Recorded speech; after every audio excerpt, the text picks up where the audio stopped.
Welcome in to today's Friday, my 7th event stream. Welcome in. I hope everybody has a fantastic Friday and you're ready for another long stream. Whether you stay for a while or whether you leave immediately doesn't much matter to me. Both just stopping by is very much appreciated. So welcome in, everybody. Today we'll be taking a look at the years from 2005 to 2007, and those at that time was quite literally a high point of the Nintendo DS, later replaced by the Nintendo 3DS. But yeah, there's a lot going on here. There is quite a few different games, and we have a few people trying to escape here.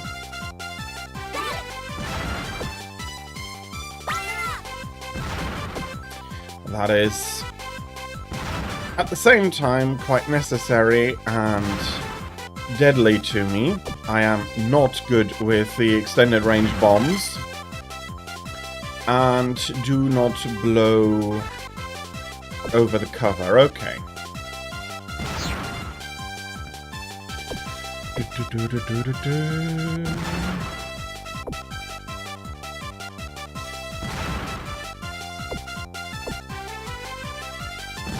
If you put down multiple bombs, you need to be careful not to trigger everything prematurely.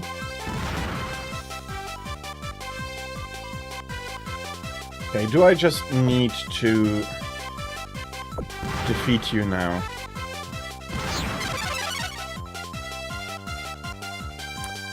I have. That's all I had left too.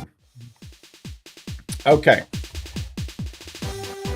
Fair enough, this is continuing on, but I do want to go quickly over what we'll be taking a look today, and why some of that is actually less remarkable than previous parts. So we have Psychonauts, Advance Wars, Yakuza, Hitman Blood Money, Twilight Princess, Supreme Commander, God of War, The Witcher, Call of Duty 4, Crysis, and Assassin's Creed, plus a surprise that I'll be leaving to the end. While we still have the beginning, the beginning of Assassin's Creed and The Witcher, a lot of these are either already working franchises, and I just remembered Yakuza also started in this era. So we have the sort of a few new franchises, but Assassin's Creed is a stealth 'em up assassinate. Crysis is just a very high performance, high fidelity jungle shooter with a few suit gadgets. But none of those were actually new. Yakuza is a Japanese take on GTA. Psychonauts, while fun and new, didn't become this huge franchise.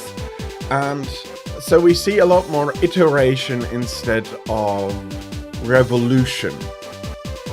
Although calling it revolution before maybe overstating it a little bit, it's always been iterative, but some steps felt more revolutionary than they do right now. Well, then they are going to feel for today, for the 3 years we're going to take a look at. And there is actually quite a lot going on here in terms of iteration. Twilight Princess, Hitman, and Supreme Commander might be the most interesting in that regard. Call of Duty, I included both because this is the starting point of what feels to me the modern Call of Duty, leaving behind the older war settings, leaving behind World War II, leaving behind the battlefields of that war, and becoming a modern war game. Possibly the first to really push that, and as many of you might know, I am not quite a fan of Call of Duty. I'm going to go into detail why, and why Call of Duty Modern Warfare is still a good game. Despite me not liking what they are doing, it is still a good game, and that is something that I do want to emphasize. But later on, they fall off very quickly and very rapidly for me, and I don't even think that modern Call of Duty is a good game anymore. But we'll be getting to that, and yes, I am biased. I did gush yesterday over Unreal Tournament 2004, available on old Unreal, actually, for free, maintained, and a ton of fun to play. So if you do want a shooter that I consider peak, there you can find it. For the rest of today, we'll be going slowly through, and I'll be picking up and explaining again as much as possible as I have done the previous days. And again, thank you everybody very much for being here. I hope you're going to have a great day. If not, feel free to wander about, look about, come back for your favorite games, leave when it's a game you don't like, and yeah. Thank you very much for being here. I'll be seeing you in about 5 minutes time at the top of the hour with our first real game presentation. I'll be seeing you then. Thank you very much for your patience during the break and for the ads that will be running during it. So thank you very much for your patience there, and I'll be seeing you after this break.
Welcome to Psychonauts, a 3D jump and run platformer where your character does not want to be at summer camp. It is a collectathon in the veins of... Okay, I do have to get quite a bit there. In the veins of Banjo-Kazooie, it did come out, though quite significantly later, and for the Xbox originally. It was originally a game for Xbox Summer of Arcade, if I'm not mistaken on that. Which I might be. I've looked up a ton of different things here for the event, and so if I do make a mistake, please please correct me, and I'll be correcting myself then. Made by Double Fine of Tim Chaffetz fame. The obstacle course! Hey, Rez! You're awesome! You must be a psychonaut by now! Yeah, or even a double psychonaut! Oh no, not yet. But soon. Wow, those two are so nice.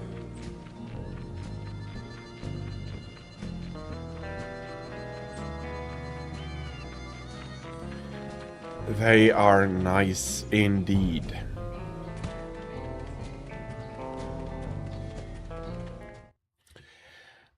So, let's get Hey, to our you're training. a new kid, ain't you? Well, I'm doing some advanced training right now, as a matter of fact. So I don't think new kid is really a name that you want to get too used to saying. Hold on there. You're not doing Sasha Nine's advanced training that he does in his secret underground lab, are you? Hidden deep within the iron walls of the GPC, where no one can hear you screaming? Why, yes, I am. Sakes alive. Well, nice knowing you.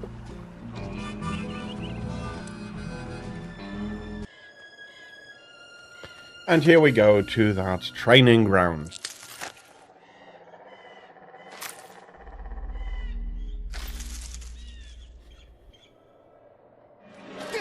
Hey, was that you? Looking at me? Maybe you should try getting over yourself? There were a lot of other people on that stage besides you. No, just now. In the woods. No. It must have been something else. You don't smell like pond scum.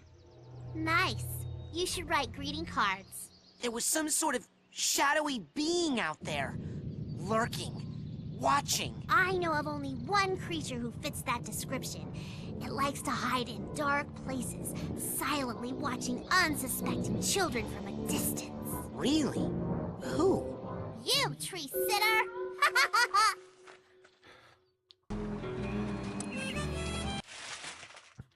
Okay.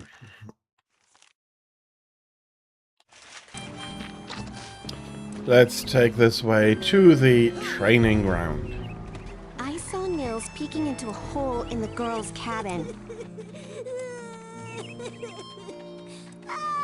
There's another picture here.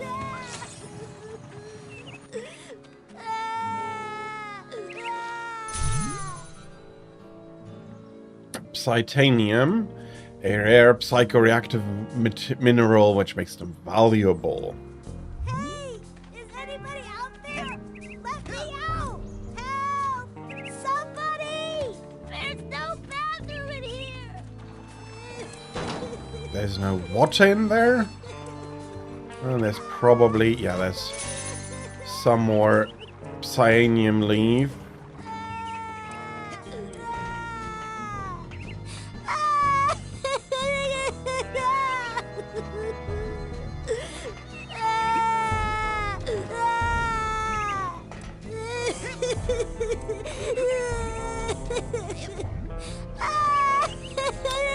Come on, I do. Can I make it up there?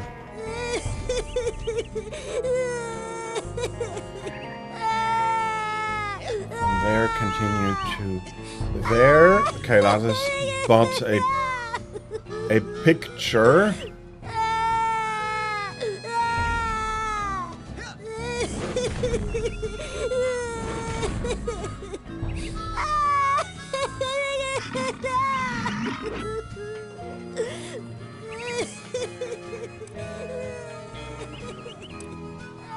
So somebody does seem to be...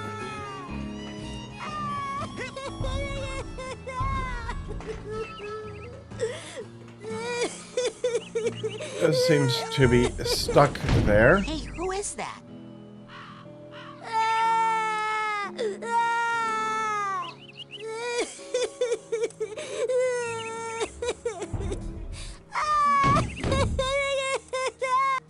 Hey, who is that? Raz, is that you? It's me, Maloof.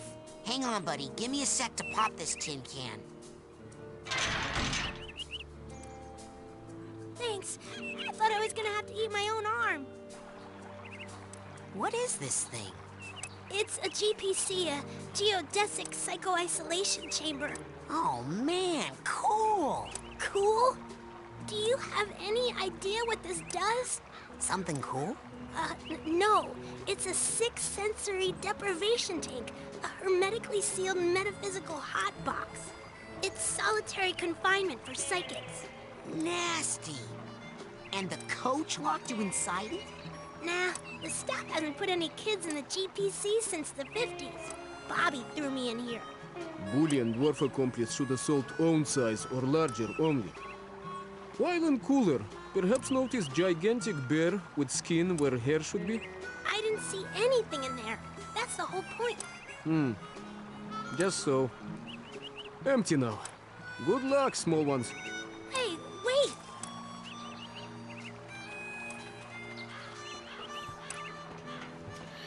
But okay. Remember to keep filling up those scab. Looks like one of the buttons is missing. We now need to find a button.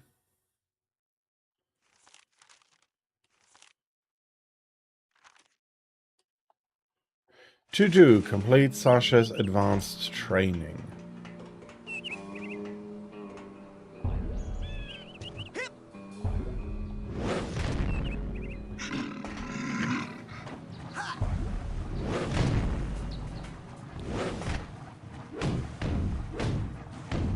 Okay, can't bash that one open.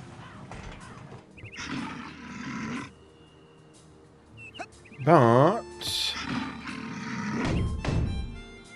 there is a bear there, even though I need to leave the area in order to get to it. Well, he may possess the button. Hey, Come there's a on. hole at the bottom of this stuff. Wow. It's a tunnel that opens onto a system of catacombs. I think I can squeeze through.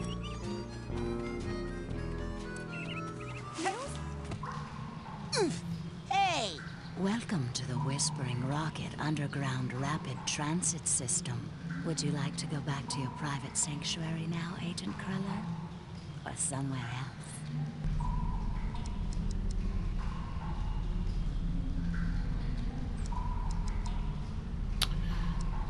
No, we still have... Nowhere. I just like to come down here to hear your voice. Pop in anytime, sir. Okay, that is useful. Yep. And we just discovered the local fast travel system.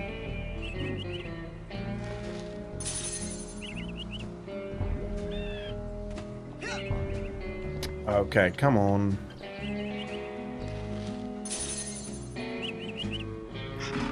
Enter the picture, and there is the...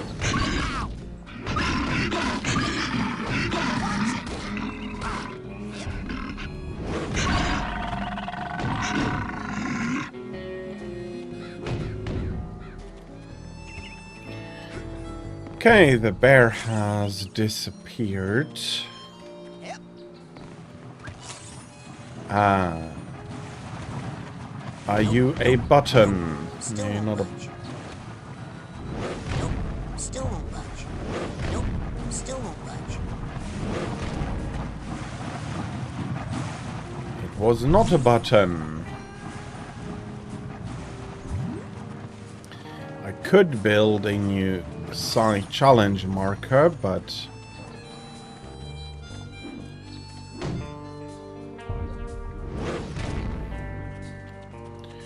Okay, that squirrel looked like it was holding on to something. Possibly important.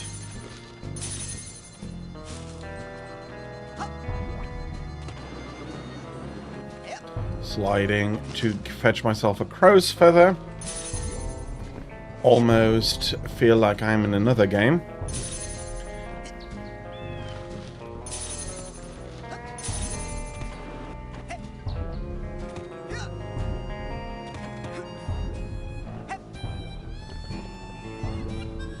And yeah, why?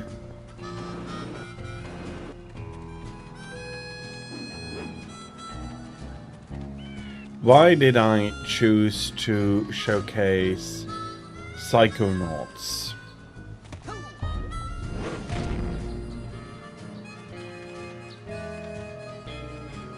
Well, there's a few reasons. One, I already mentioned it.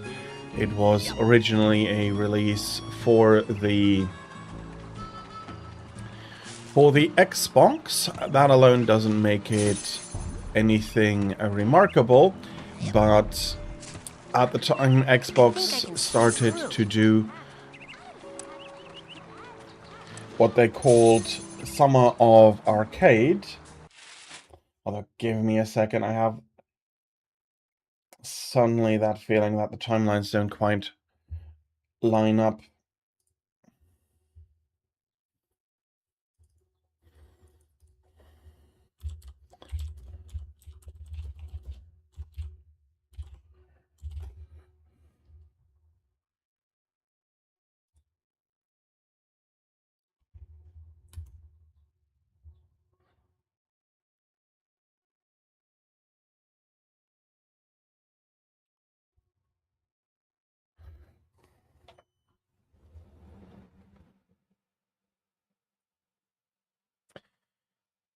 In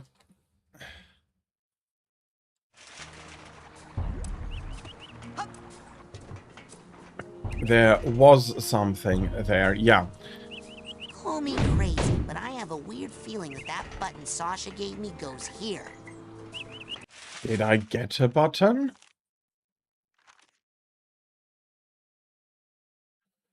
Emotional baggage sorted. If it were only that easy.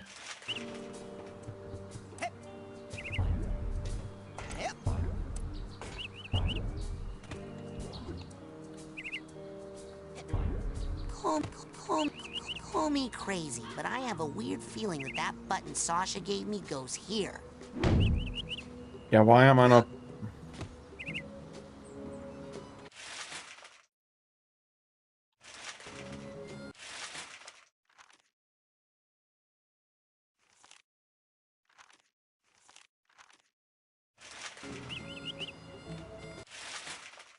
So if I have the button...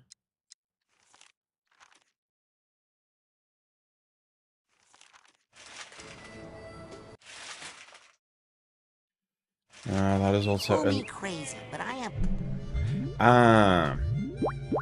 a weird feeling that that button Sasha gave me goes here. There we go.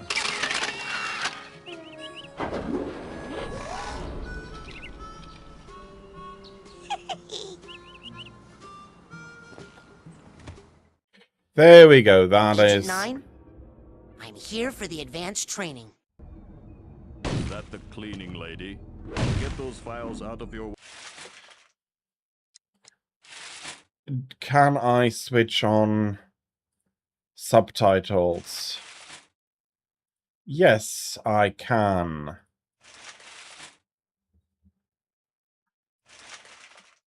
Wait, just as soon as I'm done with these tests. Do have a little bit of health here after boxing and bashing the boxers.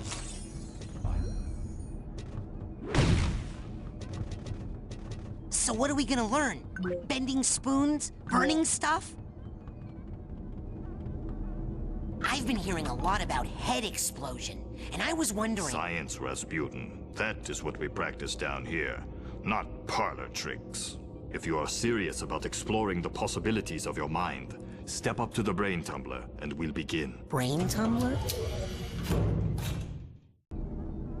The brain tumbler. So, what's this hairdryer thing do? Ah, you're ready for the brain tumbler. With this device, we will send you deep into your own psyche, where you should find unparalleled insight and power. Excellent! Tumble away. Now just relax. This will not hurt. Unless something really very bad happens. Well, what could happen? Wow. Is this what the inside of my mind looks like? Not yet. You're still traveling to the astral plane. This is a tiny corner of what we call the collective unconscious, a place in which all of our unconscious minds are connected. You have just begun your training, Rasputin, so many of the connections with other minds are still not developed for you, and those doorways remain just out of reach. But the more you explore the mental world, the more connections you will form. Right now, the only unconscious world you can enter is that one, your own. Step through it, and we'll continue. So, we're first in the astral collective memory plane, and now we'll mess with our own subconscious. Rasputin, can you hear me? Sasha? Where am I? You are inside your own mind, but I'm not sure where. Tell me, what can you see? I see a rundown gypsy caravan. Do you recognize it? Yes. It's where I was born. I see. Compelling.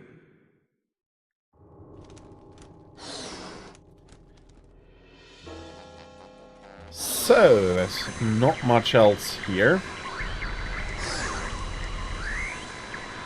Sasha, I'm going inside the caravan. What do you see inside? Currently, I'm static. not sure. It's getting fuzzy. Uh-oh. What? No, I'll figure it out. Ah! Keep punching Rasputin.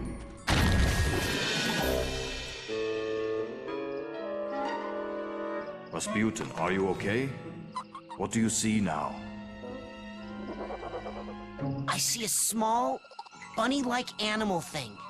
An unfamiliar animal entity in a dream often represents a primal fear or memory. Follow it, and it should lead you somewhere important. Check. Okay, Mr. Bun. You and I are gonna be tight. Wherever you go, I go.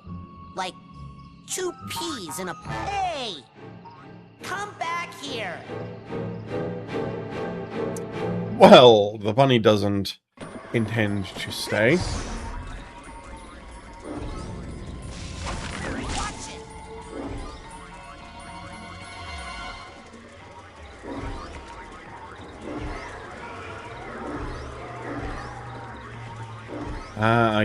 I can collect the figments of my Sasha? imagination. What is it? Another bunny? No, this is more of a super scary flaming-eyed demon kind of deal. Oh. What? Okay, I'm pulling you out of there. Just give me a second. Sasha? Hold on, I'm still getting some unusual interference. It's fascinating, as if someone else... Agent 9? Sorry, almost ready. Sasha! We got pulled out just in That should time. not have happened. We need to try that again. Oh, I don't think I need to be in the tumbler with the glowy eye guys anymore. Suit yourself. You know, in many tribal societies, learning to defeat the monsters you see in your dreams is considered a rite of passage. I can train you to fight. Come see me when you're ready. Defeat that big monster I saw.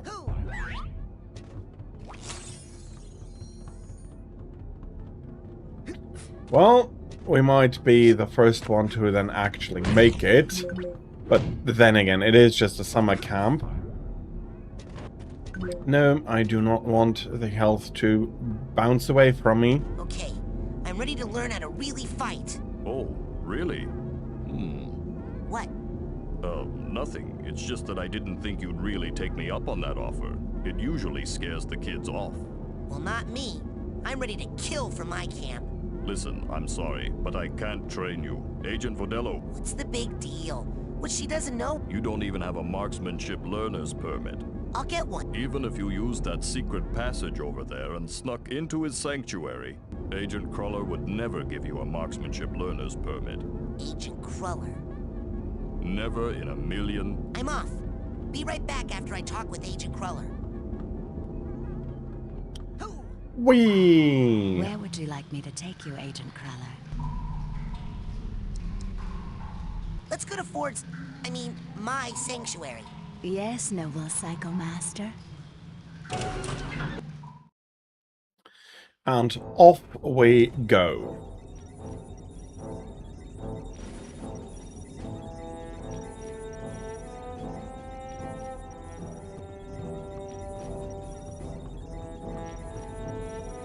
You finally made it. It's an honor to finally meet you in person, sir. I thought I recognized you in my dream, but I couldn't be sure. Now that I see you in your element, there's no doubt. You're Ford Cruller, the greatest leader the Psychonauts ever had. Well, you shouldn't believe everything you read in True Psychic Tales magazine. Sasha says I need to learn how to fight better. He wants to teach you advanced combat on your first day? Yeah, I had a vision with a huge monster with yellow eyes and a big mouth full of gnashing teeth. Did it happen to spit anything at you? Yeah. I think it was like an old diving helmet or something. I see. Yes, well, we'd better get you armed. Why? What's happening? Oh, nothing. Prepare your mind. That's the motto of the Psychonauts. Here, this is a marksmanship learner's permit. It will only work when you're in Sash's mind. Once you complete his shooting range, you'll get the real merit badge and you can Psyblast anywhere you want. Thanks. Psyblast? Oh, you'll find out. Now get going. We can't have the camp overrun with big-eyed garbage-spitting monsters, can we? No, sir.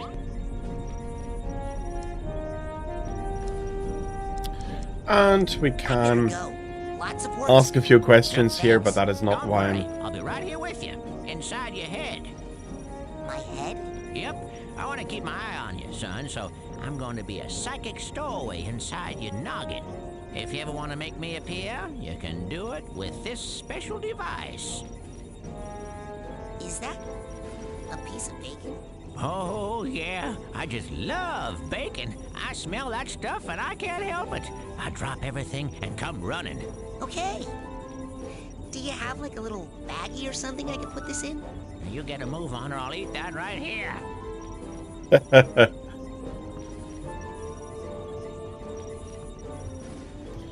And with that, we can go back. Bring me near the geodesic psycho-isolation chamber. Roger that, Ranger Cruller. You. I saw Nils peeking into a hole in the girls' Hey, Lily. Going for the advanced training? What's the rush? Are you kidding? I only have a few days to become a psychonaut or I lose my shot forever. Look, Raz, I hate to burst your bubble, but the Psychonauts are not what they used to be. Times have changed. The world just doesn't need us anymore. The world does too need psychonauts. Right here at this very camp. No, in fact. Saga Live, I don't do Several follow for official follow. things that need psychic investigating. You are so immature. And cute. When are you gonna just shut up and kiss me? Shut up and do what? Oh, I didn't know you could. I gotta go. Bye. So embarrassing. I'm hiding, and I thought. You peek into a hole in my heart. Here we go.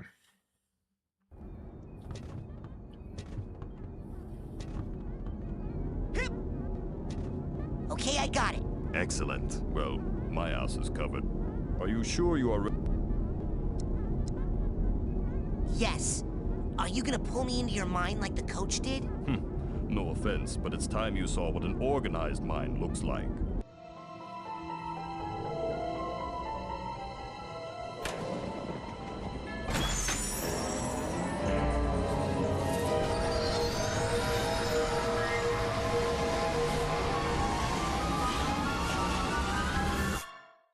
And we're pulled into Sasha's mind. Welcome to my mind. It's so empty.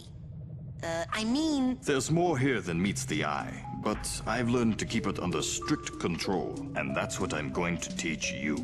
Control your feelings, your fears, your anger. You must learn to control them, focus them, concentrate them, and release them. As therapy? No, as firepower. Say something hideous and horrible jumps out at you. Something so disgusting that it simply must die. So tacky. I can't look directly at it. But I control those feelings. Focus them, concentrate, and release. And the world is a better place. Your turn.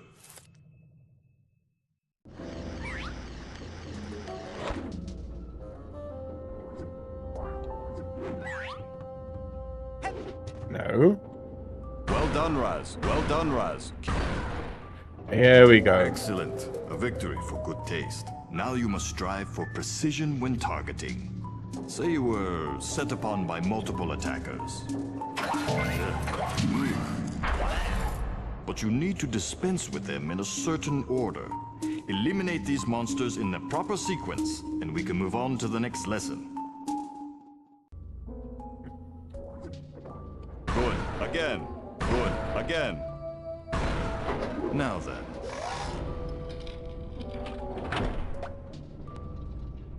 No. Is this what you saw in your vision? Well, it sure seemed a lot bigger in my head. Ah, problems often seem larger in our heads than they really are. That's an important lesson to learn. But This is a sensor, an integral part of any sane person's mind. The sensors roam through your psyche, looking for thoughts that don't belong, hallucinations, manias, waking dreams. The sensors hunt them down and censor them out. why do they come after me? I'm not a mania. Yes, but you are a foreign entity in my mind. You technically don't belong here. Yes, but I was attacked in my own head. Yes, well, the brain tumbler could be We'll test for that later. Blast. Enough horseplay, Rasputin. Destroy him. Yep. And there goes That's the sensor. spirit. I killed it. It was just a thought I was having, and it's not dead. It has just returned to its basic form, raw psychic energy. Go absorb it. It's good for your mental health. Here we go. As energy, your mental health increases. But as you Psyblast, you expend your will to do damage. So be on the lookout for these small, dense clusters of raw psychic aggression. Absorb these as well to make sure you always... Now I'll leave the machine on for you, so you can practice. You have to blast 1,000... Come back every day for practice, and you should have enough in as little as... 3 weeks. I only have a few days to earn all my merit back. Slow and steady wins the race, my eager young friend.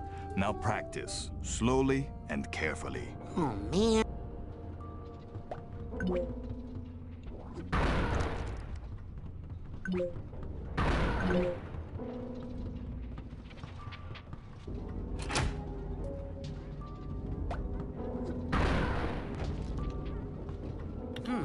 Kabloom. Faster, but still not fast enough.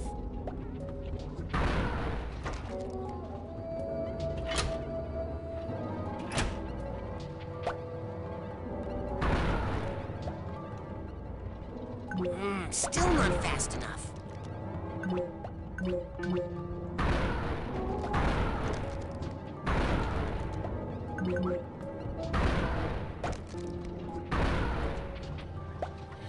Because, yes, we do want the ultimate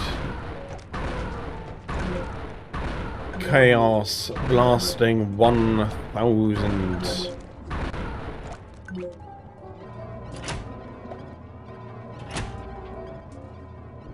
Turning it up to 6.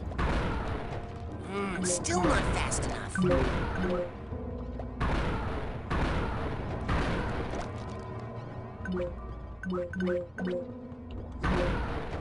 Getting quite a bit of currency here. Luckily, this rare and valuable element is just easily produced by a mind.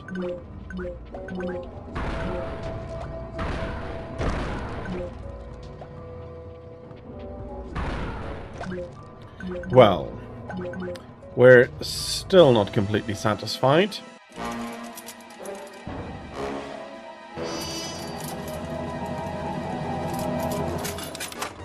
Uh-oh.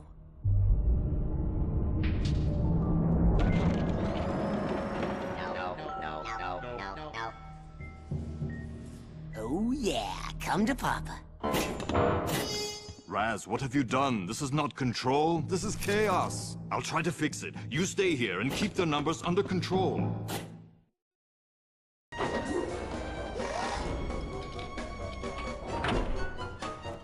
And his mind got quite a lot more complicated.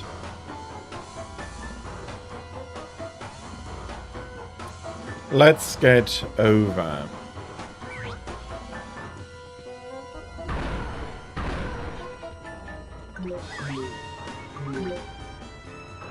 We may have overdone it a little bit. Rasputin, see those valves? That is where the sensors are leaking out. Psyblast the valves to shut them down and get this area under control.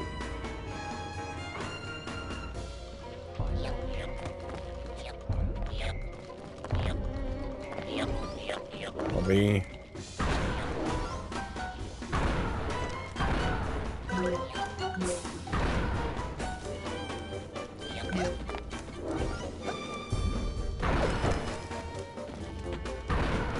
And that's a rank up.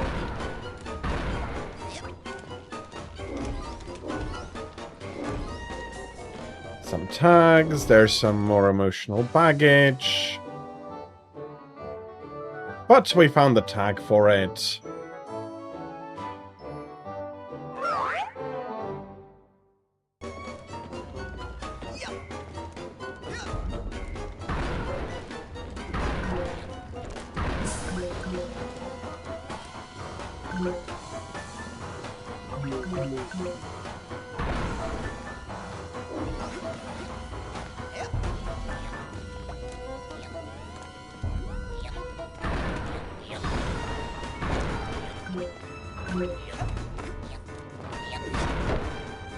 If only achieving good mental health was as easy as this. Already reached maximum projection depth.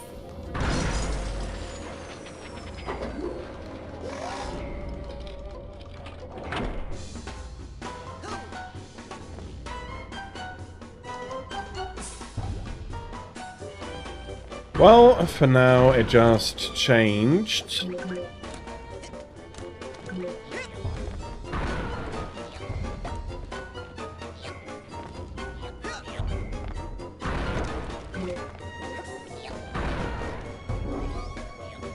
We're going to need or want to collect a few more figments here.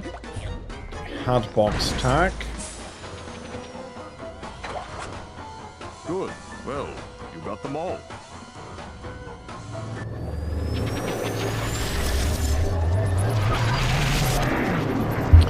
And the mind is organized again.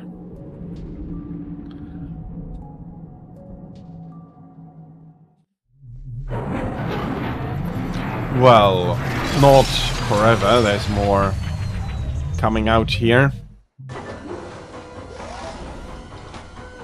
Poor Sasha, we really did a number here.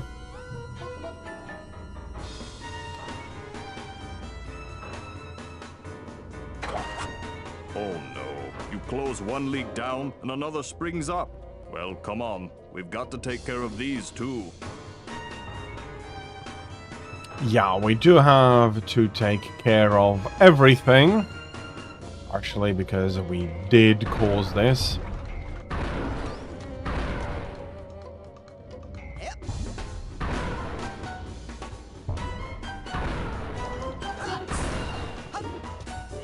These are quite a bit more aggressive.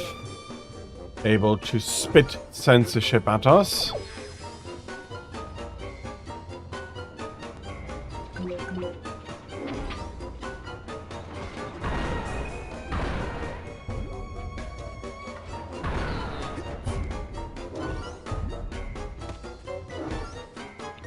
Hop, hop, hop.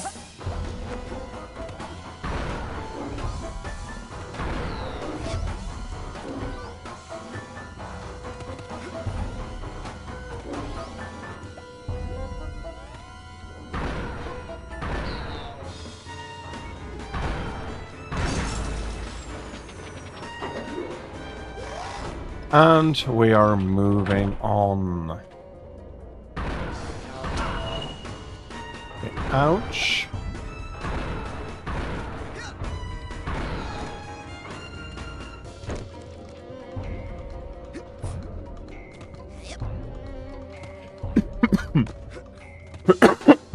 So yeah, in general it is but a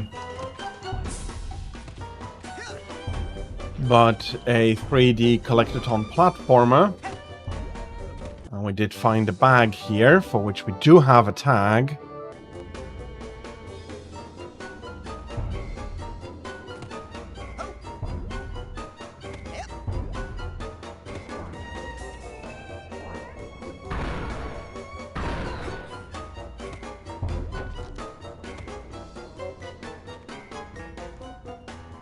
Okay, they are running about, and I would need a little bit more here. Come on. So, some mental health and some psychic aggression. Pop. Just some more psychic aggression, but I am filling my shots up here. Let's go see if I can't close that bloody valve. Ah, there we go.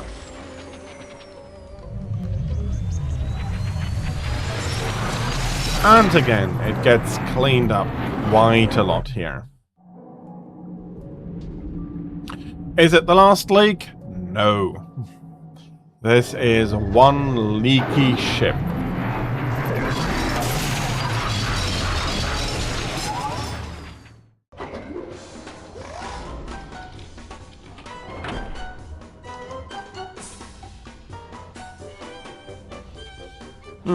These guys seem even less friendly than the last ones.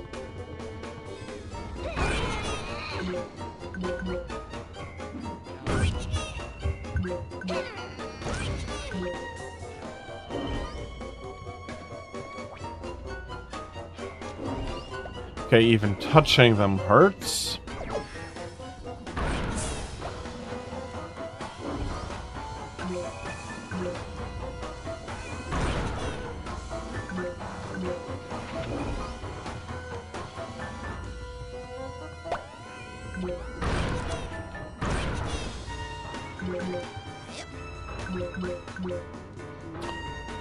Okay.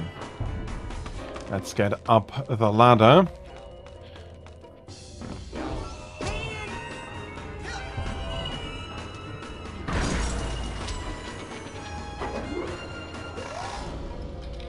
And now it has been redistributed.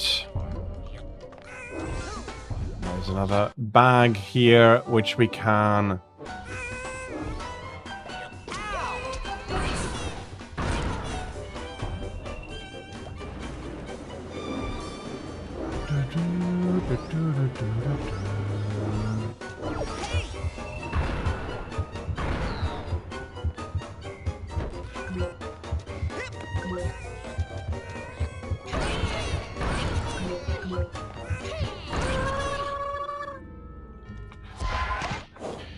Okay.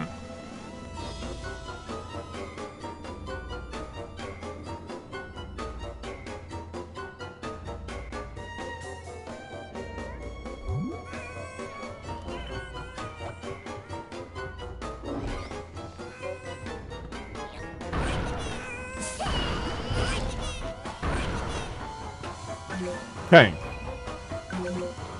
Still have 4 layers of protection that I can renew.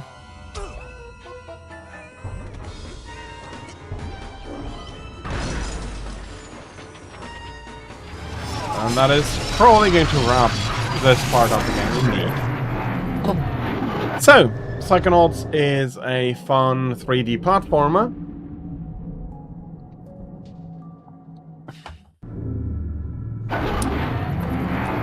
Where you visit mines and do shenanigans. This one, though, is quite self-inflicted.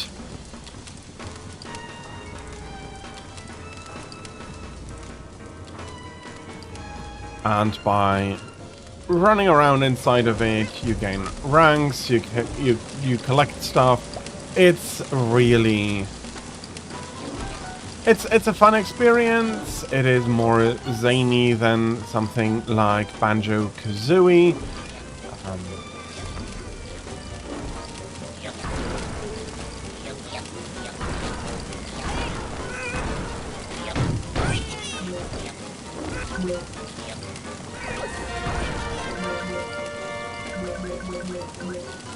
And I have an agent rank up. Having collected enough figments here, and again, we're able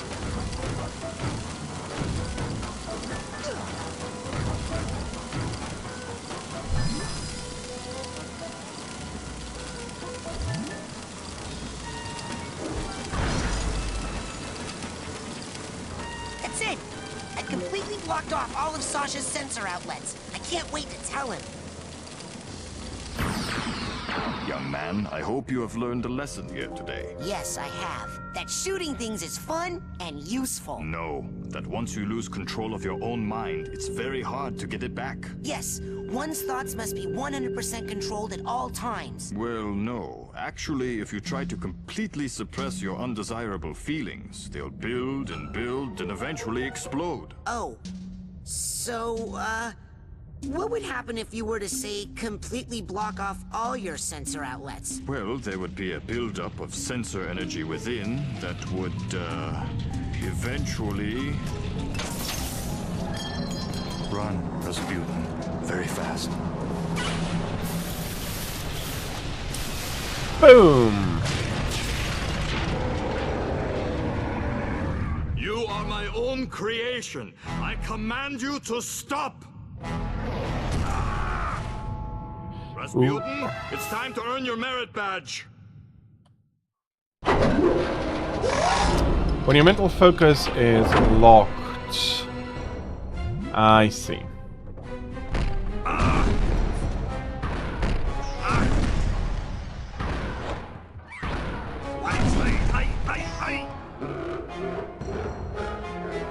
Enough horseplay, Rasputin. Destroy him. Rasputin!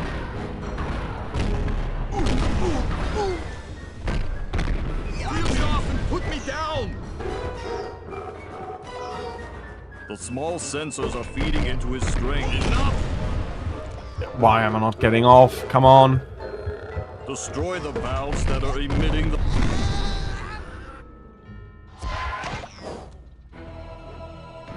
Ah, okay. In order to weaken him, I do need to destroy the valves here.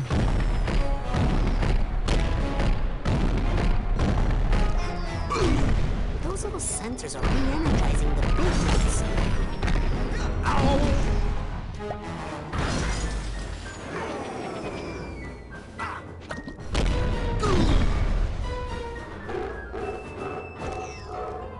Excellent. You've shut down the valve so he cannot be... Ay. Use your mental focus, Rasputin. It will help you shoot accurately and also help you with your evasive maneuvers.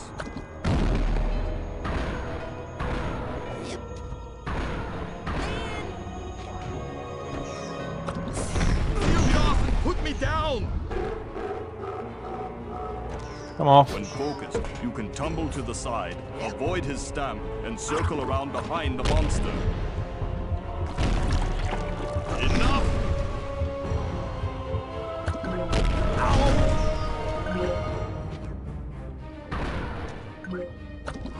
Rasputin!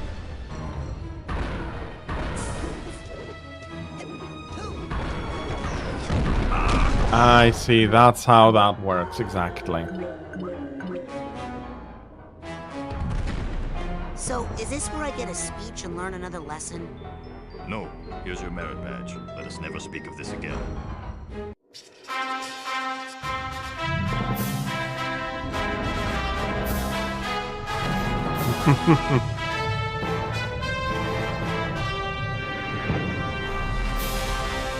Merit badge earned.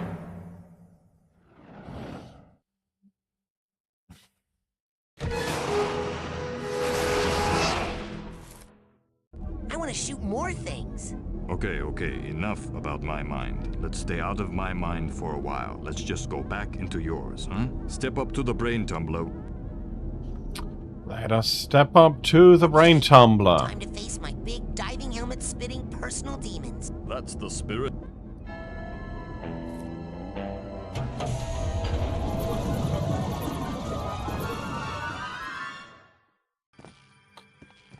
Let's do it.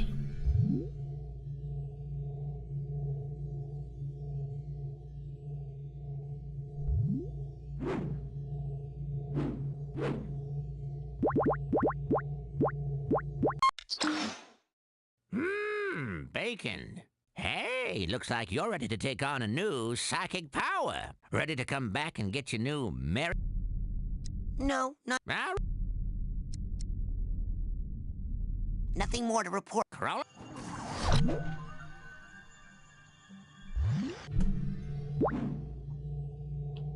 So these are the merit badges that we have.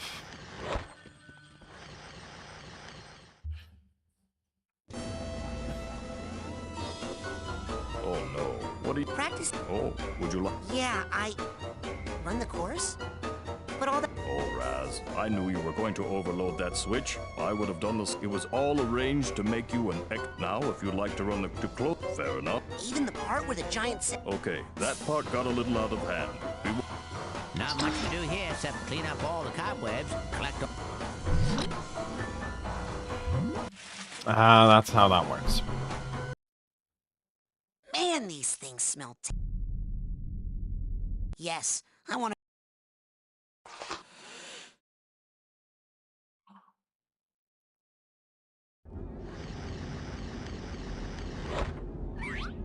Okay. Brain tumbler. Okay. So we went the wrong way and we entered the wrong mind. Here we go. That is our mind. And we'll be facing our demons. A lot of figments. A lot of figments to collect. Hello, Tira. How are you? I hope you're having a fantastic early Friday. And again, I am aware that it is early for you. So if you do require some, or you want some additional sleep, feel free to go and get the sleep you want or need. Before...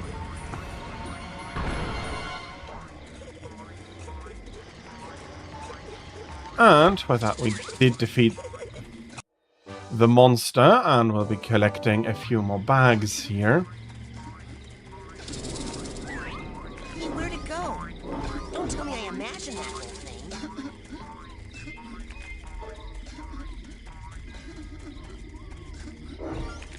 That's another figment of my imagination.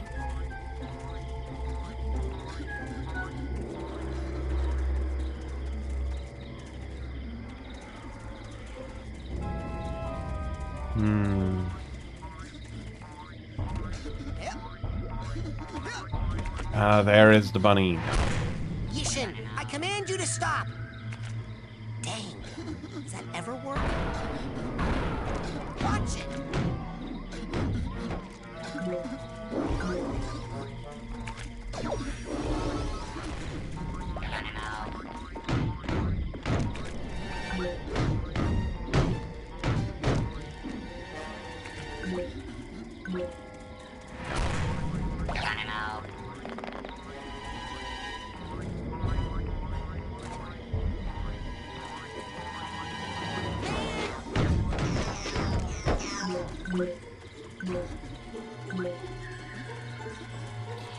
Yeah, those sensors can be very annoying. But that you're not allowed into your own mind.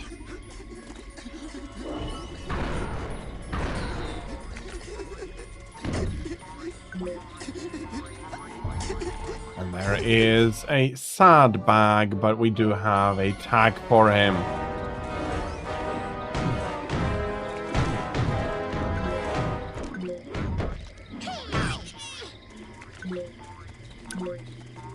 And follow the bunny. We're of course doing some rank ups by the figments we're collecting. There's quite a few figments in our own mind. And Stingerman, hello, welcome in. I hope you're having a good start to your Friday and that you can be looking forward to a fantastic continuation of your Friday. There is something a little bit Dinky Little boy, there. I am sorry to say that you have a very serious mental problem. The trouble originates in this area. Here. I The am area good, that we thank in you the very medical much. profession like to refer to as the brain. You see, son, it's just no good. I hate to be so blunt, but you have the insanity of a manatee. I know. People are always saying that. What do you think's wrong with my brain, Doctor? How should I know? I'm a dentist. But here's what I do know. If a tooth is bad, you pull it. But my teeth are fine. Yep, mad brain's got to come out, boy. It's the quickest way to cure what you've got. Insanity of the mind. But I don't wanna. Shh. Now hold still. This will only hurt until your brains come flying out. Get back! No! Don't worry, Dogen. I'm coming up there to save you. What is wrong, Rasputin? No time to explain, Sasha. I gotta climb this spooky thorn tower.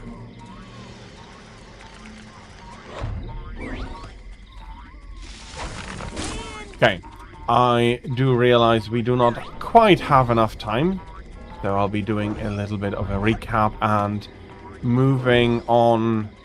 So, Ugh, there's no way to get any higher. You must use... I don't know. I don't know how to I had levitate. no idea you were at such a remedial level. Hey, Lucky for you, we have one of the world's 4... Agent Mia Vodello, the mental minx. Precisely. You'll need this oarsman's badge to reach her at the docks. I'll try to determine where this interference is coming from. Return when you've earned your... So, got a badge, and now I need another... And now I need another badge. Yeah. Actually, that is quite good to take a break, not to take a break, but to stop here. A very fun, very zany, loaded with a lot of ideas on jumping into people's minds and messing with it and enjoying messing with it. Including your own, where there is probably some trauma in Rasputin's life that is as of yet unresolved. If we can ever resolve it with these techniques remains to be seen. But it took a genre of the collectathon 3D platformers, put a new coat of paint onto it, and said, let's dial the crazy up to 11. It is a solidly made game, quite fun. It does have some success, but the most interesting thing for the event is, if you do take a look at the graphics, yes, they are 3D, but they are not trying to be photorealistic, and that is something that a lot more people started doing at that time, where they decided that photorealism isn't all that there is, and you might want to, while you do want a visually coherent style, you do not necessarily need a photorealistic style. And this is the time with the first cell shading game and a few other ones that are going to not pave the way, but basically show how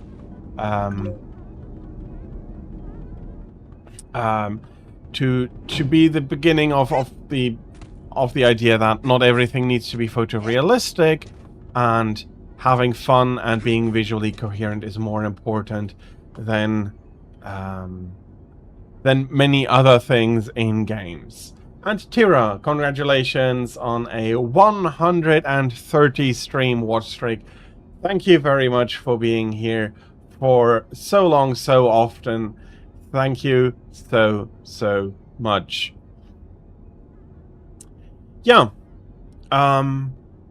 And for the rest, it's a very fun game with a lot of crazy ideas. It's not afraid to not take itself seriously, and I do think that is something that more games can stand to do.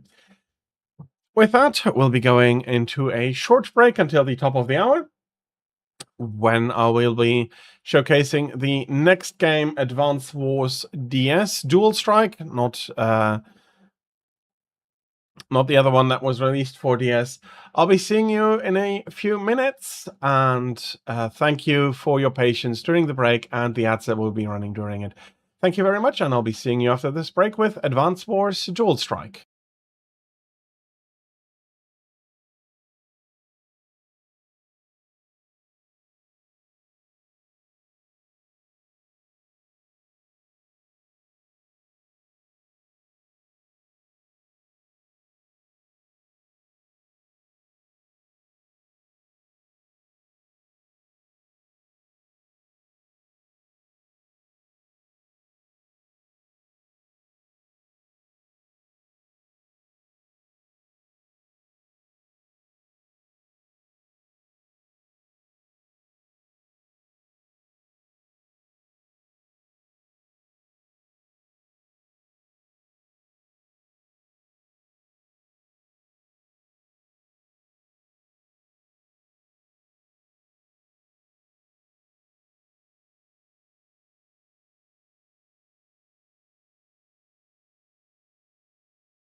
And here we are back with Advance Wars Dual Strike, a turn-based tactical game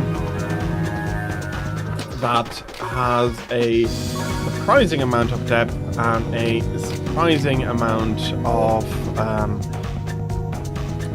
fans, and there is a way to still play it online called by Advance Wars by Web. It does remove some of the features introduced here, but although these commanding officers are present, and there is a lot of competitions going on there at quite a high level. There is the idea that you shouldn't be playing too much against the against the computer because it teaches you bad habits. I don't mind. I don't plan on becoming competitive in this game, so I don't mind if I do learn bad tactics. There is a long campaign mode with 2 difficulties, easy and normal and hard. You have COs to unlock, you have maps to unlock. Unfortunately, I cannot show you except to show you the empty shelves. He has nothing to sell anymore, and except for Von Bolt, I have unlocked and pushed every CO up to level 10. Level 10 being interesting because it unlocks the last of the skills. Again, I have not unlocked the hard campaign completion skills yet. But everything else I pretty much have unlocked. And I was planning on going through a map, maybe 2. Let us start with this. Question, which is, commanding officer should I take? Jess is really nice for this map.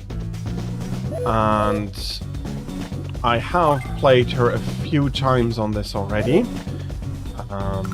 There are... The commanding officers are by far not balanced.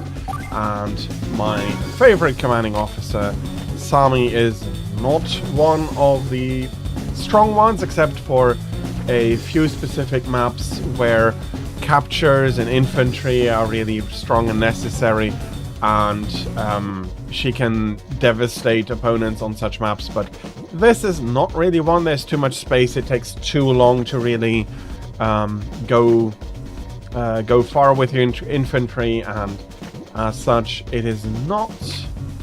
She's not the best CO.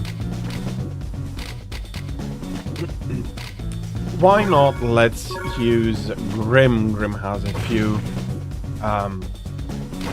specialities. He is very good at dealing damage, but he's not very good at receiving damage. His units do not have a lot of defense, but they do have a lot of attack. Under CO, you can see firepower of all units is increased, but the defense is a little weak.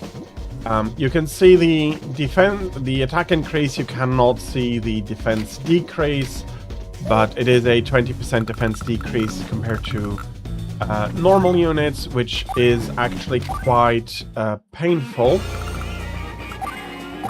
Let's get going. So, it is turn-based, and it does have an economy.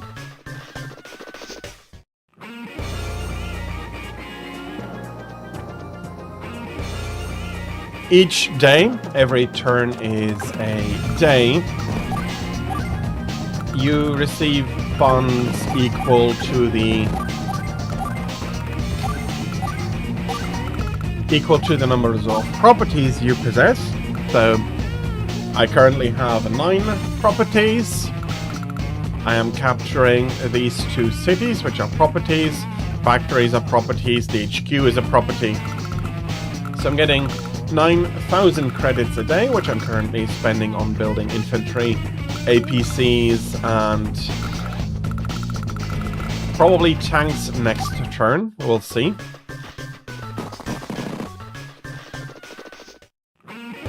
He also is building infantry and APCs to try and distribute them somewhat. 1, 2, 3. I'll be doing...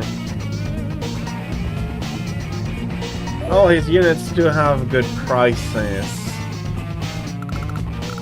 How are we going to pull that? Something like this.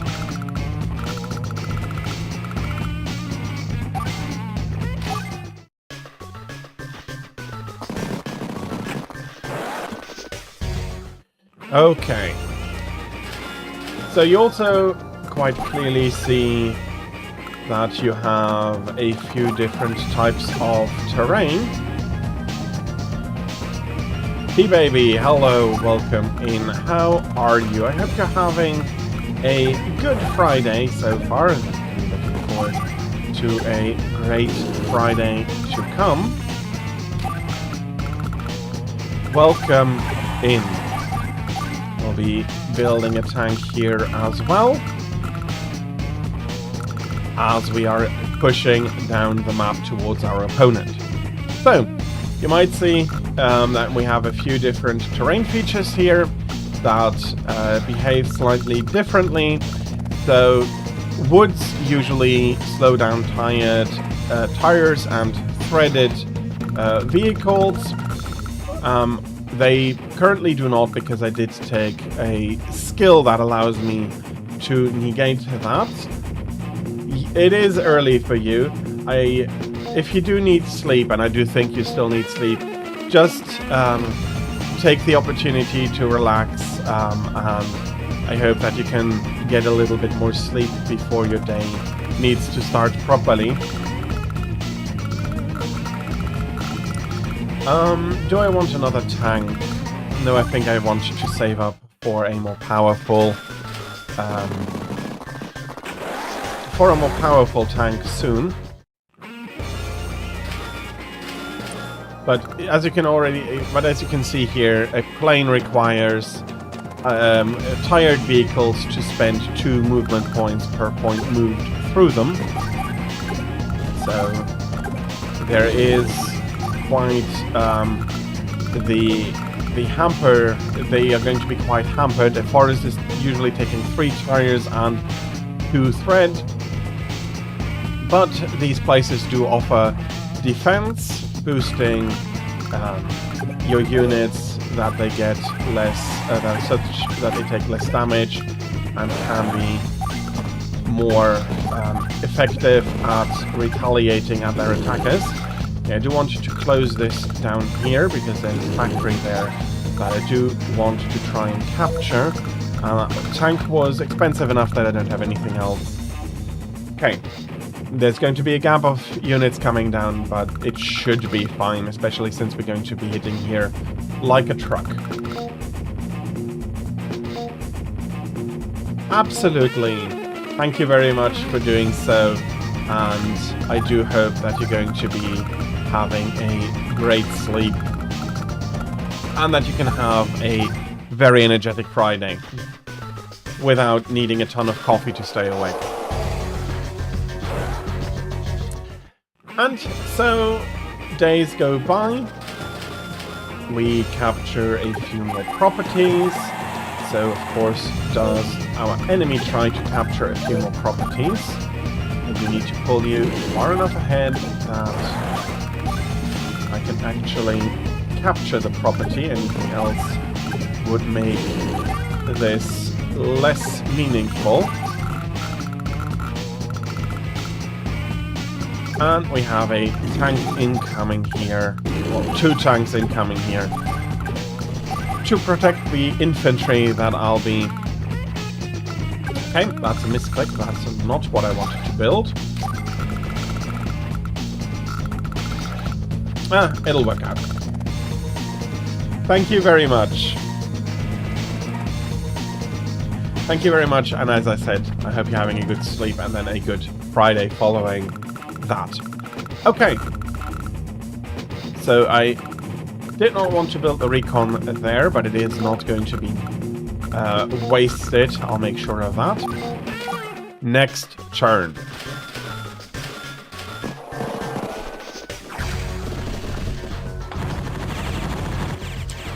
And that is an unwelcome one. There is the big fact with Grim that you do not want to be counter-attacking if you can avoid it.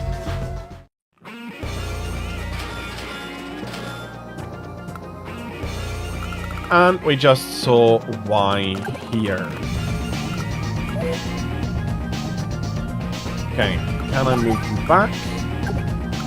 You do have enough room to hit that. Nice.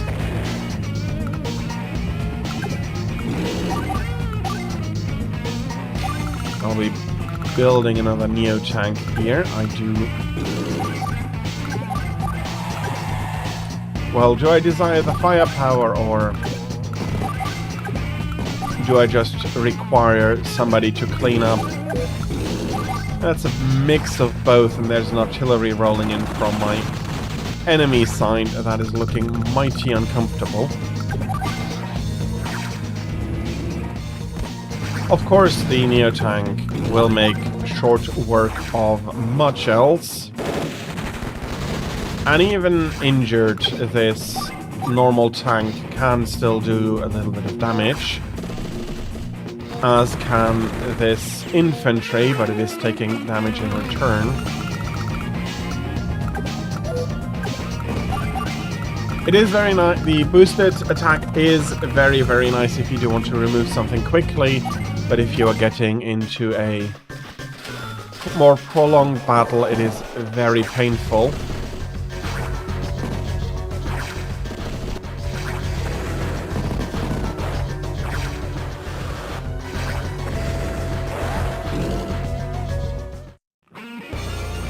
As we can see... Ouch, that is no infantry left here. On the other hand, even... no, the recon cannot deliver a killing blow here.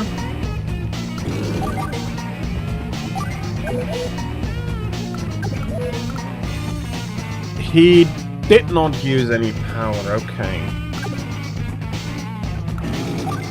Okay, I do not want this mech running free.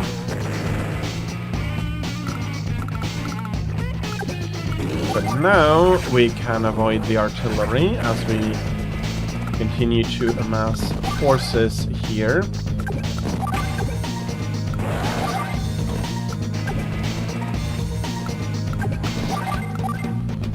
Let's build a Neo tank over here as well, put up more pressure.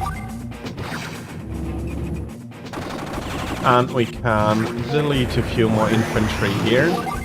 That is our normal CO power ready. Another aspect of this game, which the commanding officers each have their own power. Grim can increase the attack of any unit even further. Zack, the commanding officer we're fighting against, can increase the... It's under CO. Sorry. Cole. Zack is his German name, I'm sorry. A Cole can increase the movement of every unit, and they gain more firepower on roads. Unfortunately, firepower on roads is not... It's not a terribly useful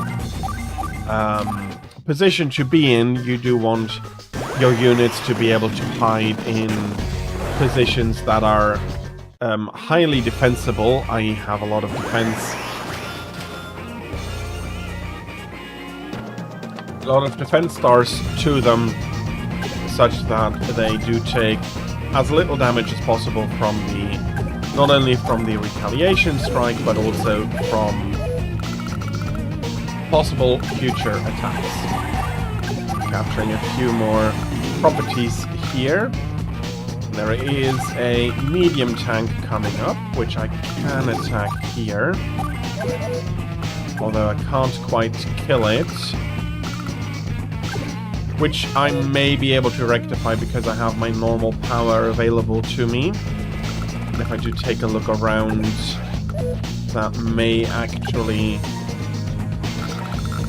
be the best way to reduce his forces drastically here.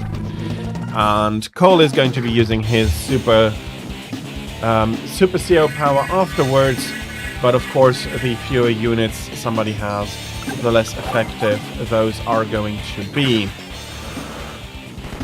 Should be able to remove the infantry with the recon and the damaged tank. Then I should be able to kill the medium tank sitting on the plane here. And artillery cannot move in shoot at these in the same turn. It does need to be stationary in order to fire.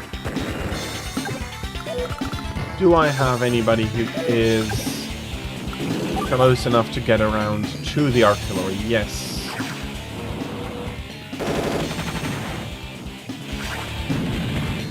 Do I want to attack 1, 2, 3? 1, 2, 3.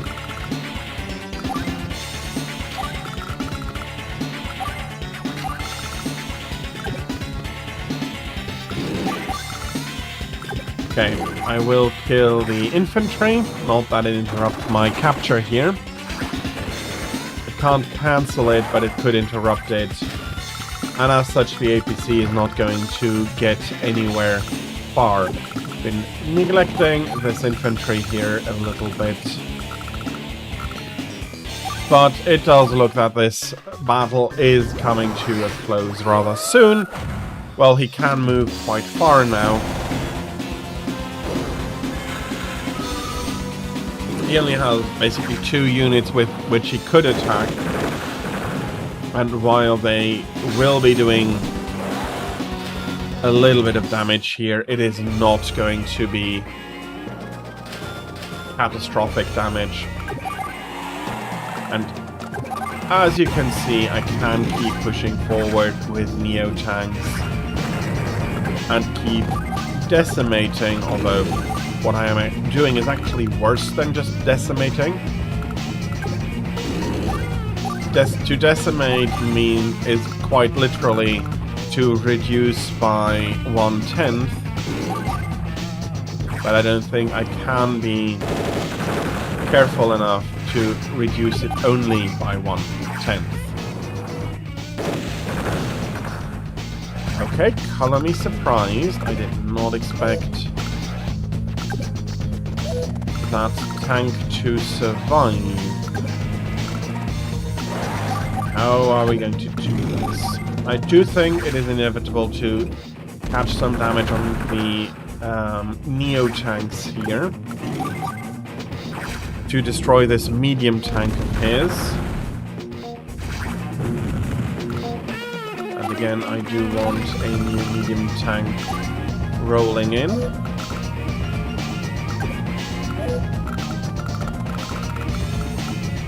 And I think what I am going to do is destroy the tank here, which is otherwise going to heal up. Yes, 12. That should cover for a normal... No, that doesn't cover for a normal medium tank. I do not see how much money he currently has due to his activation of his super co-power. Otherwise, on a map without fog, you'll be able to see how much money somebody has left. 12,000 are left. We see it now that the power has expired. So we are not being threatened by another medium tank, but we are going to need to take care of a mech unit.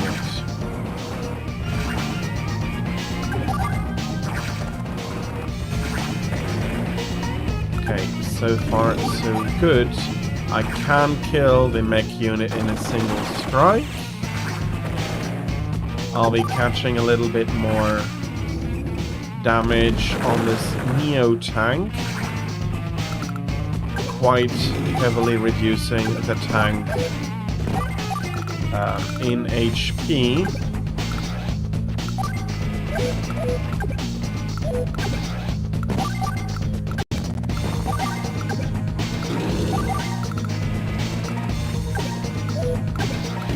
Okay, and with that, I should now be closing out the match. Okay, that is indeed enough damage. I'll be building a few more units here. How about a pipe runner? How about an anti-air? Just to boost my final score a little bit. But I think this should have been quick and clean enough that I get a perfect score. Indeed. Very nice.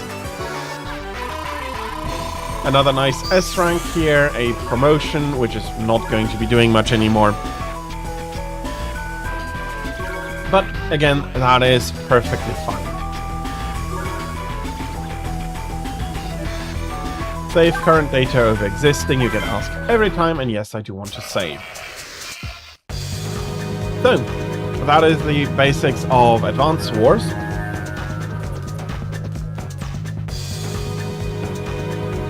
Unlike some other games we've seen before, there is absolutely no asymmetry between the units available to any of the commanding officers, to any of the COs. I can understand that that feels... every game has tried to put a little bit of a spin on it, and here the units are just absolutely equal between every commanding officer. I don't think that is necessarily a bad thing. Let us not use Grim, let us use Kanbei here. A very strong CO which with a high price tag, but and I can fly. But his units are really tough, have a lot of attack and a lot of defense. A little bit like Grim on the attacking path, though with a lot more defense, his units are a lot more valuable than Grim's. They are a lot harder to remove and a lot harder to deal a ton of damage to.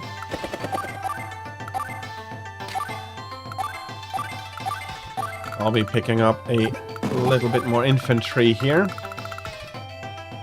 And of course a battlecopter, which are very nasty unless they're flying into a fighter or an anti-air. Missiles also do not play terribly nice with them.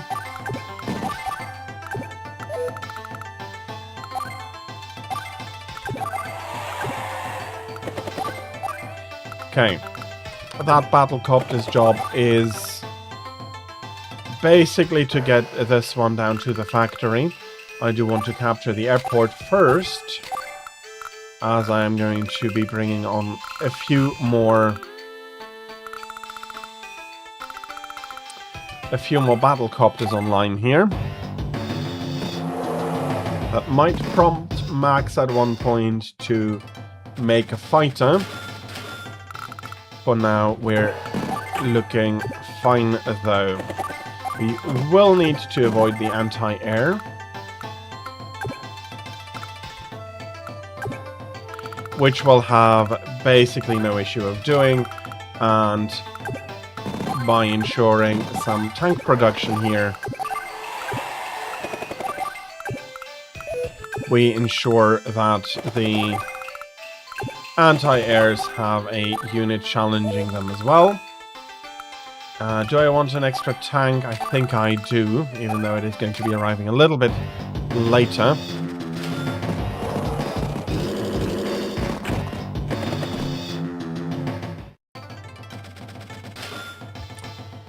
So, we have captured the airport.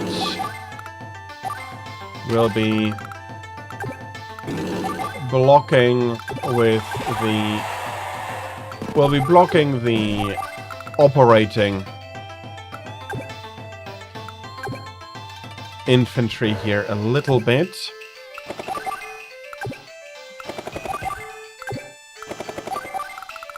But especially we'll be blocking it out from the battlecopters that I'll be using to deal a ton of damage in a moment.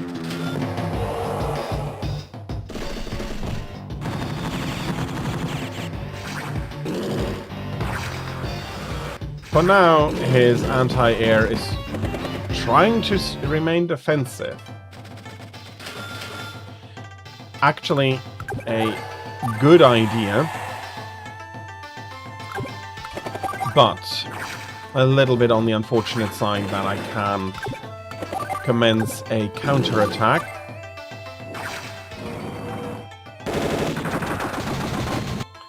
And they do not deal very well with tanks themselves. Don't want a tank or a medium tank. The trade-off is the movement range. A tank can move 6, a medium tank can move 5, but I do think I do want a bit more heavy firepower coming in here, and that's another. Those are a few more tanks in motion.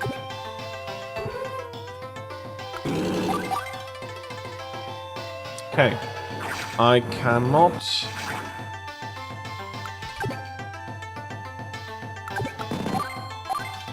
block this off completely. Well, we may lose a copter here.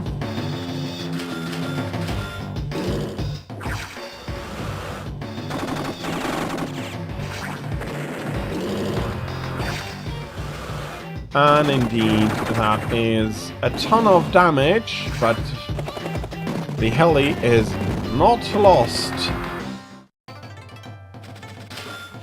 Okay. A little bit of a surprise, I'd freely admit, but a welcome one. And we have the money to put up a Neo-tank for production. And we have a bit more infantry making its way over here.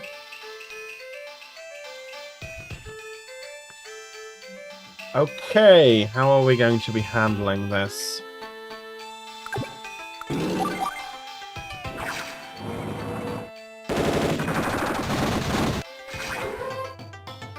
I think that was absolutely necessary.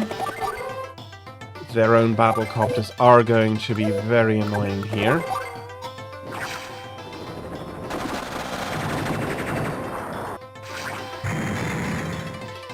That is a transport helicopter down.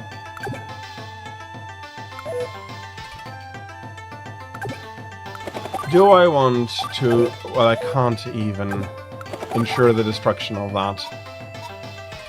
Let us badly damage these helis.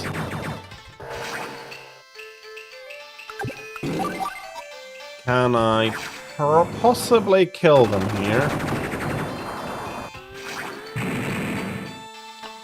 That was a really good showing, although this is now definitely a goner.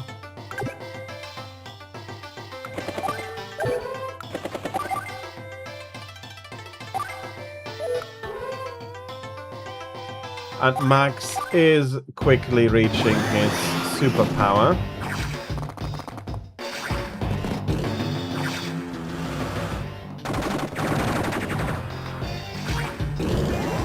And for whatever reason,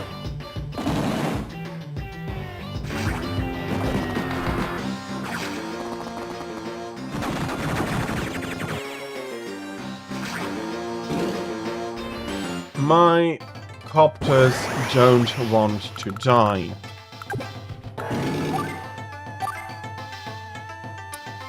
Okay, having a bit more stuff coming in here.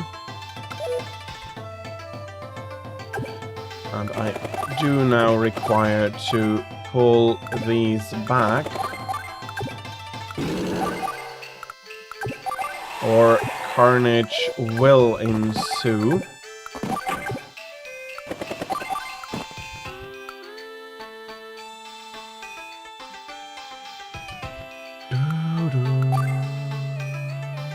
And I do want to build a fighter here. Okay, what are we going to do with the rest here? That is another infantry, that is another infantry.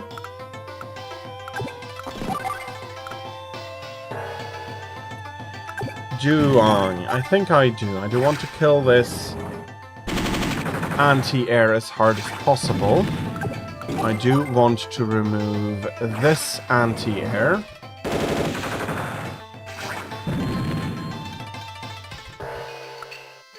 How are we with properties? 21 to 15.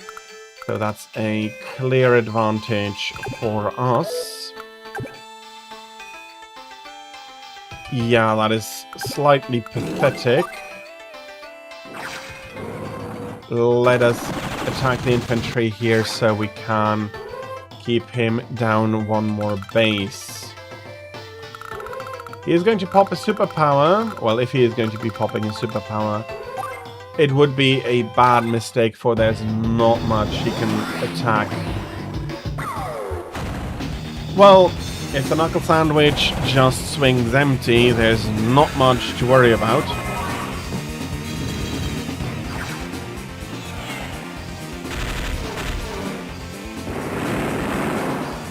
Okay.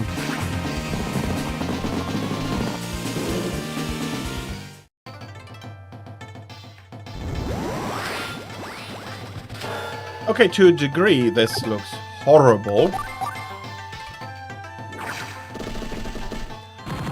It's going to be quite expensive. On the other hand, though,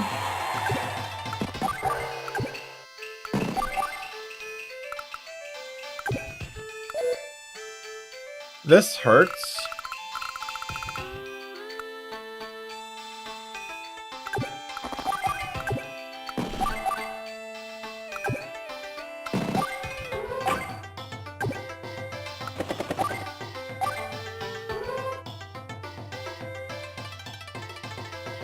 This hurts, but everything else is looking great. And as Kanbei says, mercy has no place on the battlefield.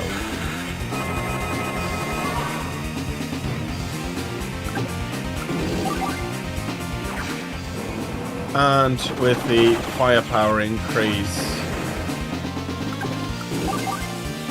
Oh, that is not quite enough.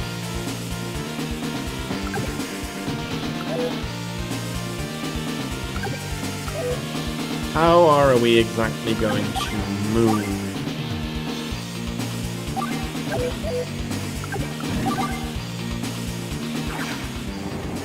So, that is nice. This is nice. How much damage am I dealing here? 41%? No. You stay where you are, if anything.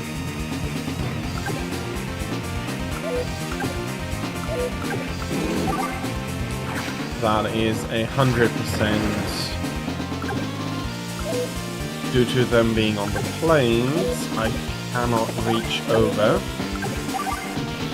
Let's try and see how much damage I deal. Can retaliate, but we're even now. We're even again, so that is at least going to mean that we're not going to be losing my fighter here.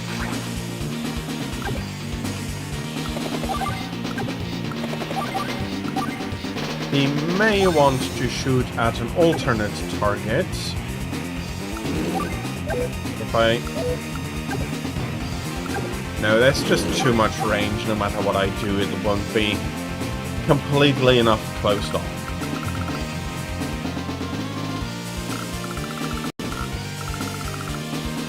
And there is no need right now to pull out more infantry.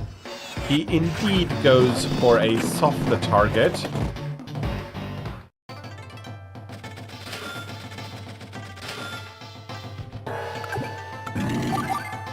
Which is not going to be availing him much. That is an anti-air that is not going to be useful to anybody anymore. I first want to remove the fighter. And I can build some new defenses here. Can I use the anti-air to...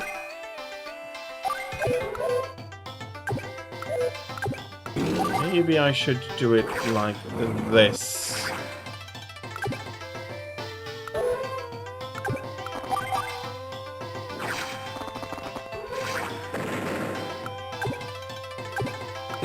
won't be able to reach the battlecopter. So this might be the strongest turn that I currently have.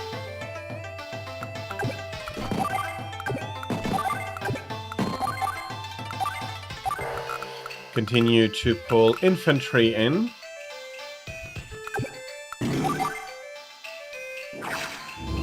That's 128.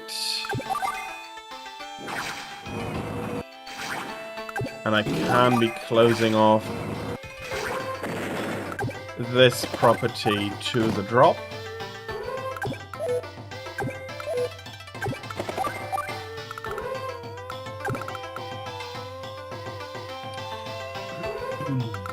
And this is actually looking like quite the noose.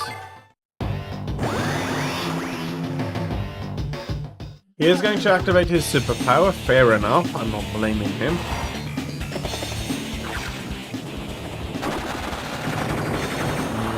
But that he wants to take out the battlecopters rather than anything else does feel like a huge mistake, to be honest.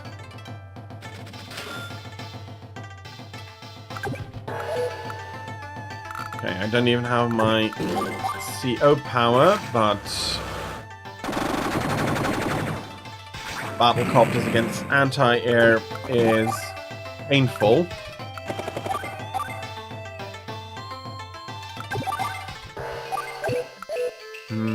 I still need an entire star worth of power meter.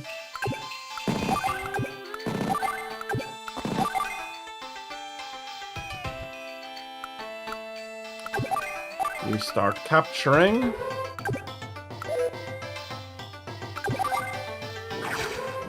This is a dead anti-air.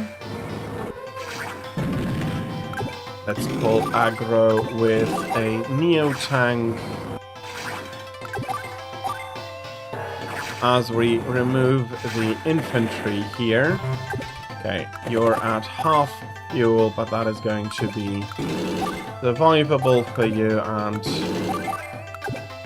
we're just pulling tanks up. And honestly, we're going to be building a bomber here. Okay, going on.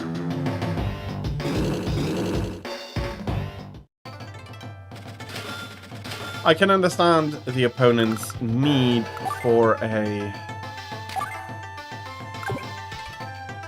anti-air, but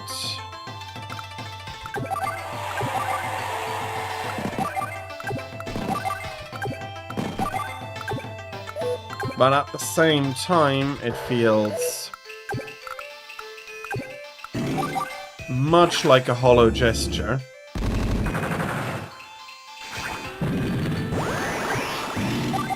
Building an anti-air in such a position that it immediately goes pop.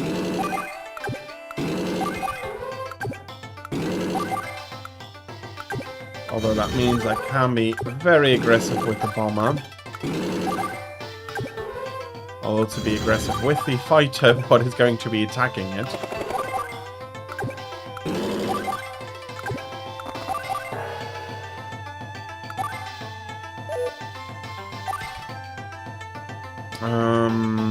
Another fighter is probably unneeded.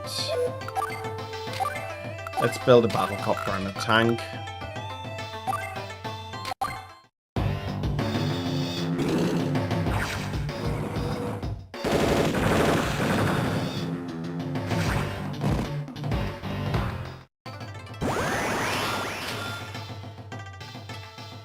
Okay, we'll be destroying the infantry here. We'll be moving up with my infantry more.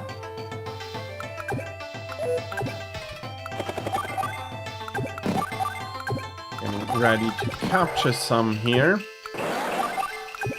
APC is moving up mainly to resupply the copter, and then some of the other units that are starting to run out of fuel. That should be another instant kill of the anti-air. I am besieging you. That is not... Oh, it was enough damage. That's a welcome surprise. Okay. I do think now that no matter how we turn this day, it's going to be one. Yeah, no. Okay. The poor bomber is going to take care of these nasty tanks. And honestly, I have done all of this without using my power because I was saving it for the superpower. But the day is going to be won anyway, so why not do so in style. Boom! And that's another successful battle.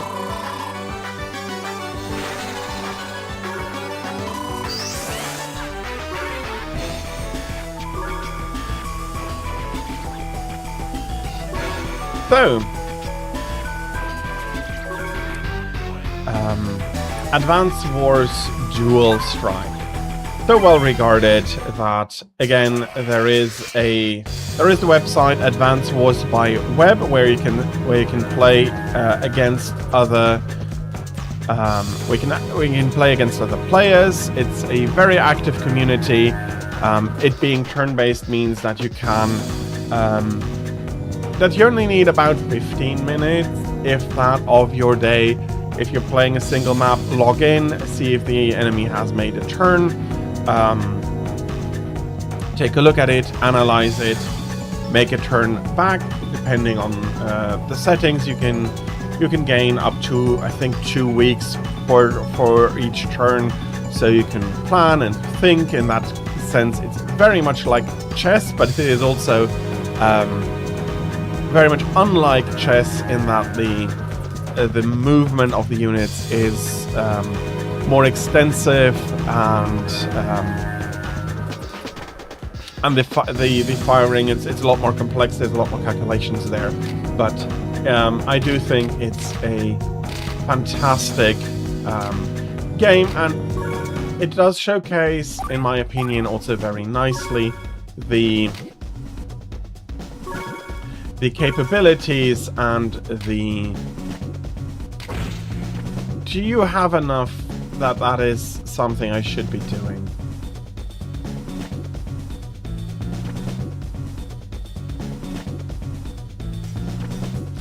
I think for Grim this is the better choice. And Advance Wars DS comes from a...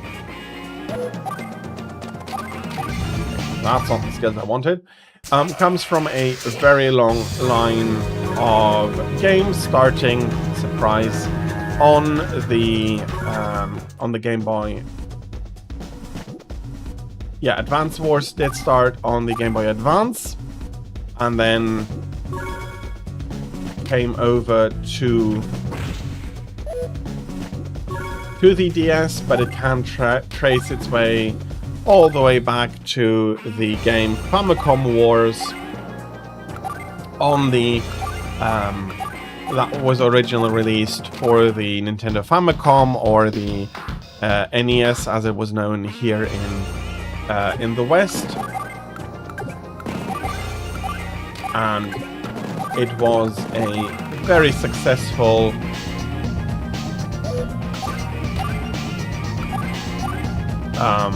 game back in Japan, to which Advance Wars can trace its roots. It is a very, and rightfully in my opinion, competent and confident turn-based strategy game. Again, it has some very strong resemblances to chess, to which it really does put up a big fight, in my opinion.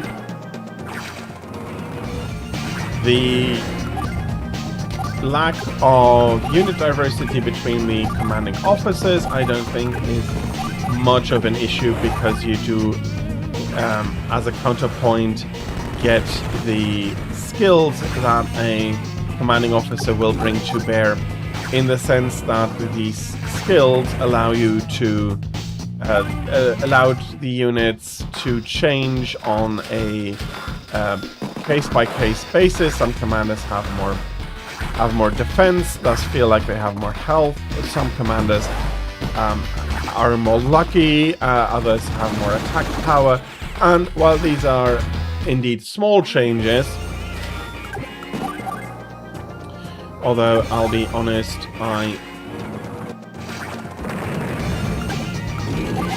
I think it is reasonable to be struggling with Grimm's lack of any defenses.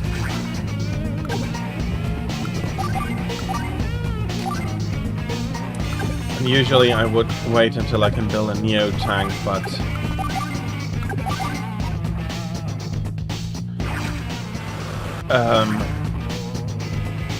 Grimm here is in dire need of a little bit more meat.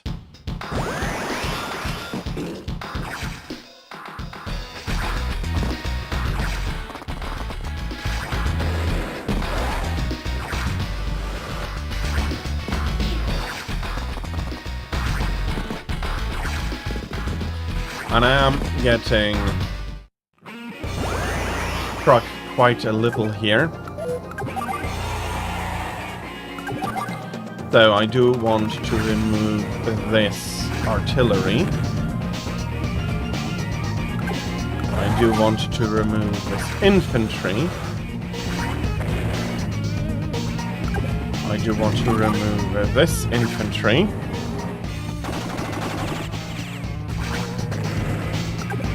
I'll start capturing this property.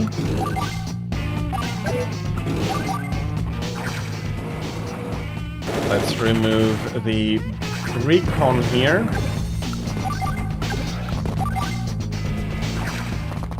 And we'll be putting pressure on this infantry.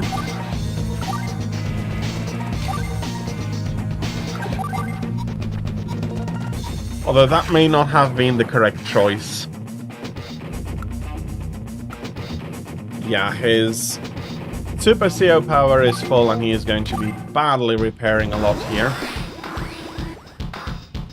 He does indeed have parts to spare.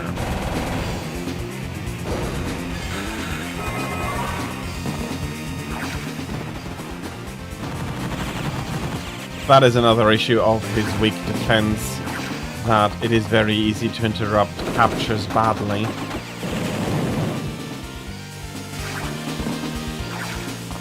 And that's a popping tank.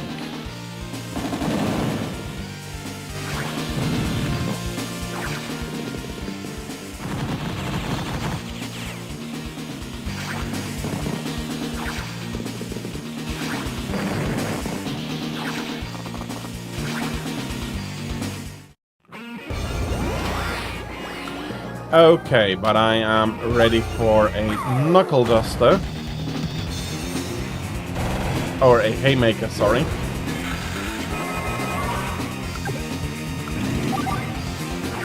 So there should be a lot of pain coming back now.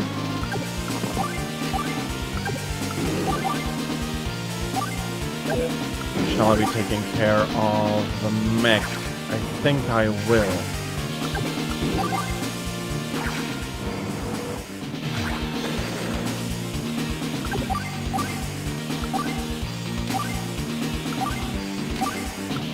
I need as much meat as I can get here.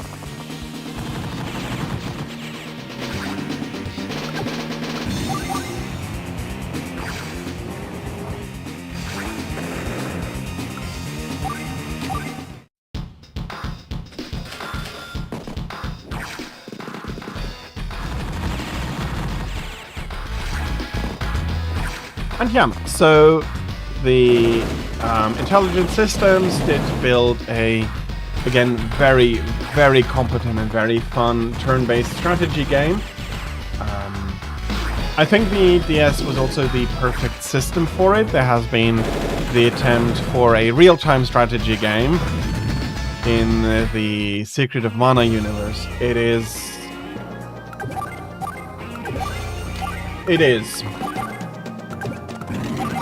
maybe the best thing I can say about it.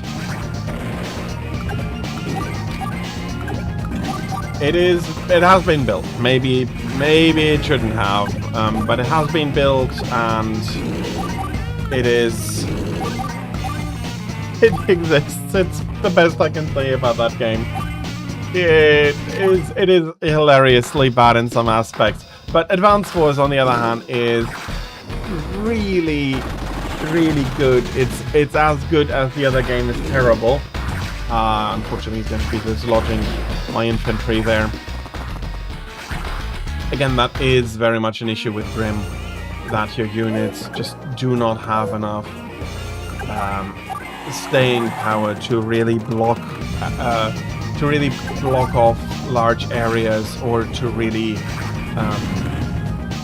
put a lot of firepower down range.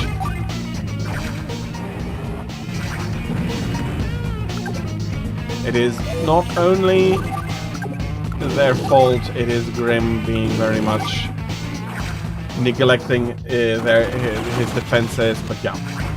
And there's a very substantial following that has been created around the Advance Wars games.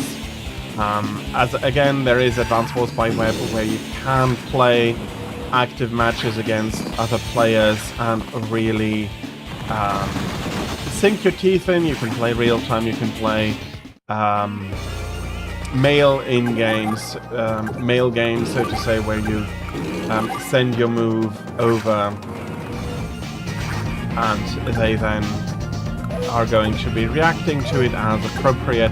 Okay, I can put myself into that nook here with the medium tank. I can finally build a Neo tank. And I'll be doing it like this, I think. Capture there. If you do need to sleep a little bit more, that is absolutely fine, Tira, but welcome back.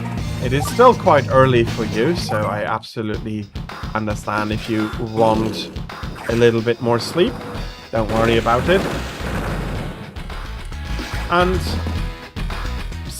as such, they have built a really nice game for the DS here that offers a lot of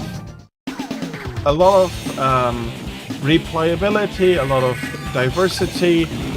If you do enjoy games like this and you do want to be competitive, it is offering that to this day through a fan project fair, but it is still offering it.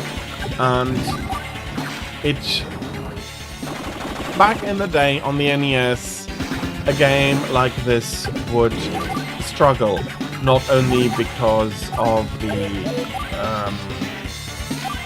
the necessary graphical power, but also to do all of the calculations. It requires a lot. The animations were slow, they weren't very detailed, and now we have a game that so much more confidently can display a tactics game on a portable console, and the touchscreen on the DS also allowed it to be controllable really nicely. I've been using the mouse for all of my controls now, and you see that it is working really well. It requires to be turn-based, but as a turn-based game, it is a fantastic one with a simple economy where the complexity comes from the units interactions and everything, and really making this a game you can really sink your teeth in and really have a lot of fun with. Some details are tracked that are not quite as important for people who do enjoy strategy games, and I am personally not one that is chasing accolades here very much, although I do try to, if I can, build some units that I'm not building so much to in order to be filling these up. But if I don't have the money for it, that's just... If they never fill up, then they never fill up. That's just fine by me. So yeah, in conclusion, a fantastic strategy game for a portable unit that you could easily connect back in the day. It also had, like, in action mode, I forgot to show off, in general, a fantastic game offering a lot of modes, a lot of stuff you can sink your teeth in. And honestly, I think still a very good turn-based strategy game to this day, if not one of the best turn-based strategy games until today. You're vibing in front of the fan. Well, I hope that the sun is not starting to push into your room, and that as such you will not... you'll be fine and not overheating, although the fan will help with that, I do know. And yeah, that has been Advance Wars DS for the Nintendo DS. A fantastic little game. As always, at the top of the hour, I'll be taking a very short break. I'll be back in about 3 minutes. Until then, I do thank you for your patience with the break and the ads that will be running during it. And I'll be seeing you in about 3 minutes. Thank you very much for your patience. And I'll be seeing you with Yakuza after the break. No sun today, instead we got rain. That is going to help with the temperatures for sure, so it shouldn't become too hot today. But if you did want to do something like going out for a walk, that is of course going to be a little bit less enjoyable. But again, I'll be seeing you after the break.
Okay, I am back. I just need to quickly solve a small technical issue.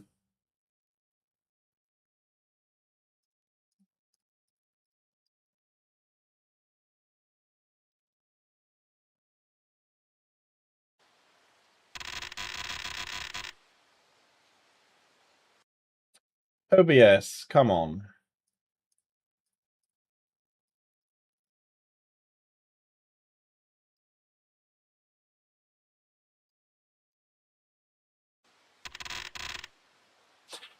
For some reason, OBS does not want to capture the game immediately.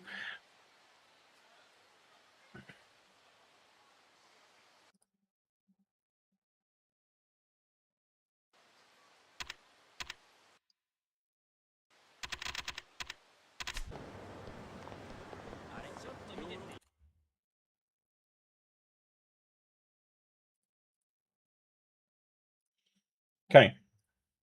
I'll need to do it like this then. Okay, so welcome to Yakuza. The Japanese answer may be the correct thing to, or the Japanese version of Grand Theft Auto, where they did take something that was, and to a degree still is, a genuine problem of organized crime. But in Japan,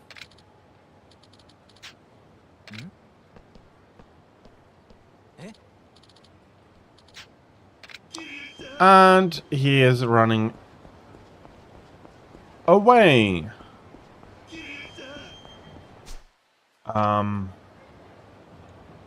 Hello? There was a way to see the map in big. Or do we need to talk to him first?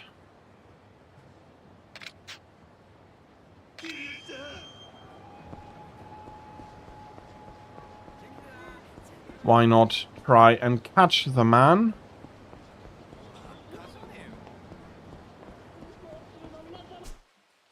There we go. There's the map.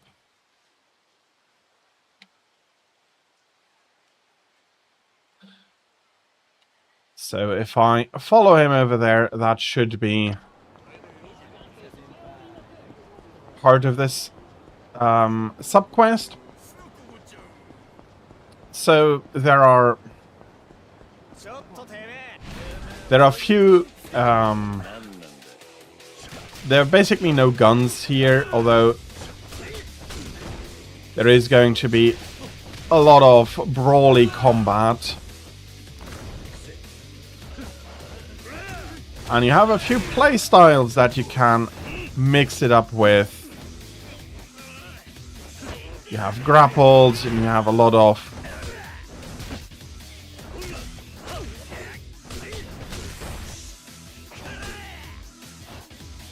come on, what else do we have?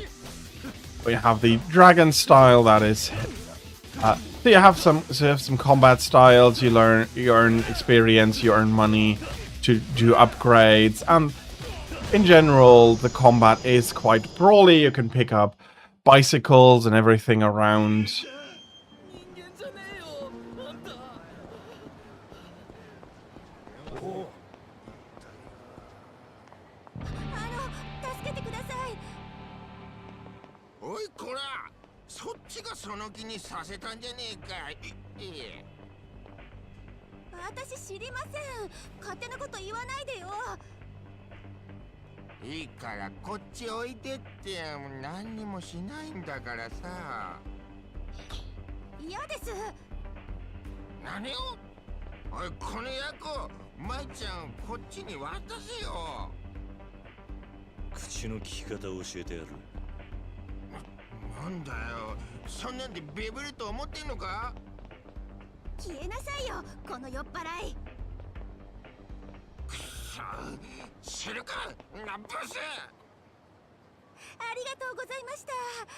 親父超しつこくって。私、マイって言います。もしよかったら、すぐそこにいいお店があるんです。お礼に一杯おごらせてもらえませんか？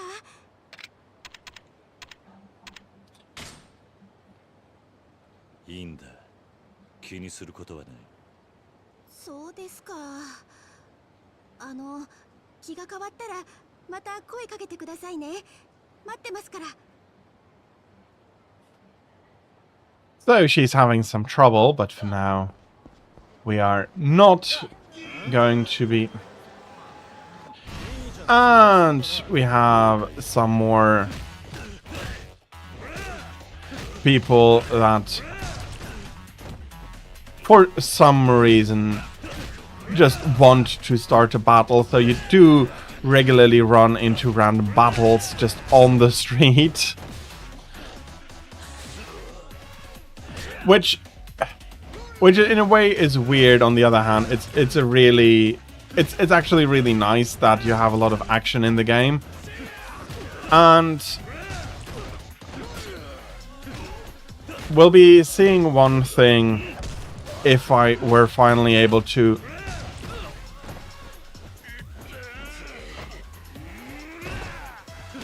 finish this to get to the part that I wanted to show.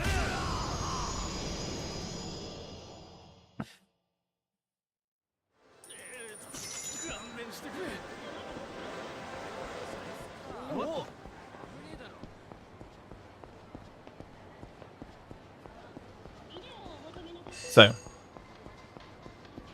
I wanted to complete that one sub-quest, if that is what we are currently pointing to.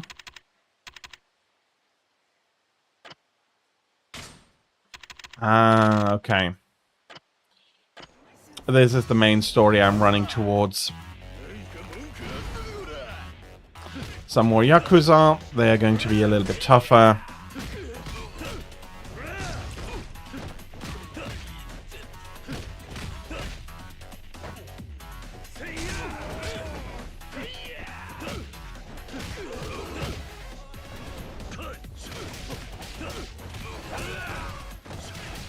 A more combi heavy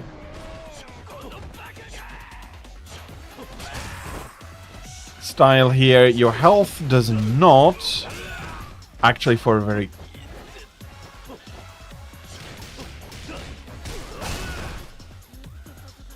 a quite good reason regenerate. It is actually good that between the fights it does not. And as you can see, it can be quite skillful, although I have not trained much in a while. Okay, but drinks, billiards, and darts, cabaret club, arcade, where the good times roll.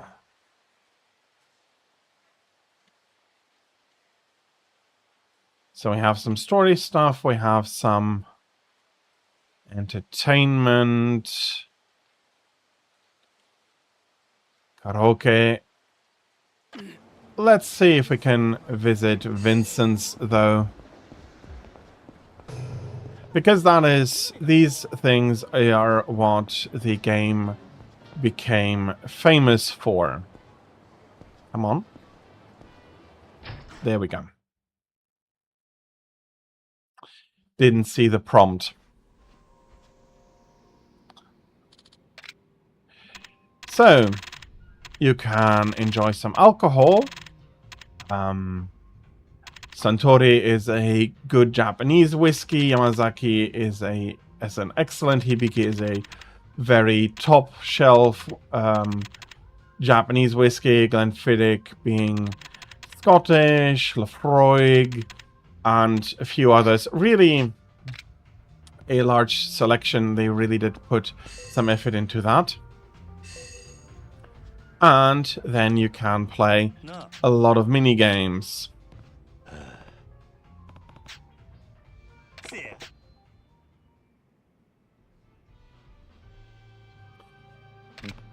Not today.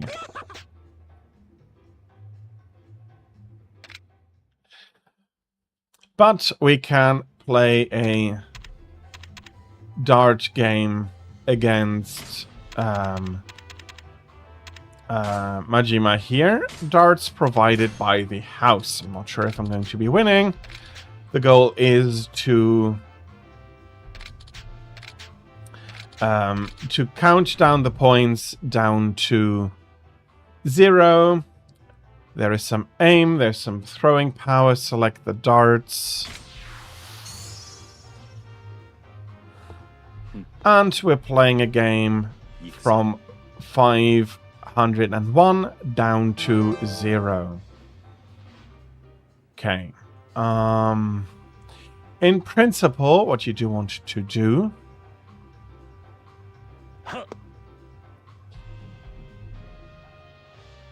is to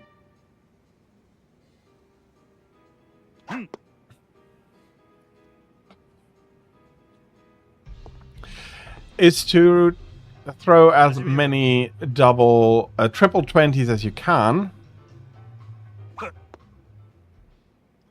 That's a triple 1. That's a single 5. He is grouping them a lot better, though, than I am.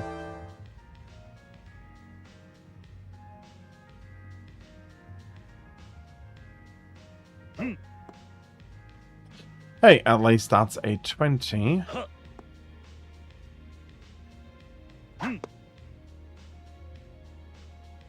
that's another 20, so at least on that front we're not doing too bad. That's a triple 20. That is going to put him well into the lead.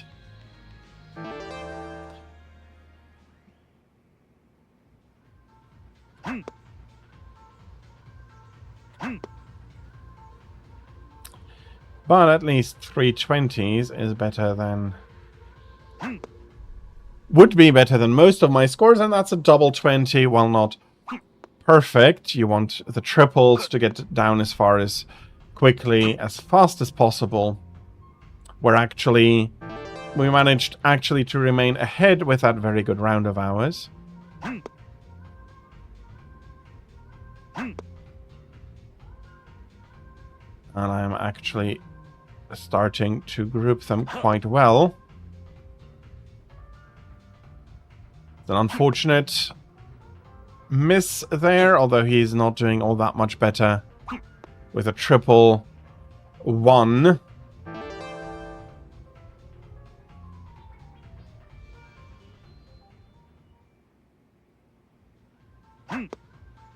Very nice.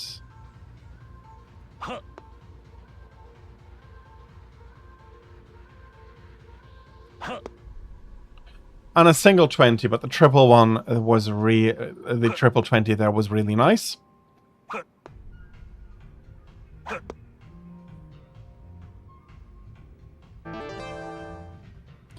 And as such, to a degree, this game is famous not mostly for its story, which is good, not mostly for the societal critique that it provides, but for its panoply of mini games, which are actually really well worked out and enjoyable. I mean, I do have some experience playing darts, not a ton. I'm not by far good at it. Ouch. Nice tone. That was really nice, though. Ooh, triple 18, triple 18, triple 18 will give me the victory. That's a triple 4. Can't win anymore. And there's a good triple 20 though.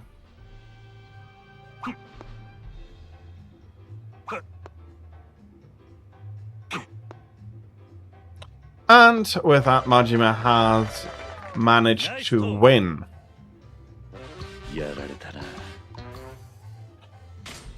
He has also 2 more awards, but in general, it was a good game.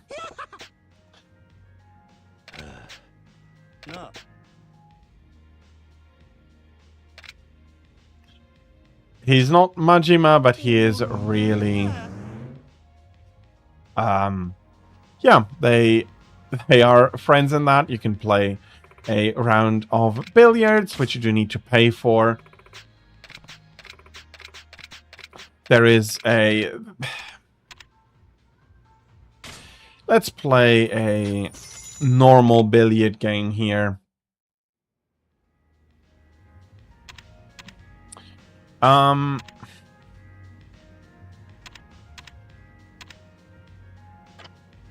Let's do a normal 9-ball one.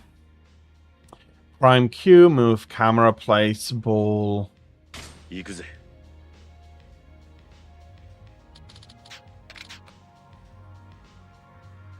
Yep.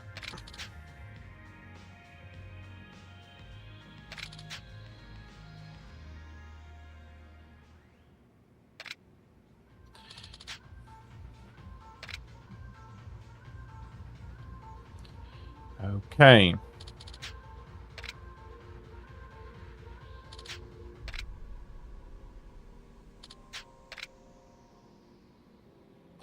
Okay, so all I need to do is pull back.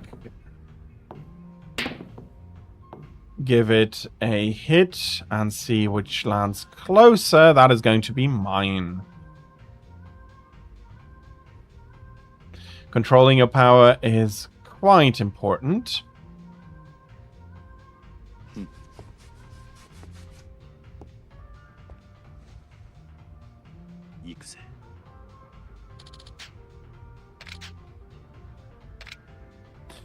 And now I can adjust the shot angle, and I do hope that I can also... Yeah, I'm getting an explanation here. I have kept the mini games especially for this.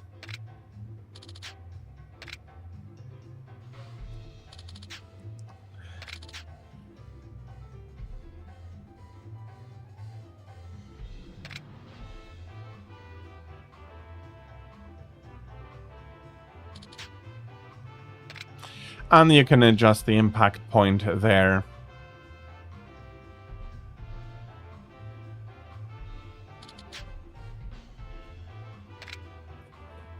Yeah, if you do know what you want to do. So we'll be placing the cue ball actually quite straight to here. We'll be making it a nice break with a little bit of backspin here.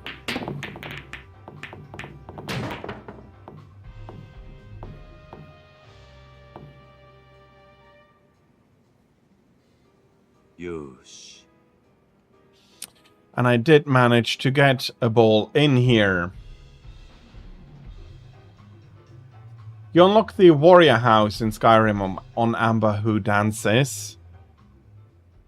Nicely done. Okay, I can't go too much down.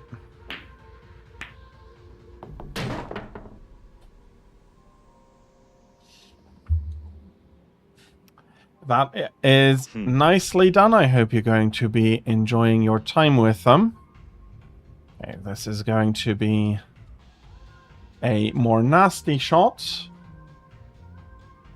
Well, I think that is something that a lot of the guilds don't check too hard on.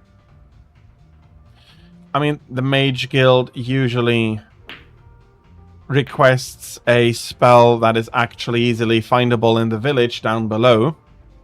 And as long as you have sufficient power to cast it there, yep, absolutely fine.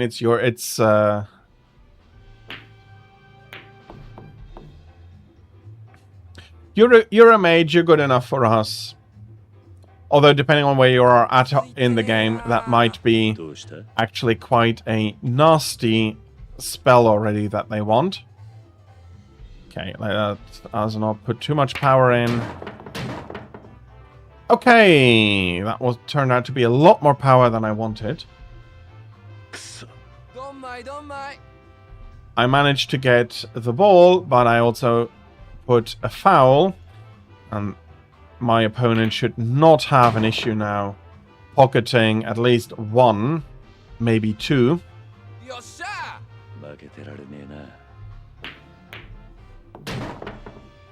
And he's now playing a lot more carefully than his first turn.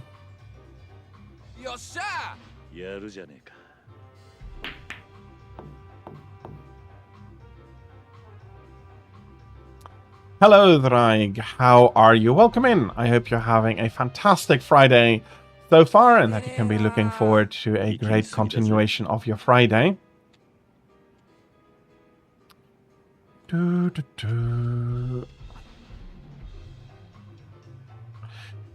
There is the overhead view I had forgotten about. You achieved 100,000 souls at a little before, like 20 before 10 for you, so that would have been 20 before 11 for me. Congratulations on that. I hope you are feeling fine and that you are going to be enjoying spending all of those souls soon.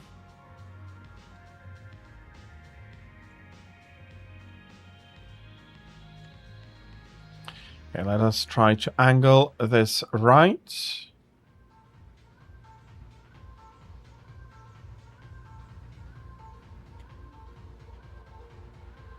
Come on. Not quite right. Oh, no. Not even any luck with the lower pocket. So, yeah, congratulations on that. And while this seems maybe weird for a GTA adjacent game, this is very much in keeping with the Japanese idea. We're going to we have a very serious subject, but we're also going to be including a lot of mini games. You can do karaoke, which is what I'll be doing next. Fortunately, I did lose here in the billiard game.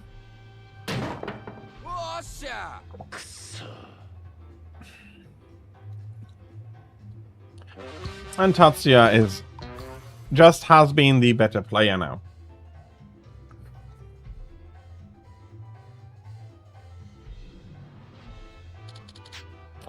And I do need to pay if I do want to play again, which currently I do not. That is fine by me.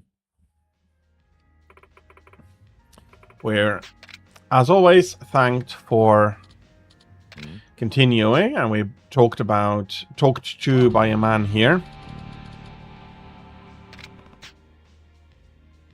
Do we have some time? Not exactly.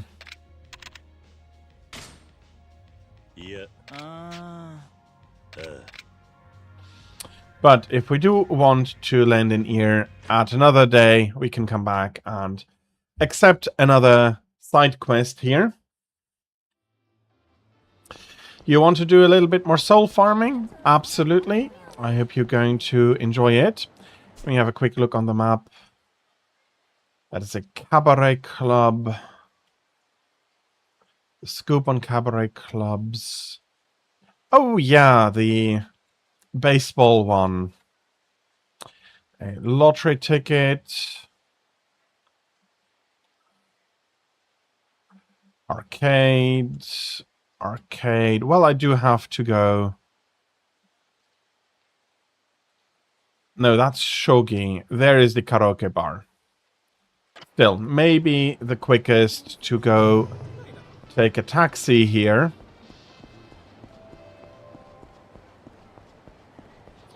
I will not be accosted. I am getting accosted, aren't I?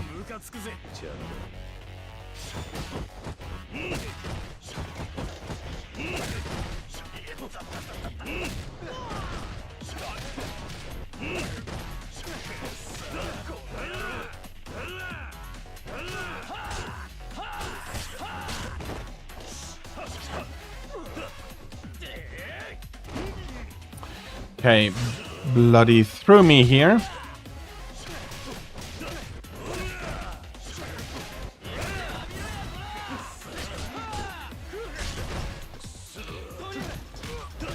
You have, again, a few styles here you can fight with.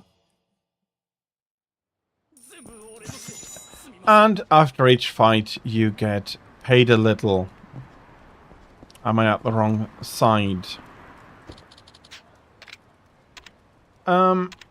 Let me go all the way down for 600 yen. So about $6, €6. £4,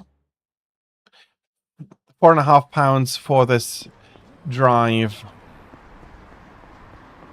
Which, I mean, with what I can do, I think that is fair.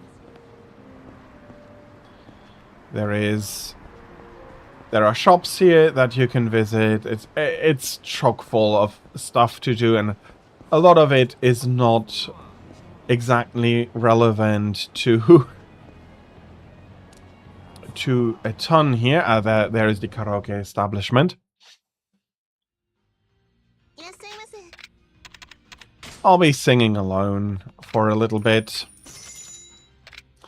And this is what really made it so great, or that made it stand out so much. You have a very serious and well-told story with a lot of fun side quests that you can just go through, ham on, and enjoy. And yeah, you've been playing Skyrim for a bit. You have a Khajiit named Simba because he was named by the Bretons. Nice. Some nice references in that. So I am just going to sing. You'll be getting points. And I do only have a few songs available right now, but that's not an issue. I think I'm going to be just starting with one of the more famous songs of the Yakuza series.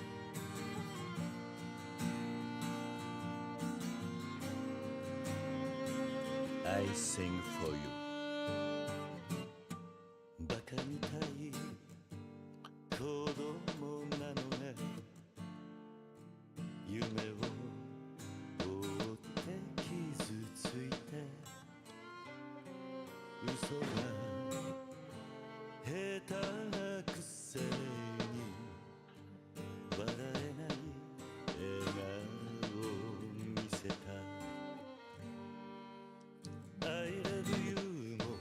He looks like Simba too, mane and everything.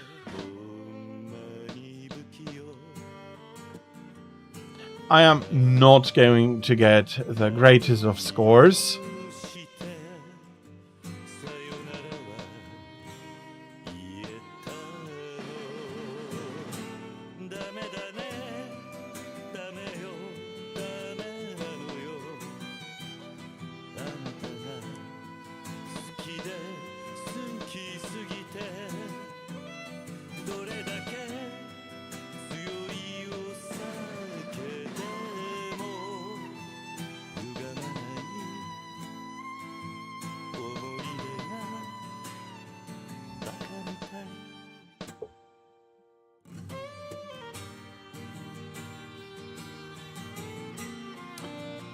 And indeed, the series has gotten so well known that some of the newer ones really lean into this strong silliness of these games, of the mini games, and really push down onto that. I am getting, not sure if this is it's not over 1,000. It's a meh score, I'd say. But it is the new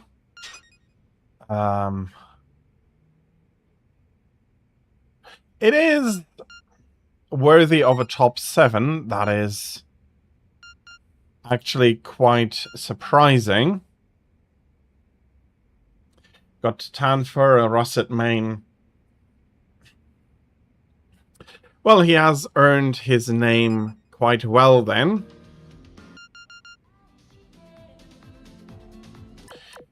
There's just something exactly with the settings I wanted to check. Let me take a look at the sound settings, because I did feel the music was a little bit quiet.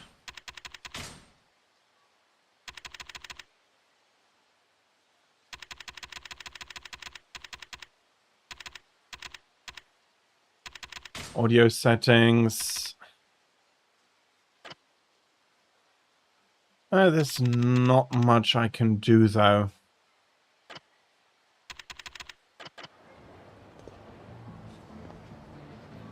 Yeah, let's make a second song. Let's sing a second song before we're moving on with another, with one of the other mini games, and then, yeah. So there's a ton of side content in addition to the main idea. What I really think captured the imagination is that all of these activities that you can do here are or were popular activities that you could do in Japan at that time. The karaoke machine is actually quite an old one.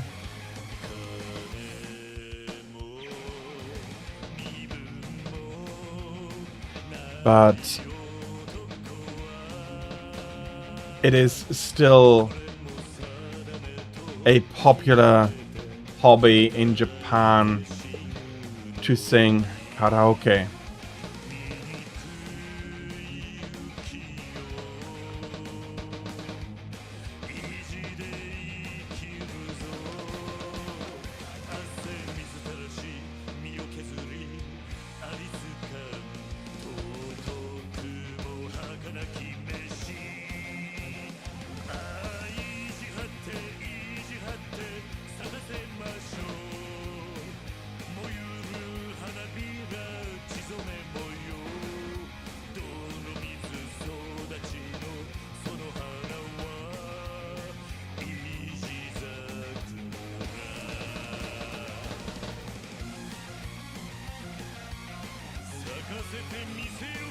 I saw you were enjoying some Elite the other day.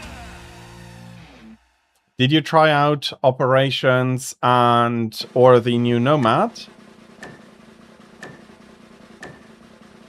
I'd be personally guessing, I think, more towards more trying out Operations. 8th place. You can't... Okay. I am sorry then for bringing it up. I must have missed that. Or forgotten that. You only flew over to the CG system. Well, if there's a carrier in the system, you can still join... Well, any carrier you can land on. You can still join in any of the CGs opened by anybody else. So even from the CG system, you can enjoy the Operations if you want to. But I said we're going to be only doing one other song, even though, again, fortunately, I'm not the best singer. Okay, we have a store. I might want to fetch something to eat.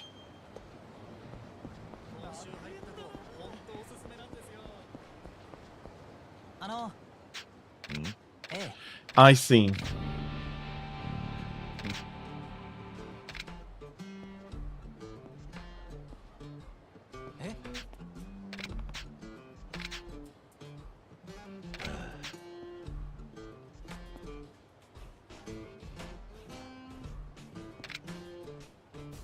何?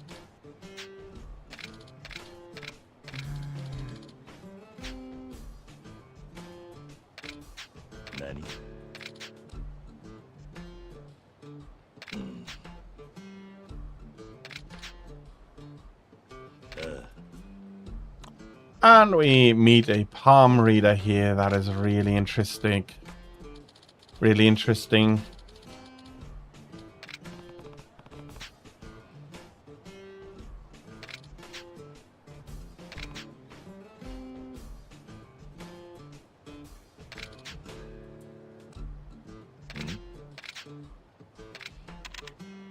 I don't need to hear it, but he'll be here. He'll be here if we change our mind. And yeah, that is Fairdraig. Do take your time and come back when you're... and maybe try and come back when you really can't sink your teeth in again. A nice chashu tonkotsu ramen. Very, very delicious. And this is also quite accurate. The restaurants in Japan actually do have very strictly limited menus. But they can then really focus down on that. Okay, that is closed.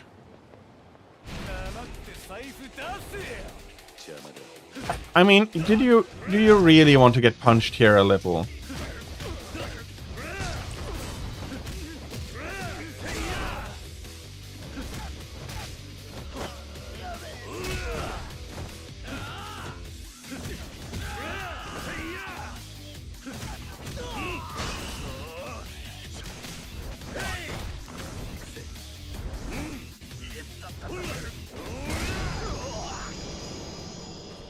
Poor guy is getting a drop kick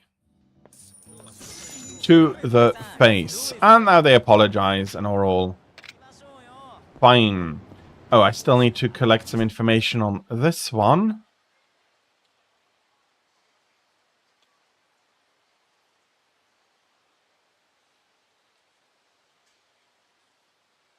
Let's see.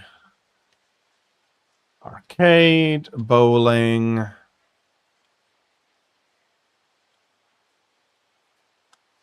A mahjong parlor. Well, why not? Let's go bet some money. Although I don't think you can do that even with mahjong. Yeah, I hope you're going to be enjoying your sessions into the black as you're doing them.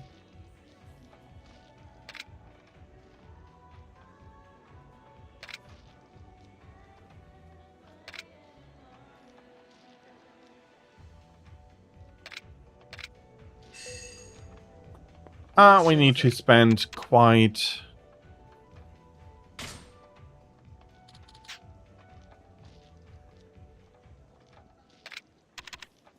Let's buy 25,000 points worth.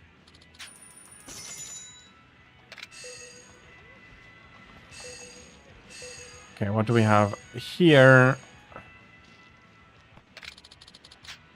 That's a locker key lying on the floor. So yeah, a ton of small collectibles as well.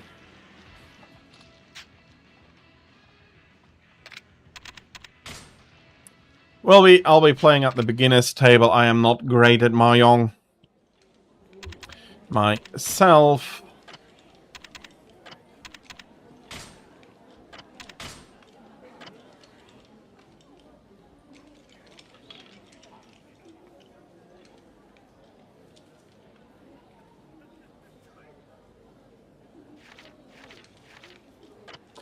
And then it counts with the Han and everything.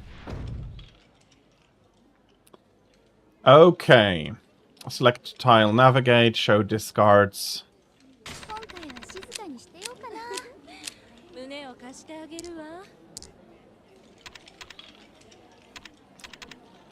So this is a Joker.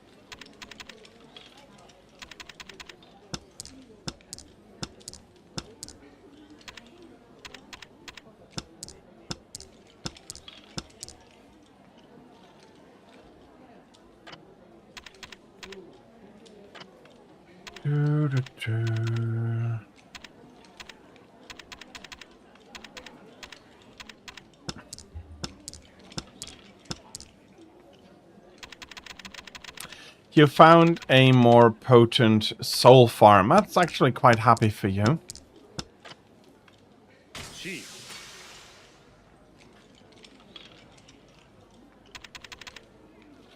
And I can take something out for us.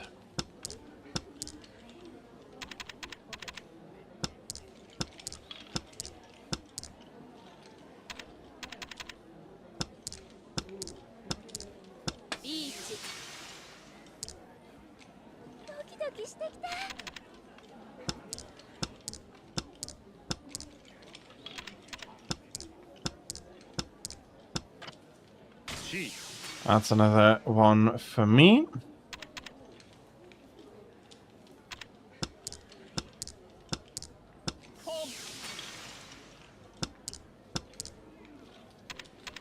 I have that double.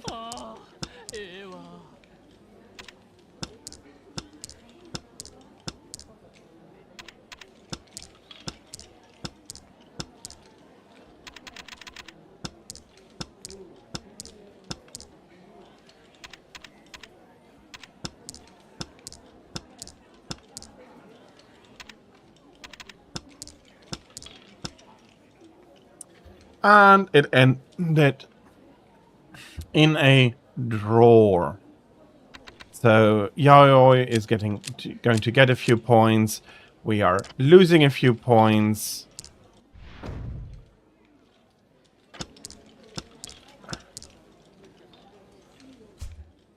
And I'm going to be quitting the game because I do want to showcase a little bit more. So, but yeah, you can really...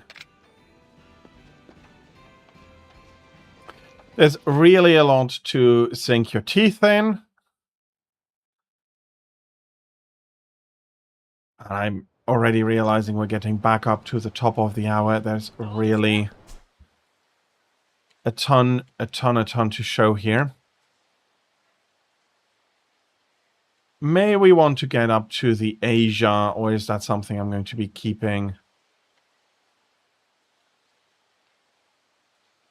more to myself?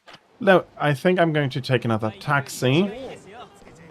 You're already back up to close to 15,000 souls. Congratulations on that. I hope that you're also having a lot of fun with the farm. I'm personally not a huge farmer in these games. But I can understand if you do want to farm. Let's go to the Pocket Stadium. Let's do a round of cards. Well, not cards. Pocket Circuit racing here. Conduct a test run.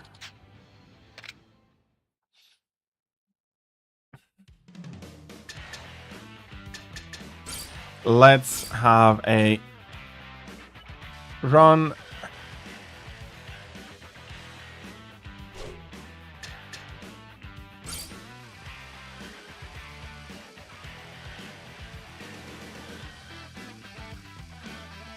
We're getting the car around here.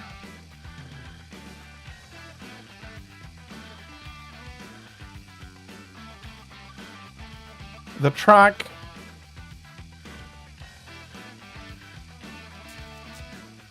And we now know, well, we have a 4-lap time, so it's probably about a minute for the entire course. A minute, 2 seconds, I'm going to say. They are also money, and that is... I have my style I play these games in, and I personally don't farm much, but that is, again, how I play them. There's nothing wrong with playing them any different. It is just what it is for everybody else, and you're going to be farming experience and money. So, yeah.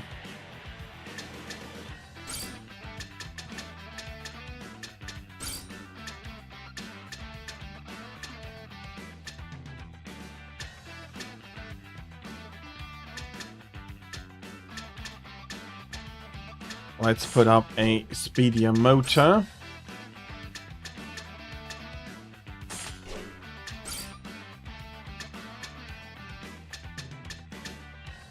Let's stay with the normal one. Good cornering, though, is important.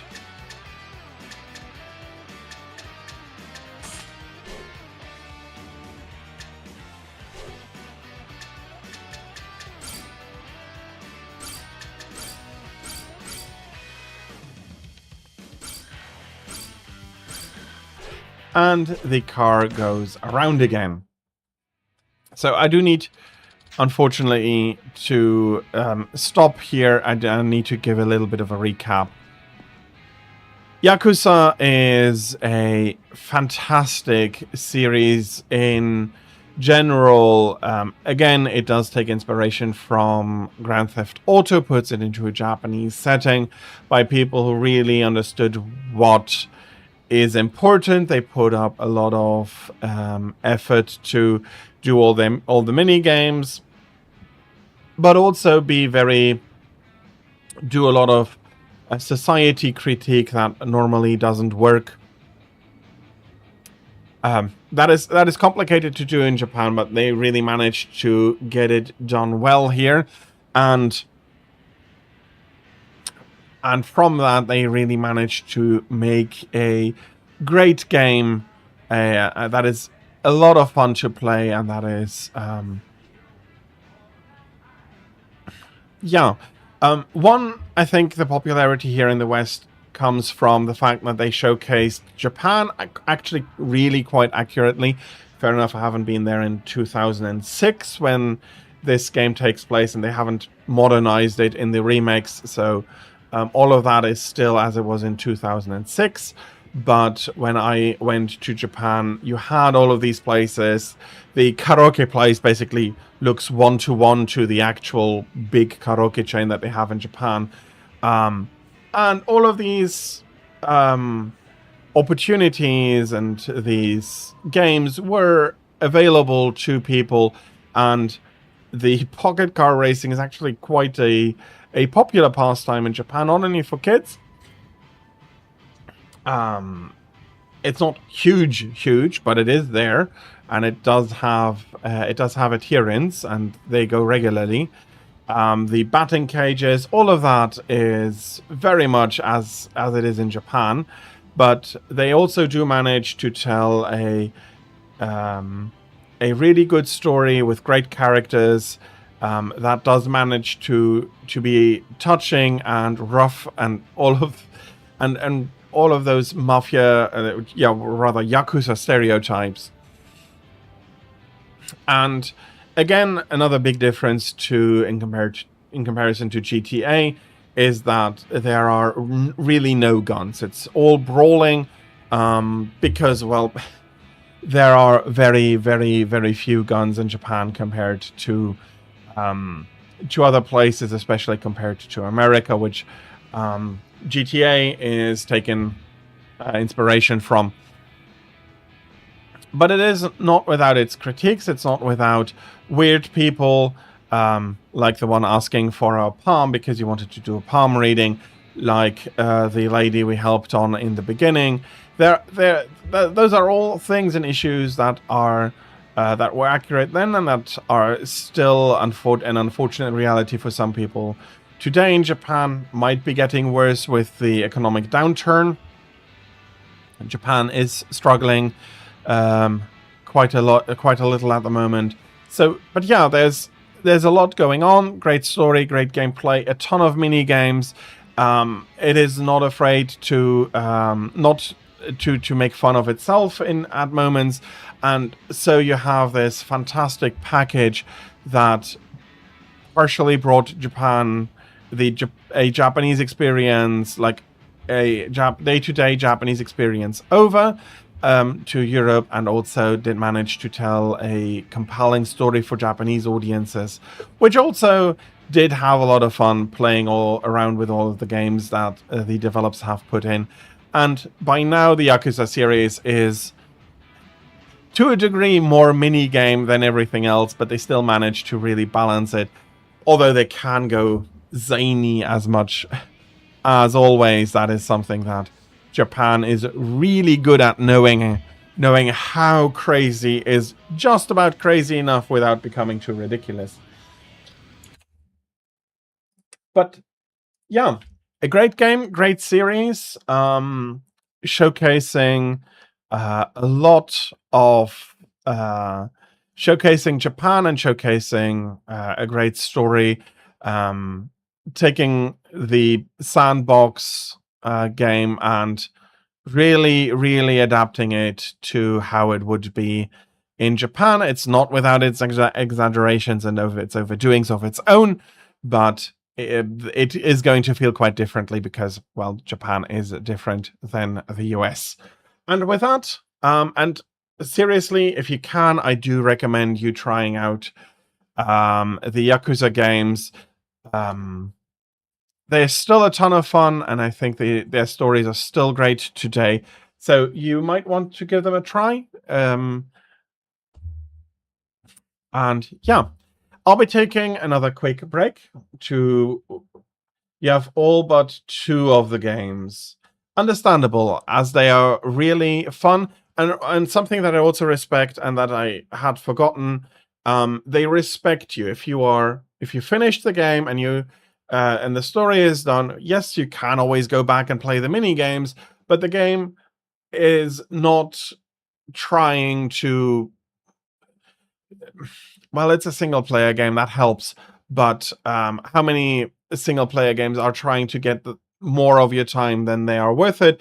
Yakuza is a lot better with that, and it allows you to progress at your own pace. If you want to do a lot of side stuff, it allows you to do a lot of side stuff. If you want to push over the story, you can push on with the story, and there's no minimum threshold of side stuff that you need to do. Unlike so many Ubisoft open world games, maybe that is a bad comparison because that's on all of it, but that is the comparison that I just made, actually.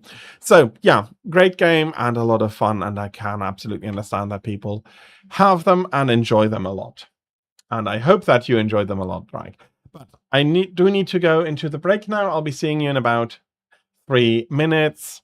And I'm going to thank you for your patience during and with the break and the ads that we will be running during it. And I'll be seeing you after the break with Hitman Blood Money.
And I am back with Hitman Blood Money.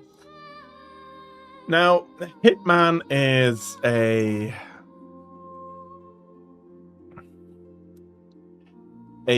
very interesting game in that it is seriously it is. Scoop of the century is a couple of wine guys getting whacked in Chile. It wasn't the victims that caught my eye. It was their killer. I believed it was Mr. 47. And the bald killer clone? Come on, Jack. He's an urban legend. Even the CIA and your own FBI say he doesn't exist. We say a lot of things, Rick. It's part of the job. Delgado was a very successful man. Successful men in that part of the world tend to be, well, call it security conscious. Not many people could have done this thing solo. So you went running after a myth? Myth? No. It merely caught my attention. One of my CIA friends was also intrigued. The opera incident heightened our curiosity. Have a look. And he is getting his second file.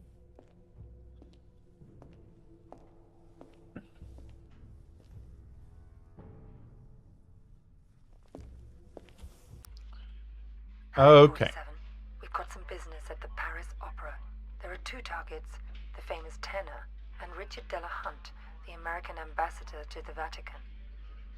Our client claims they're behind a prostitution ring trafficking in boys and girls from Eastern Europe.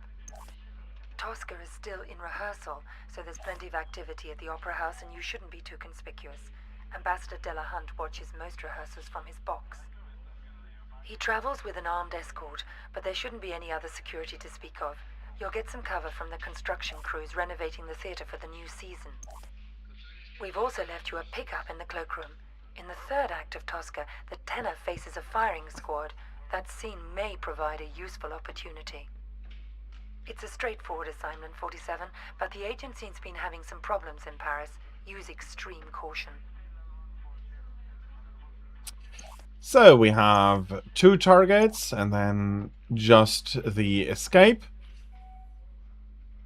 Indeed, it is another great game. It is taking stealth to... it's taking a very different approach to stealth than what we already saw from Thief, for example. I'll be taking some of my normal stuff. Do I have some miscellaneous equipment?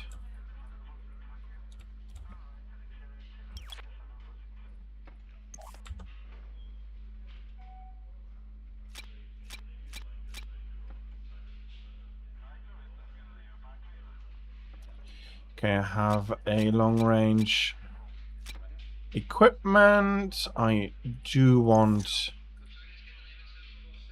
to buy another mine, some binoculars, an improved lockpick.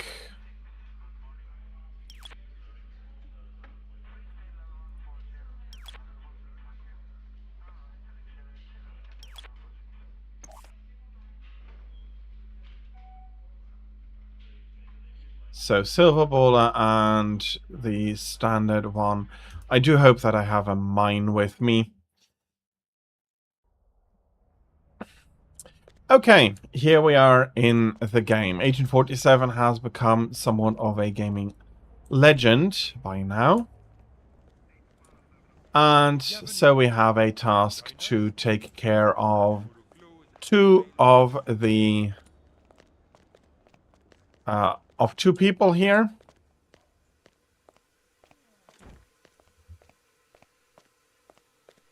Yeah, I'll let you go about your business.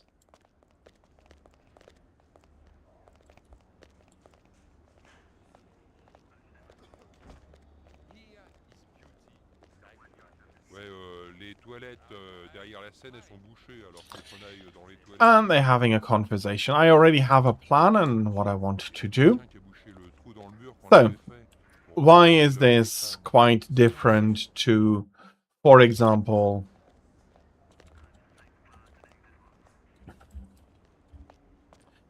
Thief? Because the idea of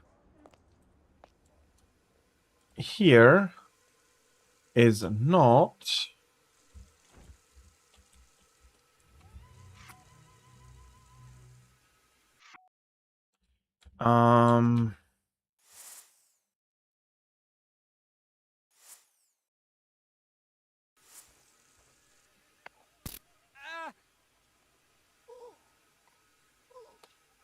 that is what I'm looking, what I was looking for.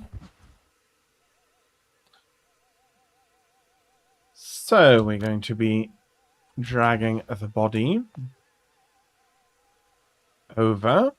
We're not going to dispose of it quite yet, because we are first going to suit up as the worker, and now we're going to be putting the body into this very conveniently placed can, and then we can also do something really nice. I am going to be placing a mine. I'm going to be placing a mine in there.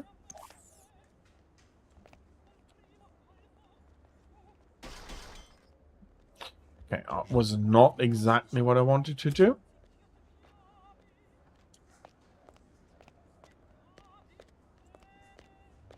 But we are now a construction worker.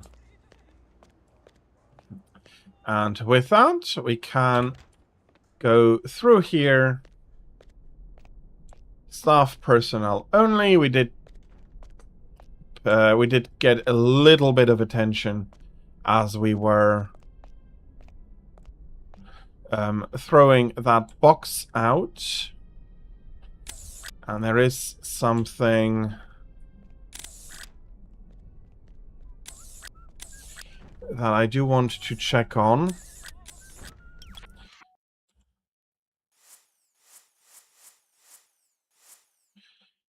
Those are mine.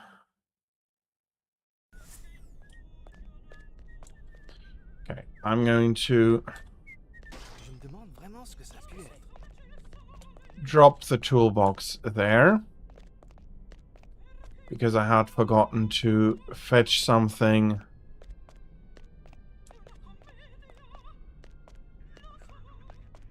from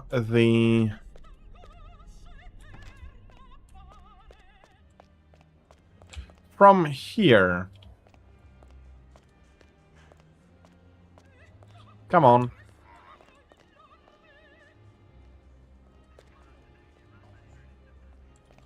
Or do I need to be suited up normally for that?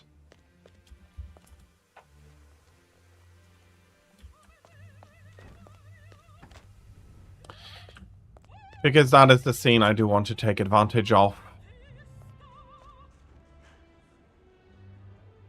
Yeah, there is a lot with that. And then there is stuff like this, where... Here is your jacket, sir.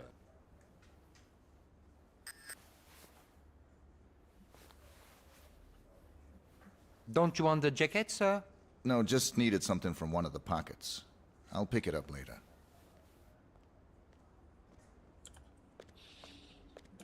There we go. We managed to pick up something that I'm going to be enjoying using, and the idea is that, well, you are a worker here, and so people who do not know the work crew are not going to be giving you more than a second glance. And since the rehearsal is now over, one of the targets is going to go over. target is in red. Still standing at the top of the stage here. I do not quite remember which room he had, so I do need to be careful with that. And yeah, your equipment did play a huge role, and your approach also played a huge role.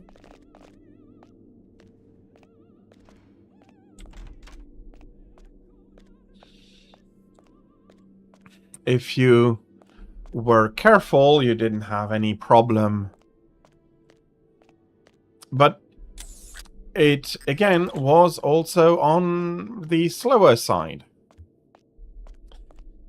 You couldn't... Well, you could rush if you were playing on a lower difficulty. That would not necessarily be an issue.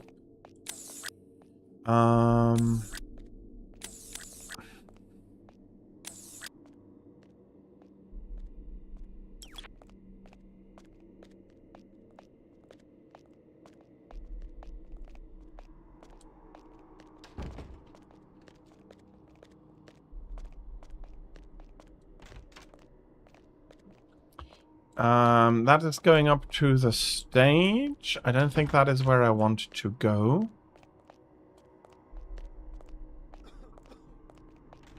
I need to be careful not to be too conspicuous here. This is leading... This leads up to here.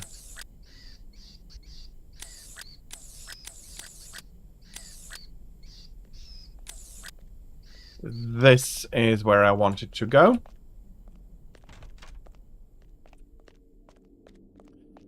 So, it is not a game that requires you to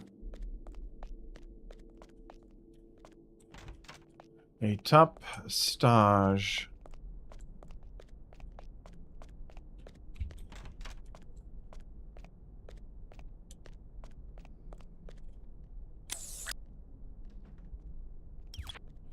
Okay.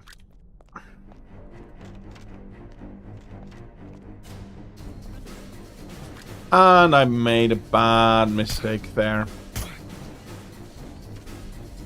Okay, that is unfortunate. I do not have a save file here. Okay. Made the mistake of taking out the mine. Let me quickly reset that. Here is your jacket, sir. Maybe I should have shown that you can just shoot everybody over. Don't you want the jacket, sir? No, just needed something from one of the pockets. I'll pick it up later.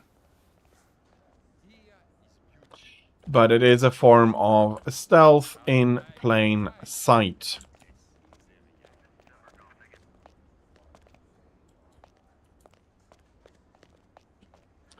Kind of things. And again, you do not want to be caught. There we have the sedative. Poor guy is going to take another nap. And I'll be going back to nothing. The suits that you're leaving about, because you can change more than one time, but in this case it should not be necessary to do so more. Drag body, there it is. There is the prompt to dispose of it. Once you get strength, dex, vigor, and vitality at least 20, you'll do the other once. Yeah, that is fair. So I do want to place an item in there, and I do indeed want to place one of the mines in there. Luckily, nobody saw me doing that.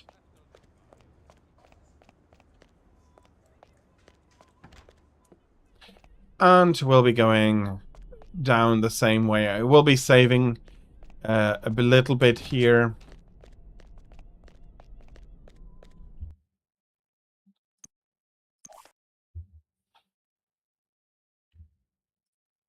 Just in case I mess up again. Anybody interested in me? No. And as such, we're opening the door as if we belong here.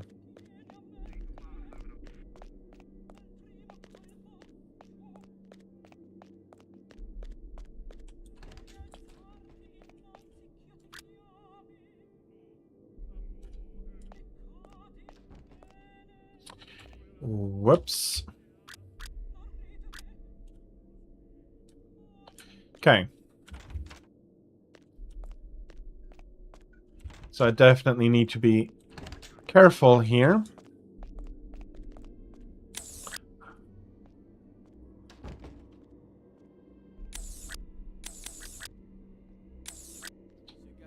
How was the path again?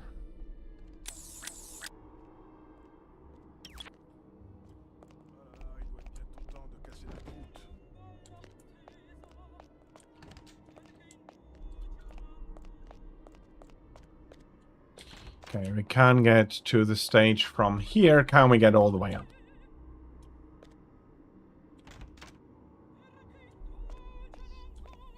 And I have again a bloody mine in my hand.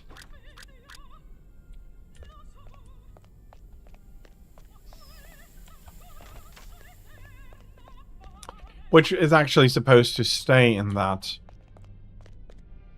toolbox. I plan on doing so. Thank you very much. Enjoy your grind.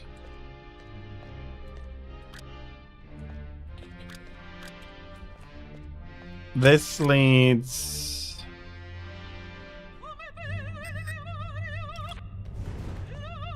quite directly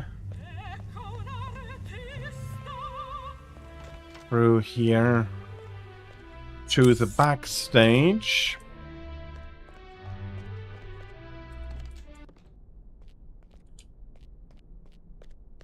Okay, that is going down. I want to go further up, though.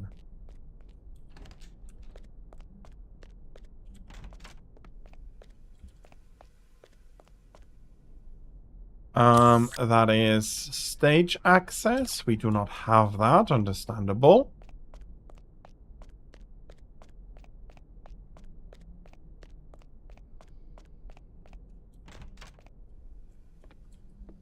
Okay. No, we do not want to do it that way. We do want to... Here are more stairs upwards.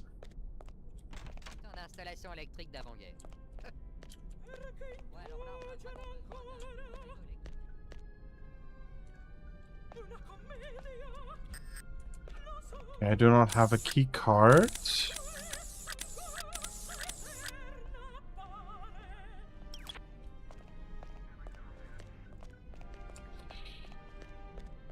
And it seems that from here I cannot reach to where I want to. So, actually showcasing something quite important. You do need to scout the place out. And I haven't played the game for long enough that I don't quite 100% remember everything anymore. Which is nice, because... well, if I do need to scout things out, I do need to scout things out.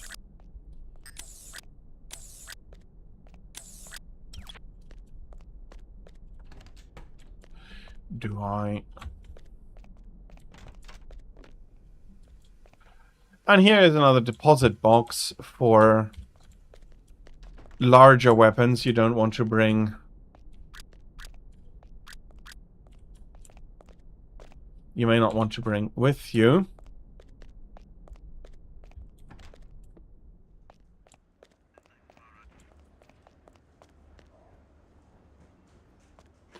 Access to the top of the stage is over here then?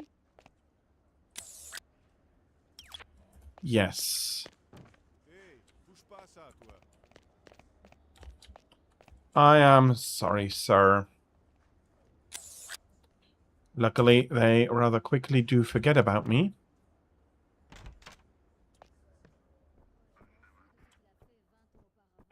And as long as I pretend that I'm supposed to be here, there is no issue.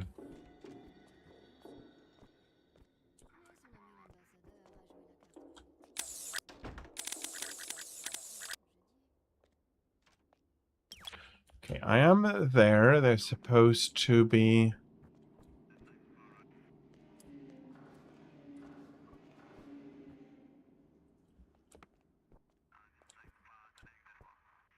Getting tired of this damn opera house.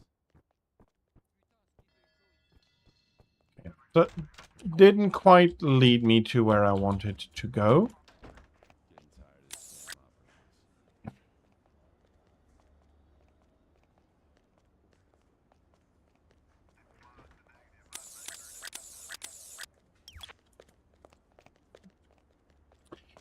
Light room.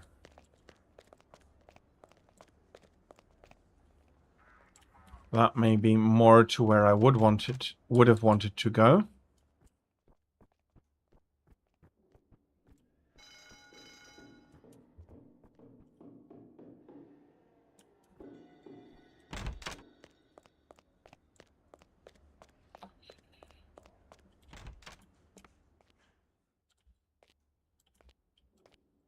Well, do I have anything interesting? Actually, don't want any additional ammunition. I'm already carrying quite a lot of that.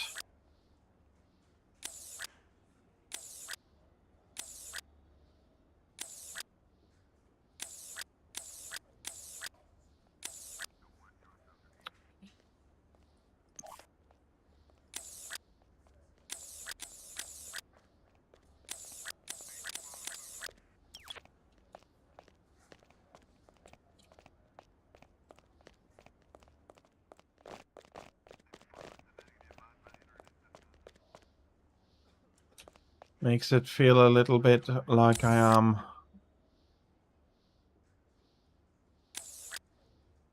after all not quite where I should be.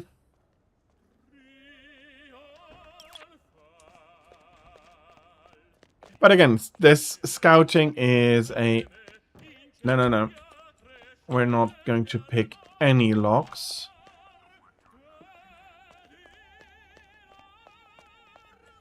This requires a card.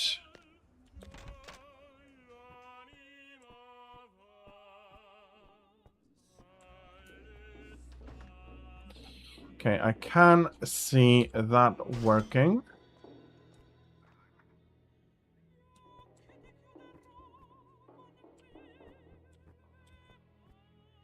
How are we going to get onto the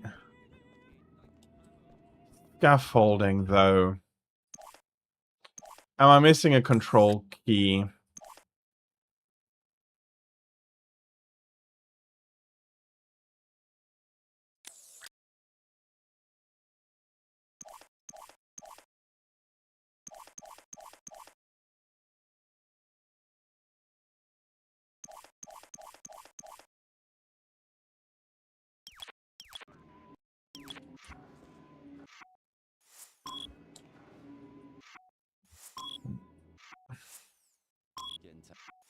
Tired of this damn opera house. Okay, we're putting that away, please.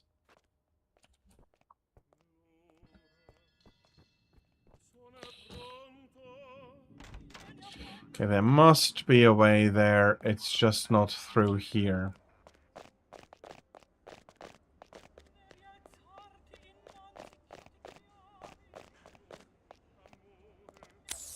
Okay, let's continue scouting.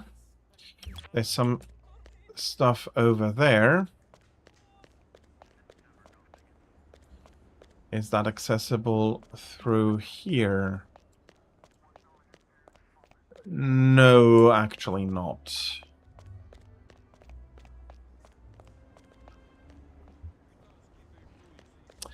Okay, let's take another trip into the basement.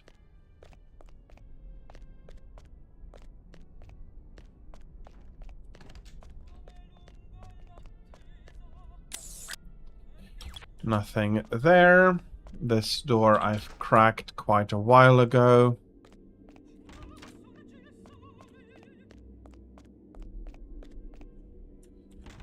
Stage and general backstage up.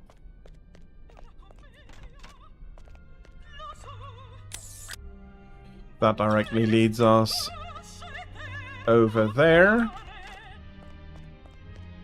This leads a little further up.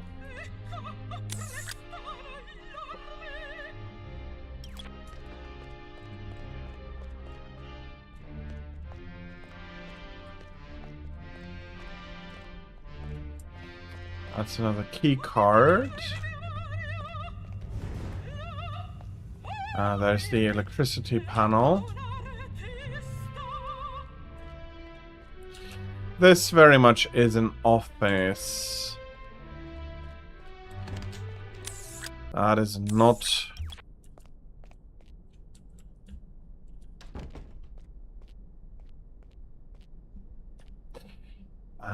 light control room. There we have the key card, and now we can use the key card.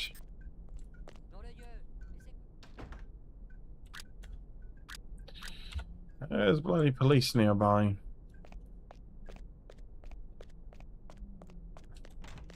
Now we can go around and fetch.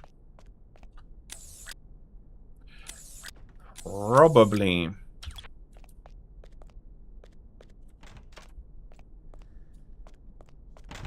Well, I know that I can open the door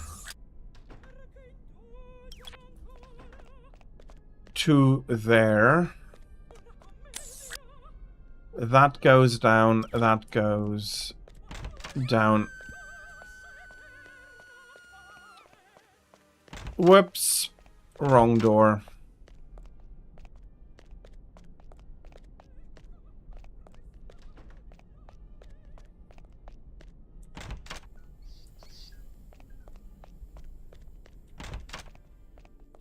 Luckily, it did not lead to anything worse.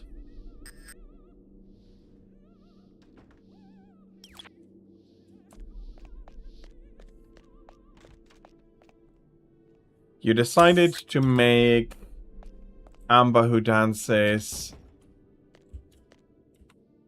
Okay. That's the way it opens.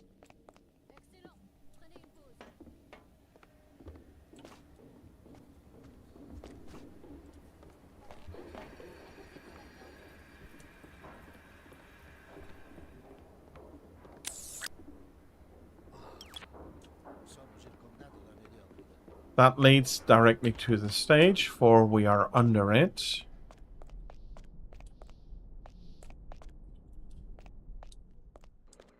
Le journal télévisé américain nous rapporte que le vice-président des États-Unis est décédé suite à un accident automobile durant une visite de routine.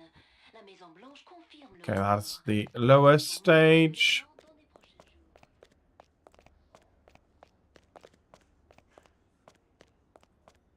Now we are above the stage. We have the key card for the light room.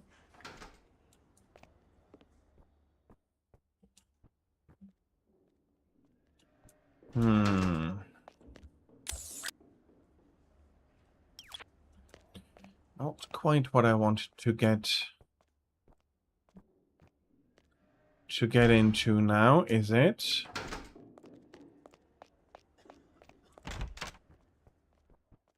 I am seriously...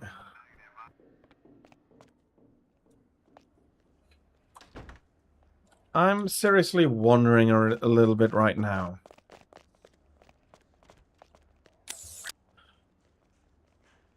Isn't it always a little bit of an issue? If you know what you want to do,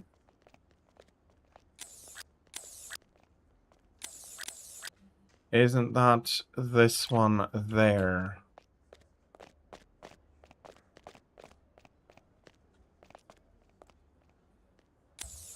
So you did pick up quite a... Je vais devoir vous fouiller, monsieur.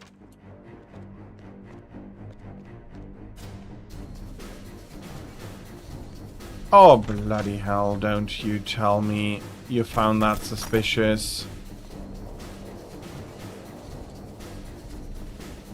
Well, they have.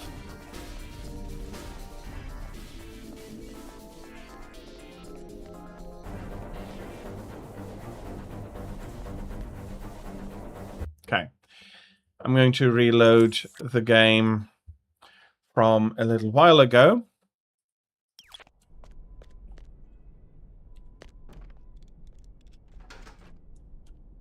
You also picked up a dagger. Seriously, a battle mage is my favorite way to play.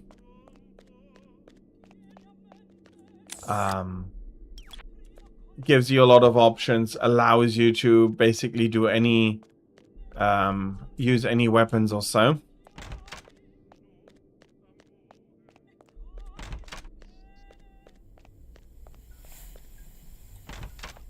But yeah, I can understand if that is not for every, and not every character. It's just the character build that I find the most fun to do overall.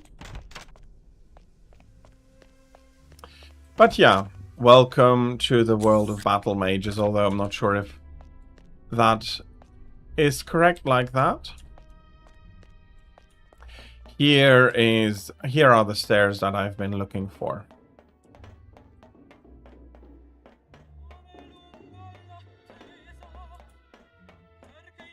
So we're getting up on top of the scaffolding.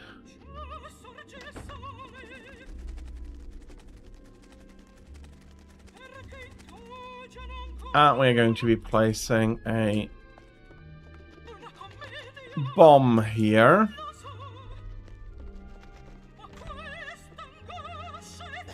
Yeah, hello, welcome in.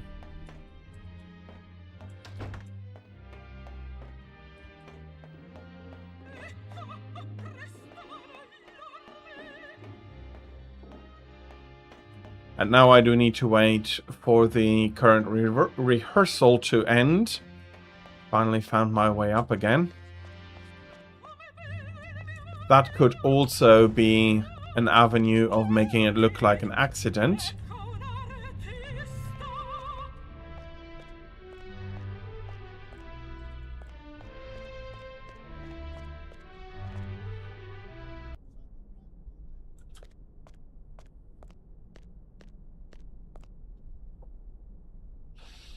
And yeah, we now need a little bit more patience after I've realized how and where my access is.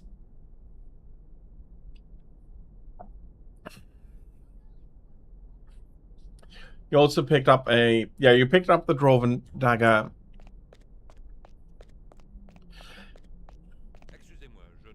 Yeah.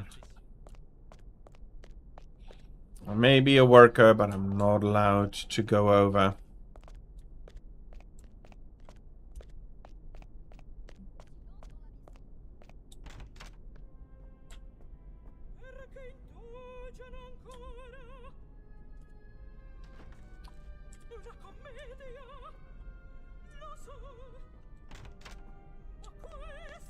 What does that note say?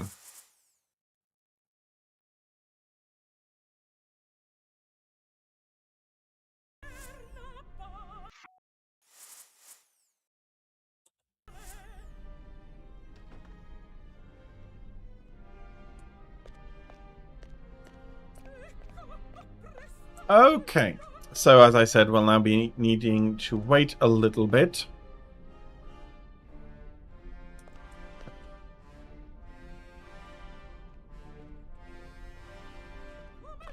And this is what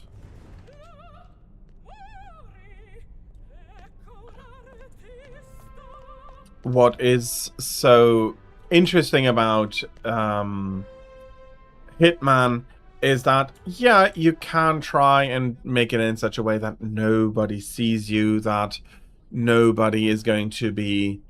that the traditional stealth with staying out of the way, not doing anything weird, or just hiding from everybody and not allowing anybody to see you. But here we have the stealth of, we're a worker, and as long as we're not doing anything overly suspicious, I mean, just standing around for a while may be suspicious, but we are waiting to see when they do leave the stage, although we are given a very high performance map here.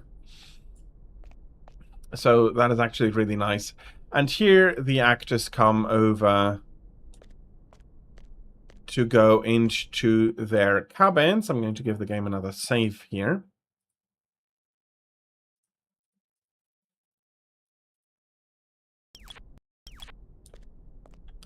You're wearing the Archmage's robes and the Dragon Priest mask from the College questline.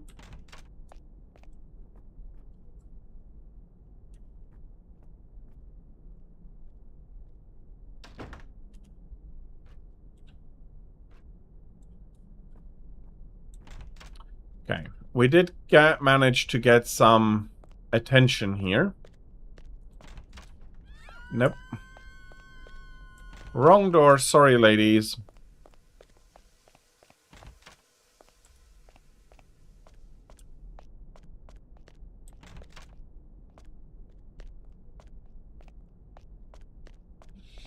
But despite this small mishap, he should be picking up the pistol. That should lead to the accidental shooting.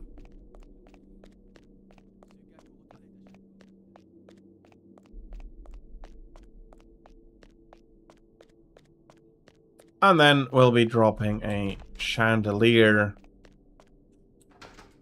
onto the second target we have.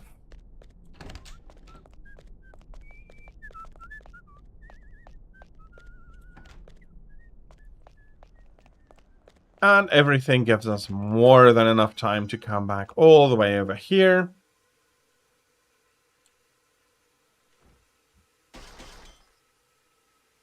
Drop the toolbox, suit up, and go have a look at the opera.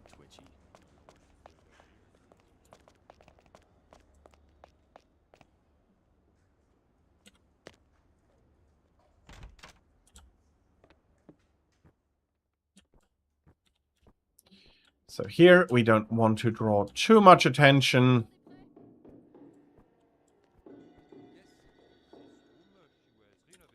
But my first part is now soon over.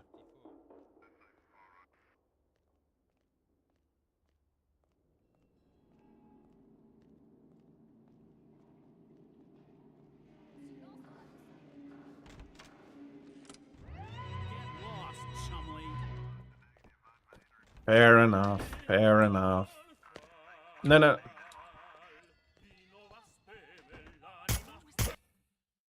Ah, you didn't need to start shooting me.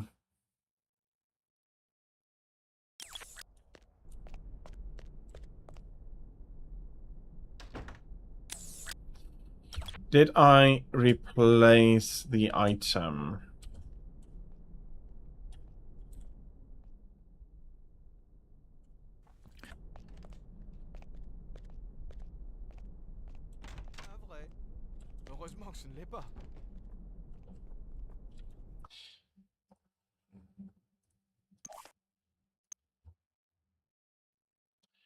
Okay, let's have a look. Is this the prop? This is the real one. Okay, still need to do the replacement again.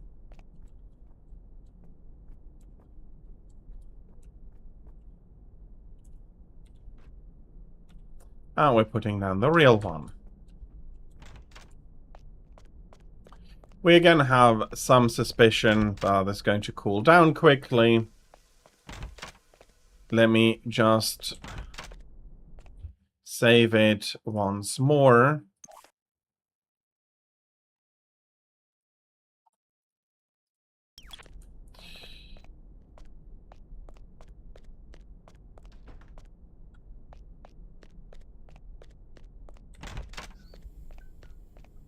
I'll be going over once more.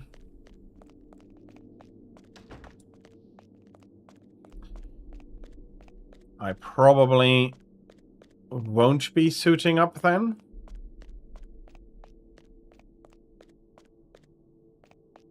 Or at least I won't be suiting up immediately. I'll be suspicious as a worker.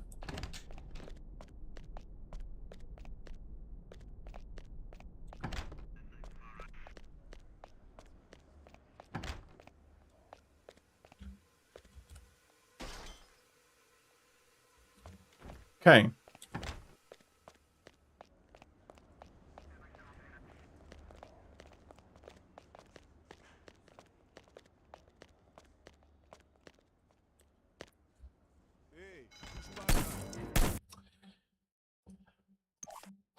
Luckily, I've been saving a lot now.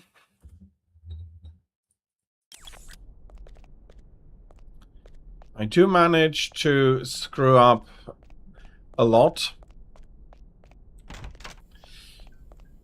But if you do want some of the best results, you do need to be patient and learn the map, learn the mission in order to pull off the perfect hit. Again, I do not mind these happening, except that I hope to be able to finish this one in the hour. And I'm probably not the first one to have come up with this exact method of taking care of the two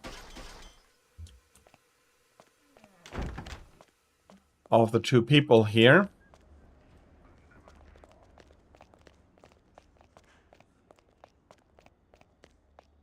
If that is still a locked door.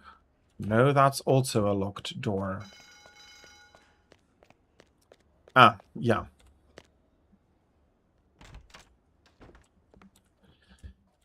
Indeed, I do remember now. Okay.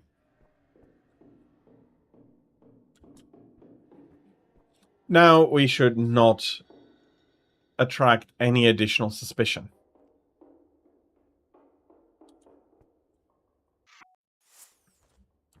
So, everybody's coming back to the stage. There is going to be the rehearsal.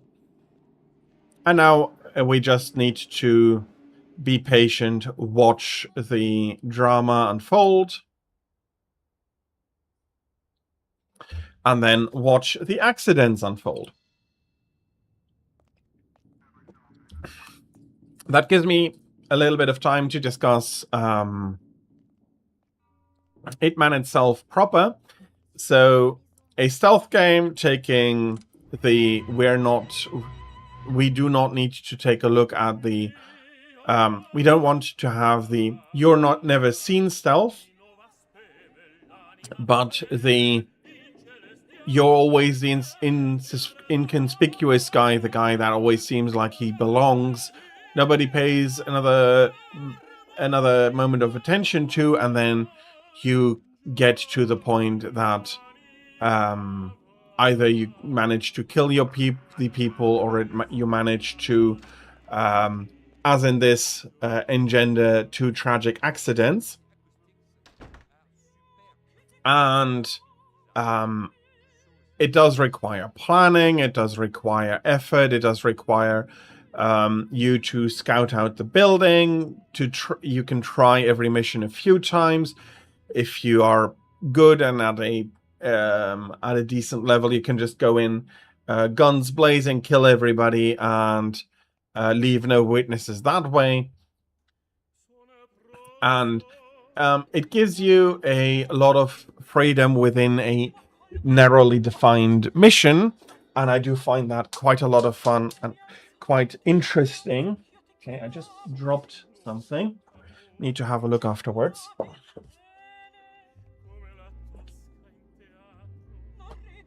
Need to have a look in the break for that.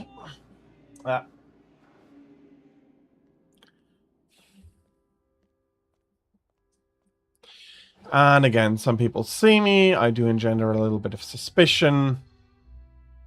But nobody is coming over to really check me. Which is good.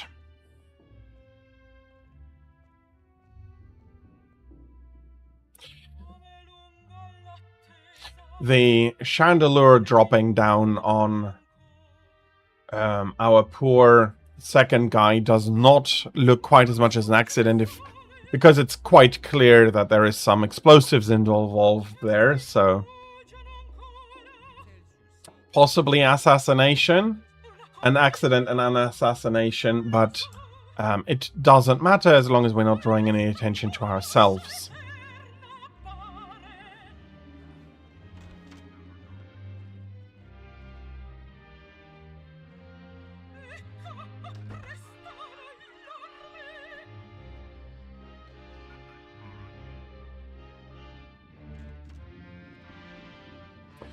And so Hitman has become quite famous. Oh, sorry. Congratulations on the iron plates and gauntlets. Plate, boot, and gauntlets, actually.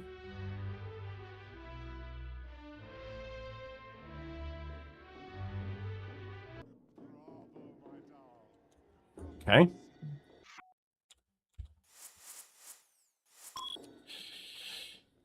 I hadn't exchanged the pistols. That's not good.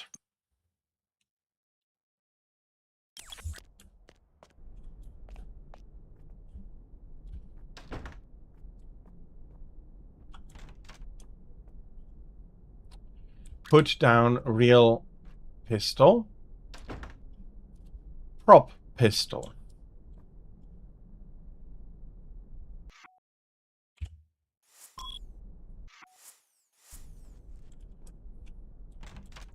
So this is the real pistol. Ugh. I was completely inconspicuous, and I could have just gone around once more.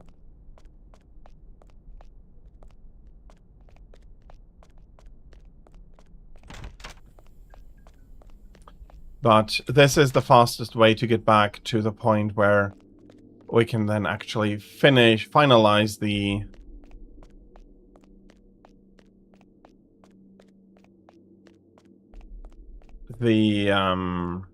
assassination.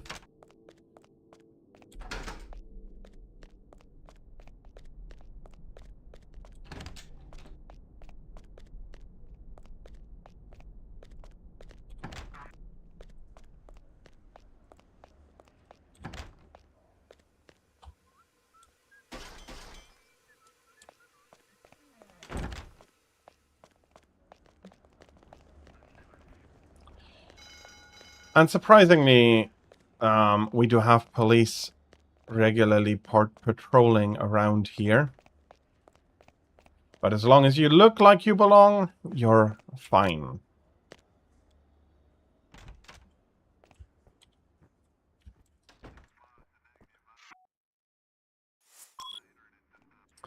Okay. Let's go at this again. If it fails, I'll just be taking out my ballers and shooting everybody who's getting in my way.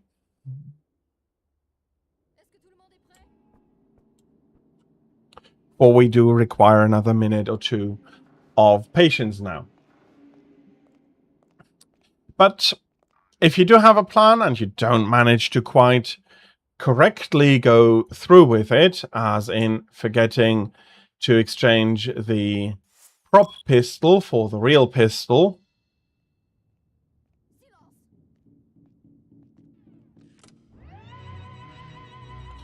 then you are standing at a point where you feel like, oh, my assassination is going to go now off like without a hitch, and nothing happens, and you'd have to go all the way back, wait on them again,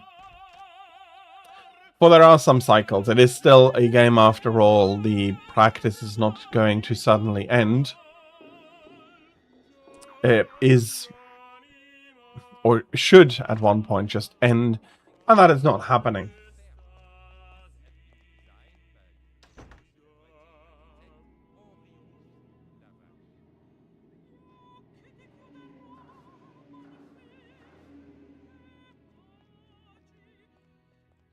This time, though, there should be no issues, and there should be a fatal shot for our first target.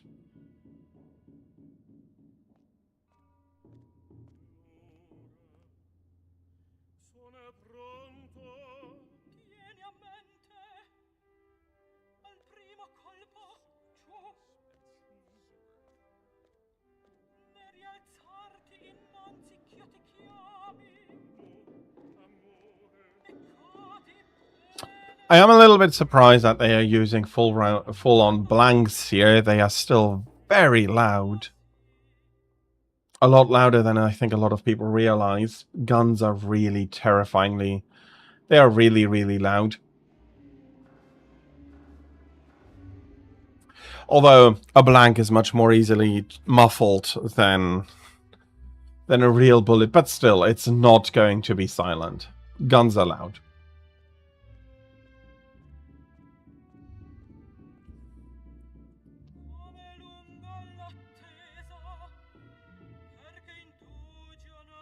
Come on, please get to the good part. But yeah, as you see, go scout, go plan, go take a look at the environment.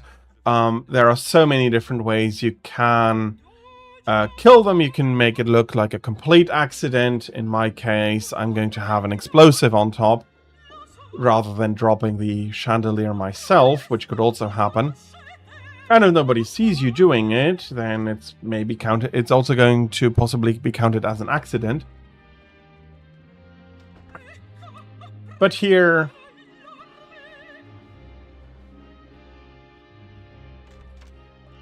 the poor officer is a little bit suspicious, but not too suspicious.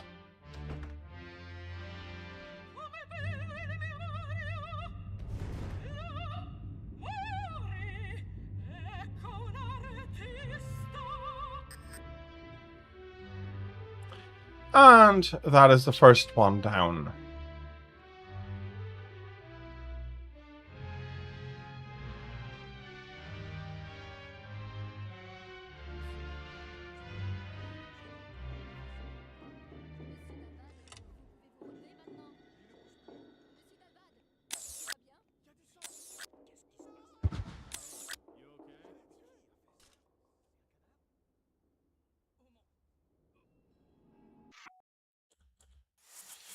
And of course, shock horror.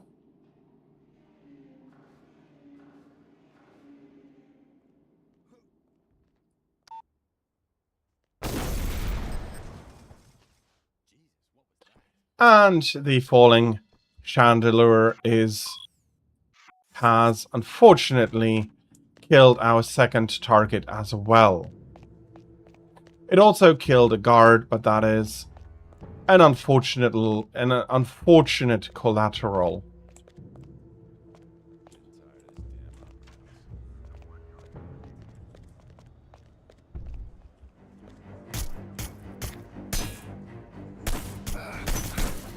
Ooh, I am getting shot at though.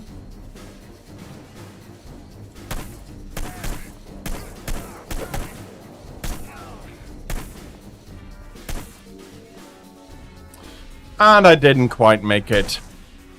Okay. Unfortunately, that is quite unfortunate.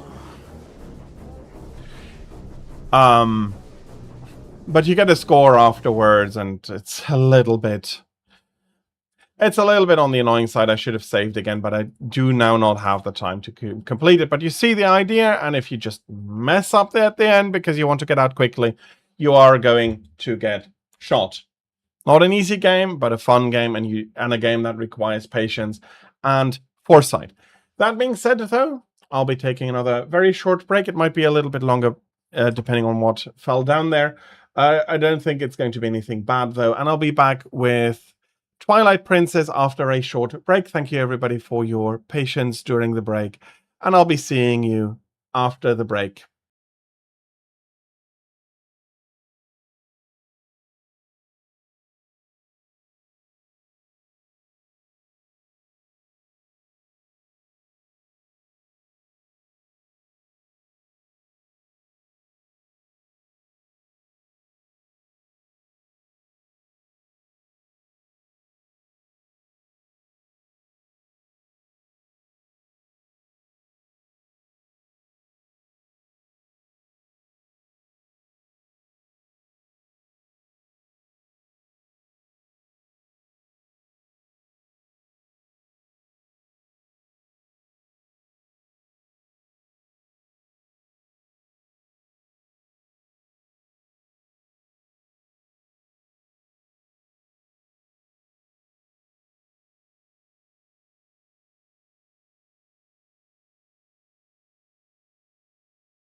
Well, I am back. I almost welcomed you back.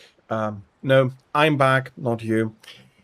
And I am back with Twilight Princess. This is the HD version of it. And it is a follow-up for me to the Ocarina of Time. We had Wind Waker in between for the GameCube, which was also a very well-regarded game where you were sailing across the ocean and having your adventures there until you became powerful enough that you were able to bring Ganon to heal again. I don't know exactly which timeline Wind Waker is on, though. I think the one where you lose in Ocarina of Time.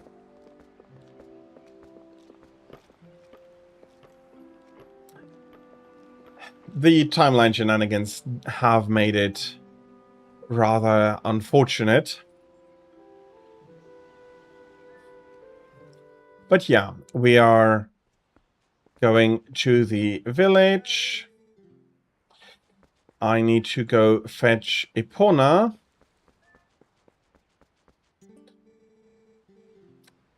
Yeah, this way.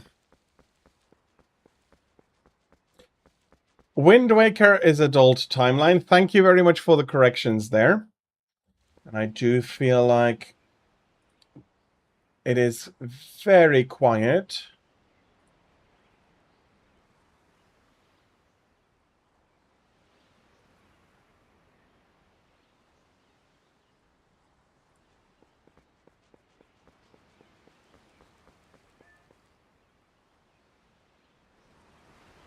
It does feel very quiet indeed. Let me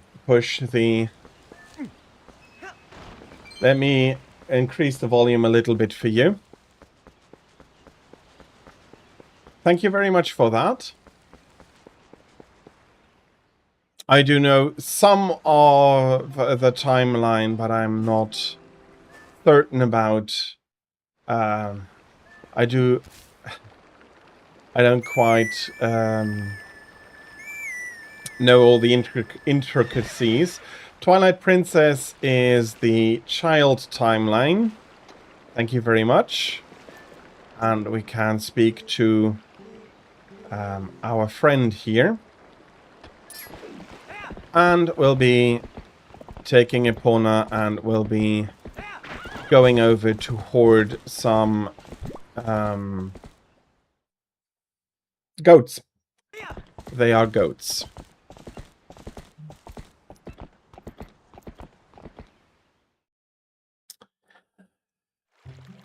And so I think similarly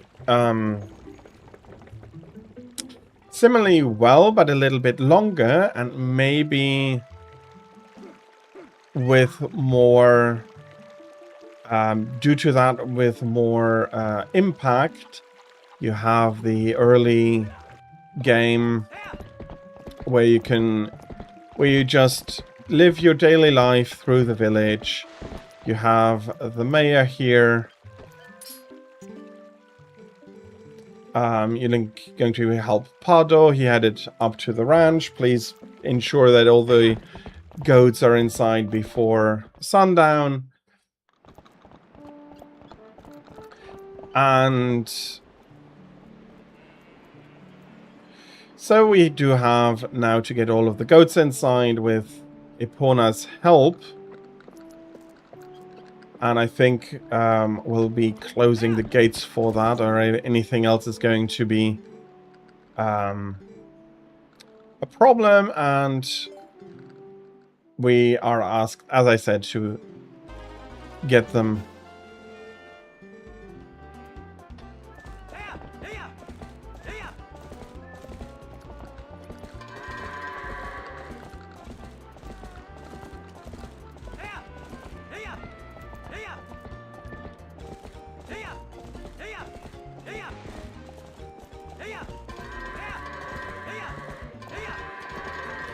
You are going to be an issue, aren't you?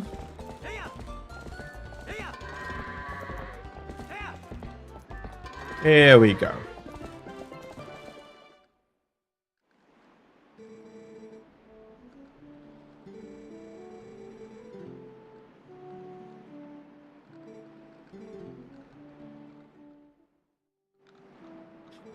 Oh, okay. The original Legend of Zelda is the timeline where you lost in Ocarina of Time, isn't it?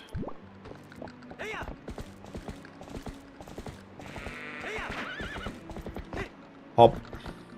I'm not going to do a lot of jumping with Epona. I did not know that before.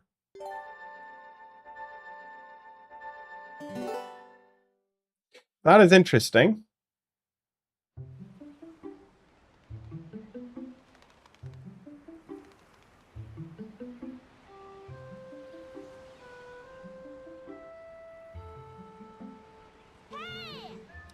And we are woken up by the rascals.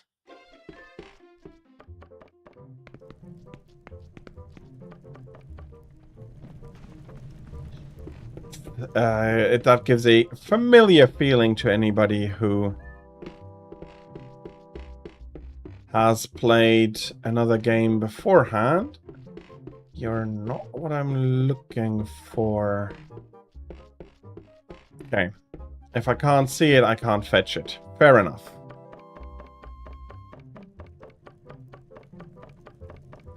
So they just chase you on an... with Epona? Like they chase you as you're riding around on Epona and try to knock you off her?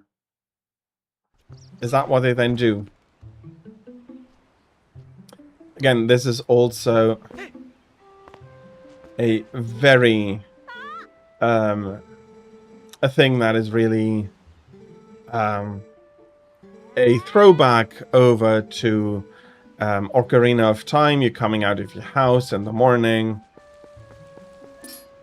We have Colin here.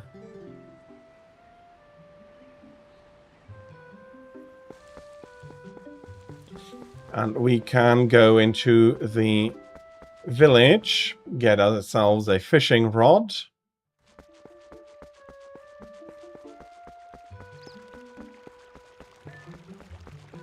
If we can find his mom, there she is.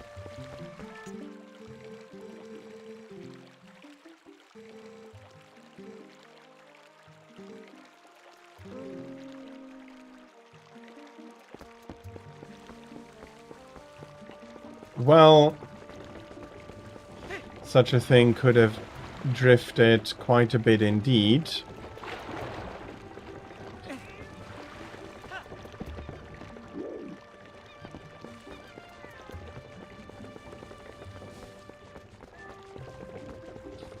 Let's see if I remember this. We get up here, we do a little bit of jumping.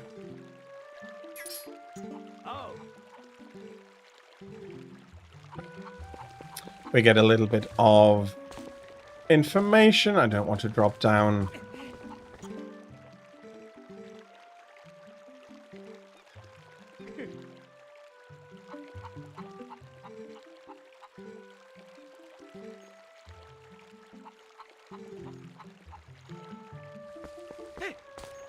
Hop, we can pick the grass here and we can call a falcon in.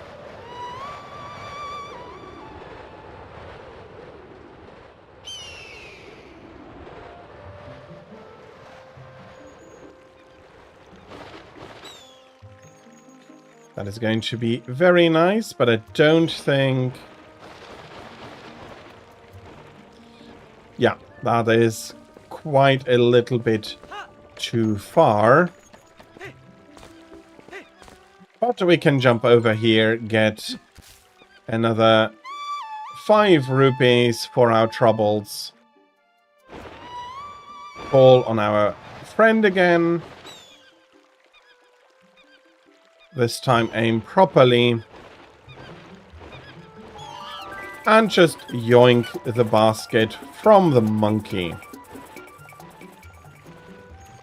We're having it brought exactly to us. The falcon was very nice to drop it into our outstretched arms.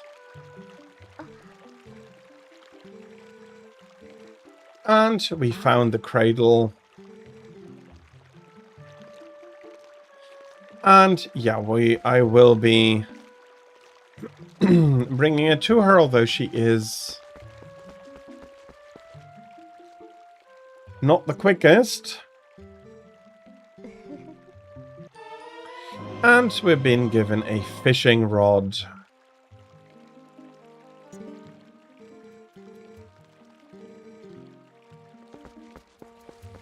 Well,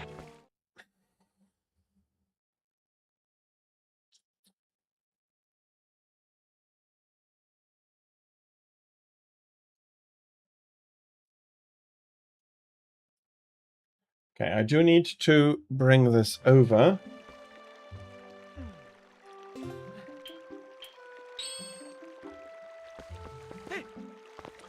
For the way that I am playing, I do need to do it like that. I had forgotten.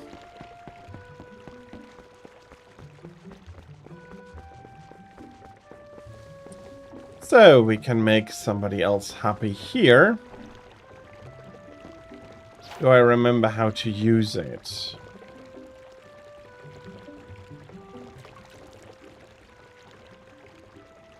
Are there fish here, or am I just going to be...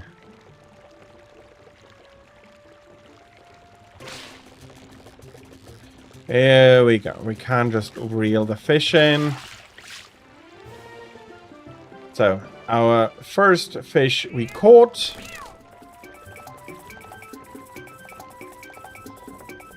And the kitty is going to be running away with it. It is indeed the HD version. I did say so.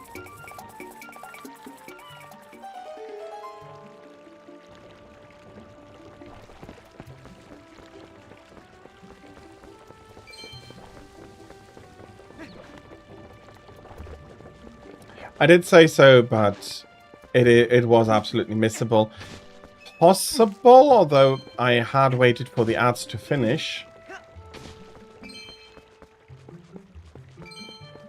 But unfortunately, that is not always accurate in the way that is required. Okay, I'm not sure if we need to buy. We probably have to buy the... Oh yeah, don't waste food. They are regrowing very quickly, but we'd rather shouldn't. Okay, that was quite unfortunate.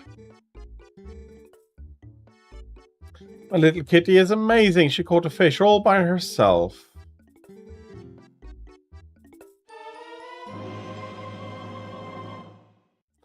We're getting the bottle here.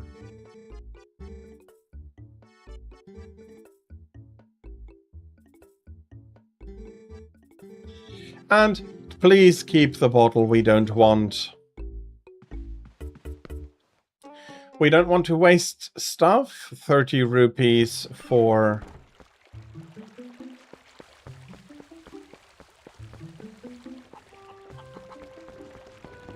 to get the...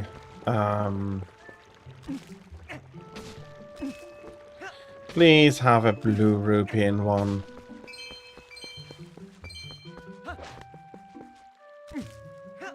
Luckily, the Oron pumpkins really do regrow quickly. So, while it's not good to waste food, in this case, it's survivable. Are we going to get yelled? No. There is no field here.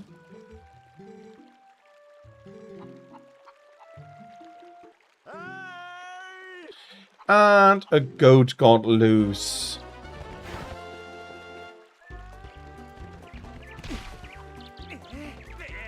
There we go. That is one goat that is going to walk back by itself.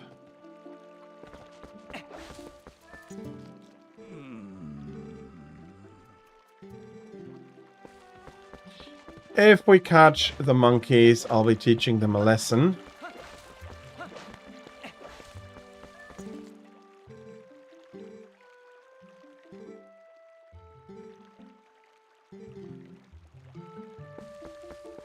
How would we knock those down? Well, there is a sling, but I don't quite have the rupees yet.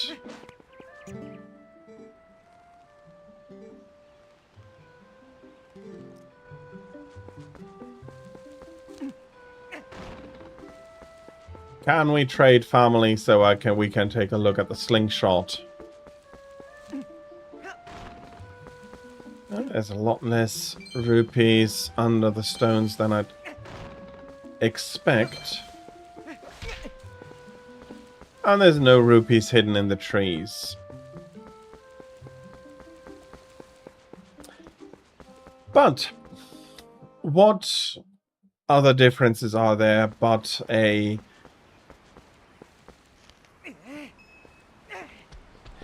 some revamped like some new graphics and some new items for Link to find in the dungeon.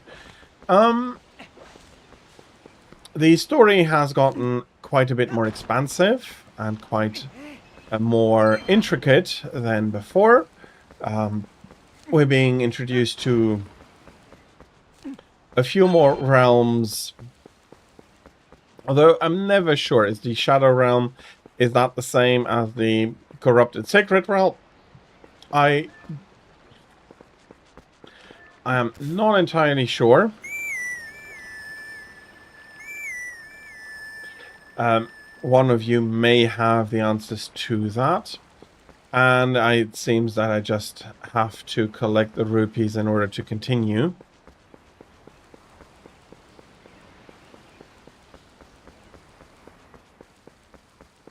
Let's hope that we won't have another goat trying to escape.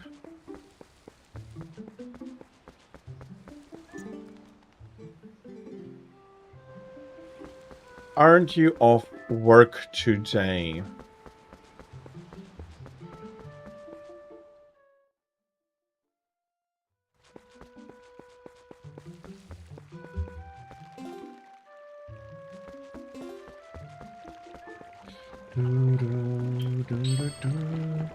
Maybe we can catch another fish for some rupees.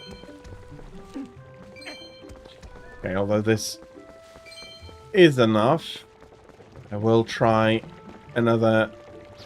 my hand again at the catching game.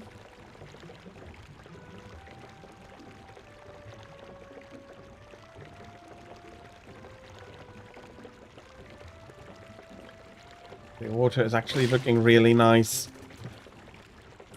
Ah.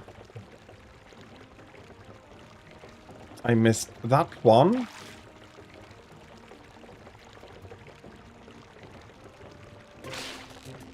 There we go. Don't quite remember. Do you get money for successful? Okay, we're just letting it go because we can catch it wherever. Makes sense to a degree. But we do now have the rupees to buy the sling. That should make the children happy.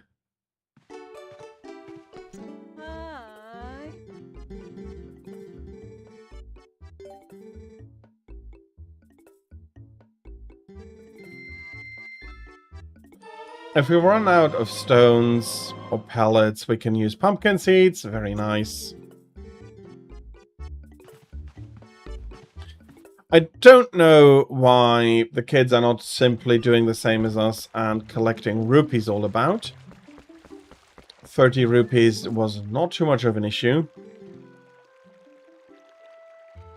You want to knock the bee nest off.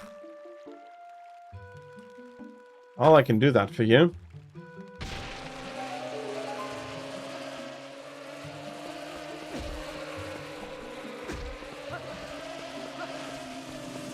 Of course the bees are going to be angry.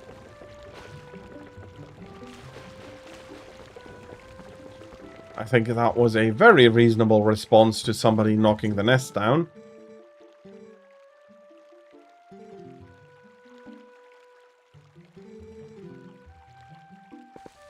And we have bought the slingshot. Indeed, good eyes.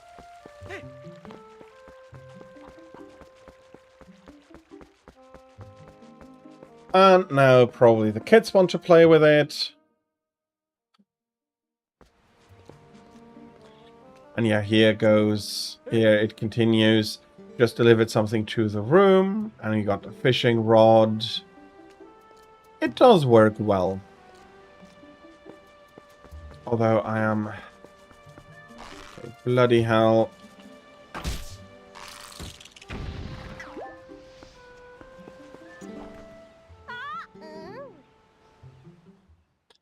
And now they want to see it in action.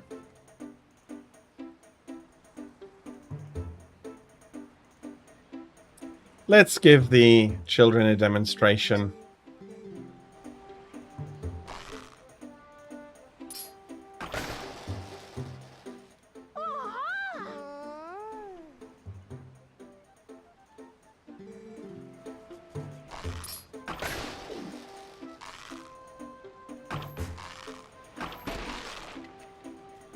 Let's get the... Okay, that is not necessarily easier.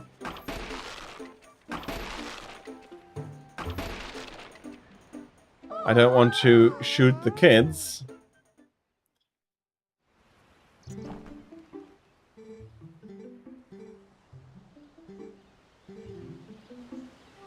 What have we been given by Colin's dad? It's probably a chest in the middle of the room now.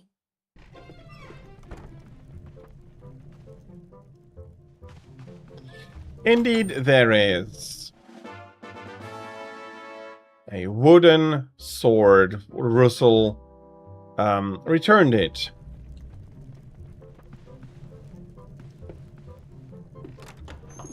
After he honed it for us. Wood makes for good sticks, not quite so nice swords.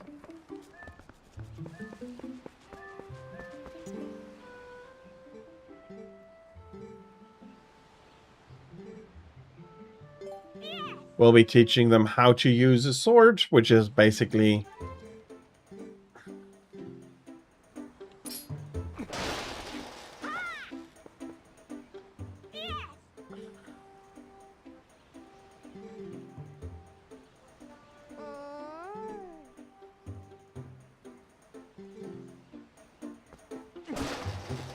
There is the stab.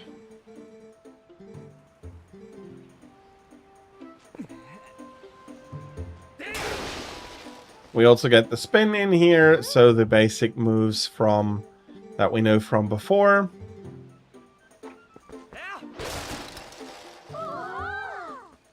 And we're breaking the puppet again.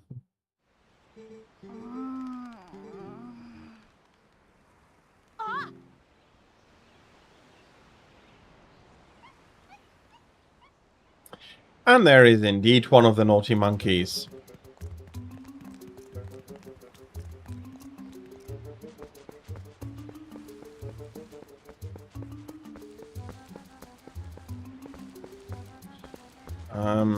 Shouldn't we be using Epona to chase after them?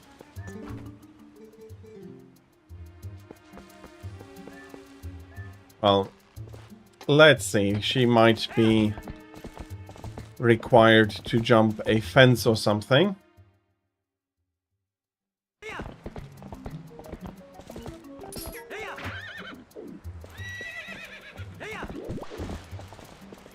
Did not want to do it quite like that.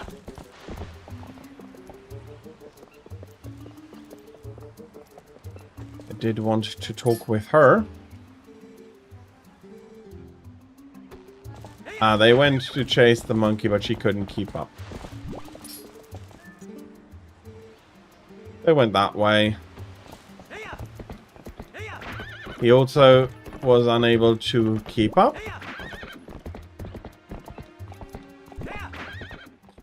And so the rest ran into the Faron woods. And yeah, it is good that I brought Epona, although I might have been able to summon her as well.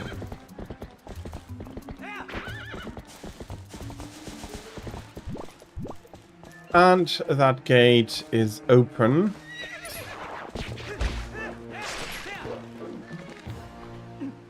If I shatter you, I should be getting some seeds. I've got 50, that's a lot.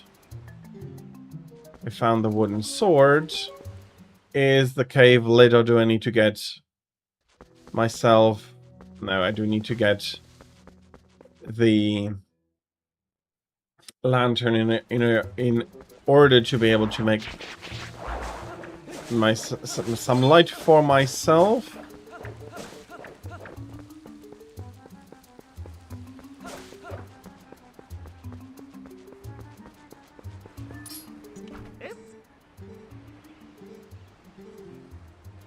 And we're given the lantern for free.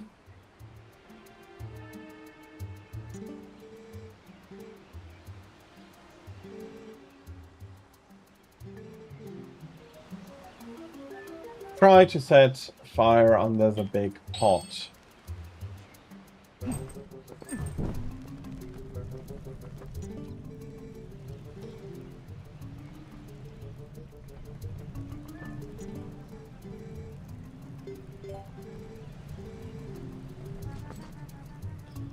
So, to a degree, he's very nice to have given us the lantern for free. On the other hand, he is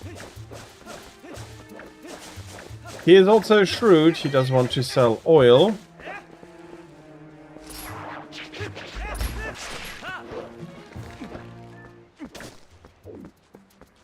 Knock.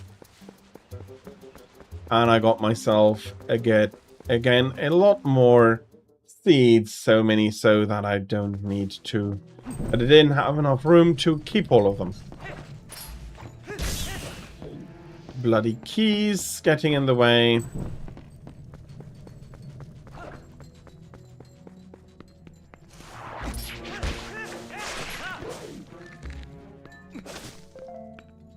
What I also do enjoy is how the lantern works. If you swing your sword, it's not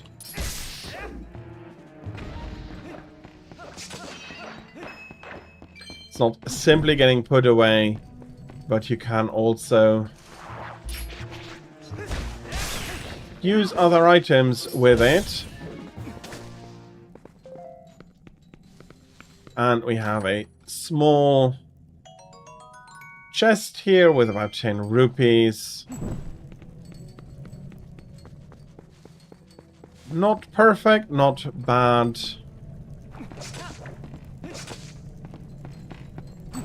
I'm guessing that if I want to break the pots, I have to use the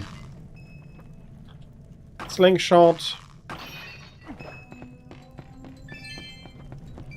And something that I do find a little funny is that she said it's a kid's toy. Nope, slings were actually quite serious weapons. If you had a person that knew how to use a sling, it would be a deadly weapon also. So while bow and arrow was more of a standard weapon, especially later on, for a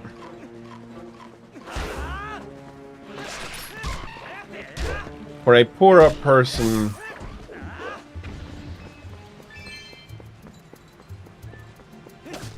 could be a good replacement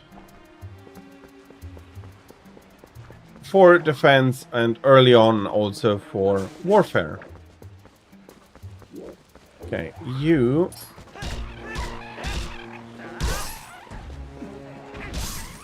do not look particularly friendly.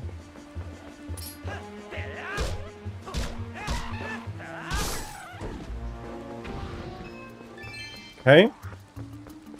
Still no key.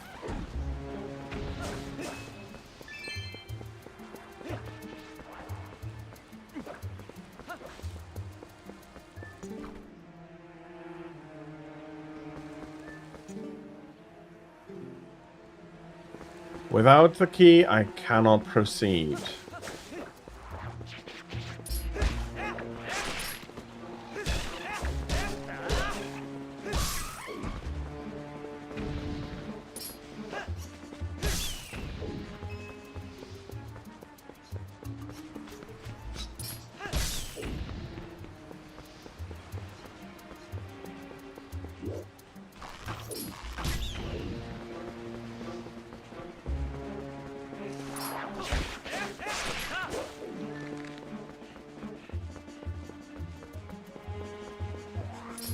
Do you have the key? You have a heart, you don't have a key.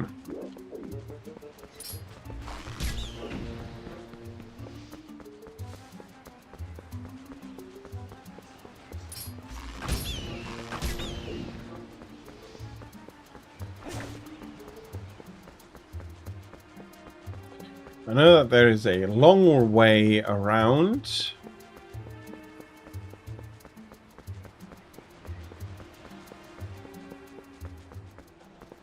A little help would be nice here for...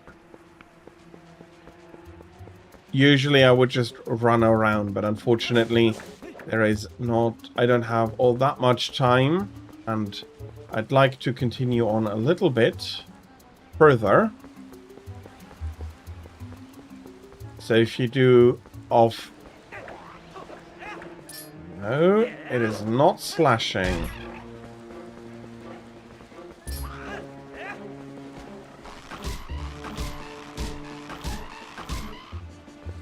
Okay, while they hurt, they are not... Look for a cave entrance in the wall.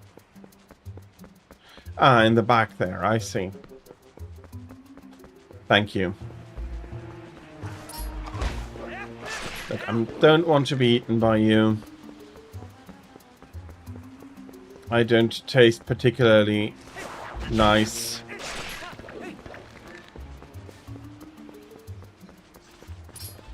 Of course, there's going to be... There is going to be some keys. Luckily, the slingshot makes quick work of them.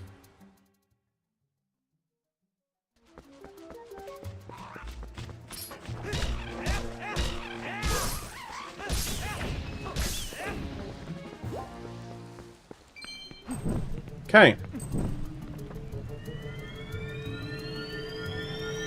We have a small chest, which is probably going to contain some rupees, if I remember that correctly. No, that gives us the key. What are we getting in the big one? The big one is going to be the rupees then. No, a piece of heart. Better, much better.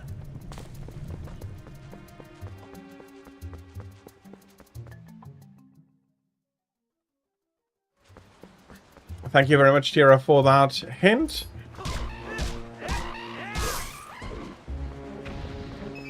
And now we'll be chasing further after the children. And I hope that...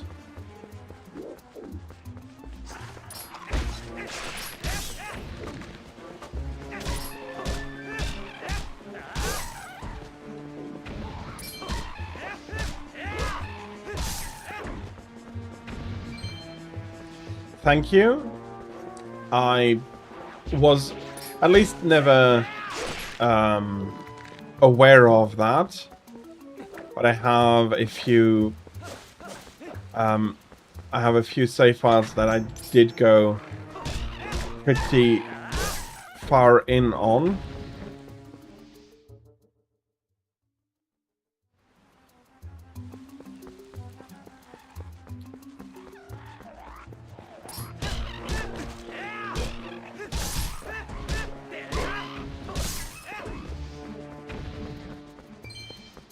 But I do hope to get to introduce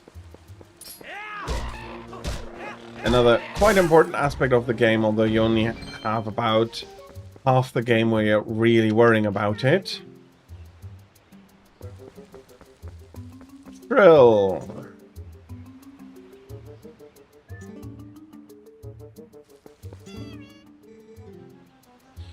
buy something, anything.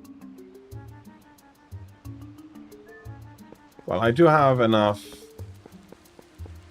oil yet, so I'm not going to be buying some. At least he wasn't disappointed that I haven't bought anything, and now we are needing to save the two there. The two of them there. No wonder with moblins running about that the monkeys living in the forest might be a little bit agitated.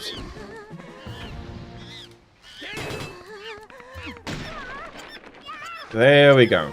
Broke them out of the cage. Bokoblins. Okay, thank you for the reminder. I automatically went like, oh yeah. Moblin, but Bokoblin. I'll try to remember that. Tomorrow I'll be departing for Hyrule, be bringing the sword that the village made. There are no moblins. Okay. Thank you for the reminder, or for the knowledge. I wasn't aware of that actually beforehand. And Epona is coming in. And we need to get a few more goats than last time in. Actually, double.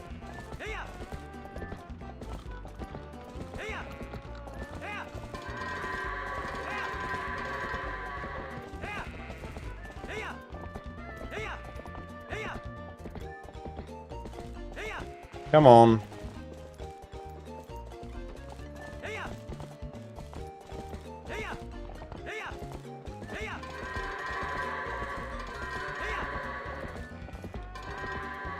We still need to fetch the one here that thought he or she would be an exception. I'm not sure.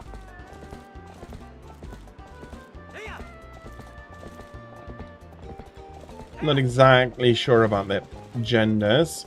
Okay. I have to whoop you a whole lot here.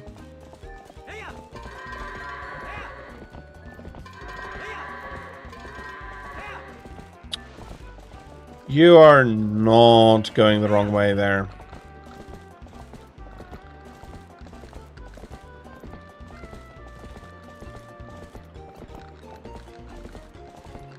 Okay. That.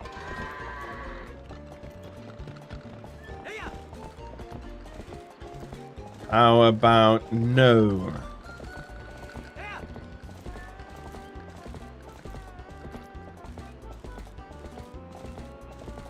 Come on.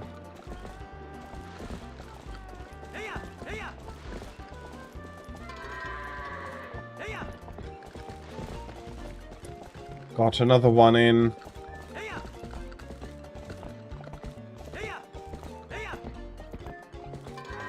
Okay, finally, there we go. That took me a while. I'm not the best at that.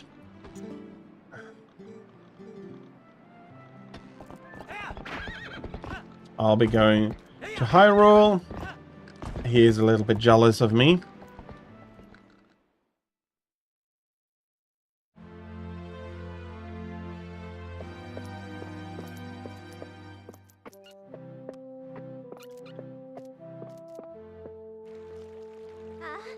Actually, Heart Piece is like...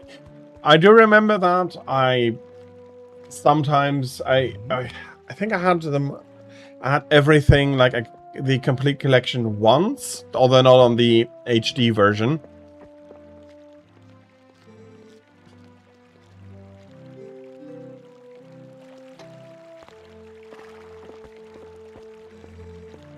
The royal gift is ready.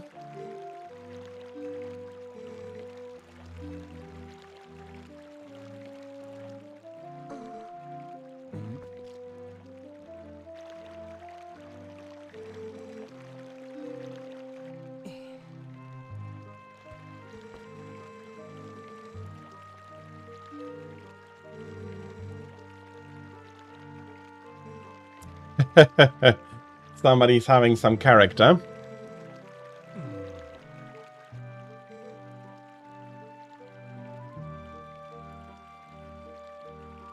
Not the first time. Those two have been told off by Ilya.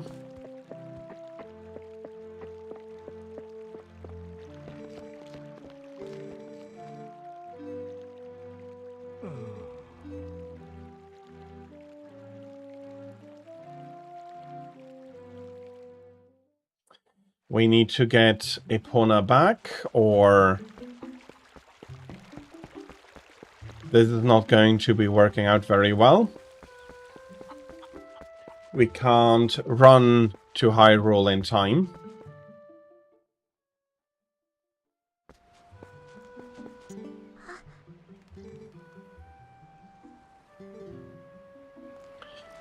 He wants to come along with us. Chasing the monkey was fun.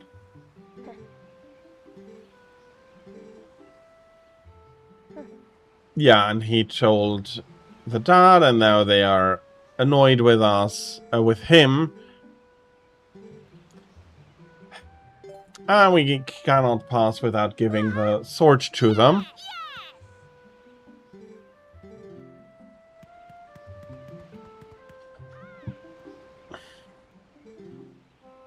Although even now the sword may be too heavy for them.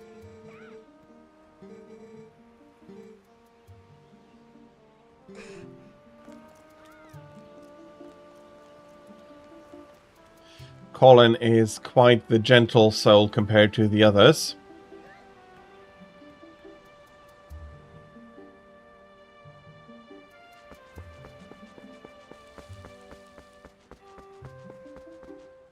And here we are now going to fetch Epona.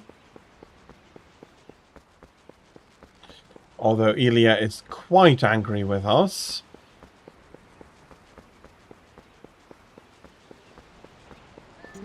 He let Colin in, but not me.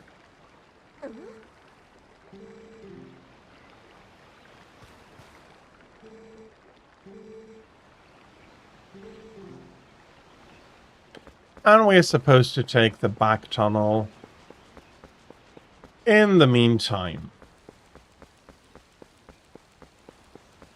I mean, what's the worst that could happen? Hey, we find some rupees.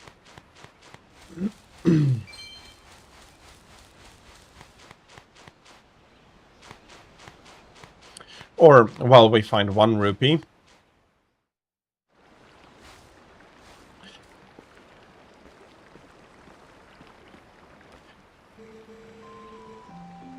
And Ilya hadn't heard about what happened yesterday. And as we arrive, Epona is taking our side over Ilya's side.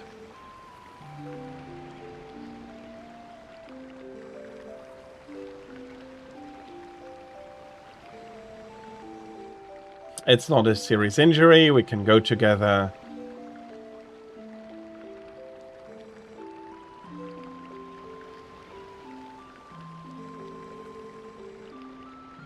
Don't try to do anything out of your league.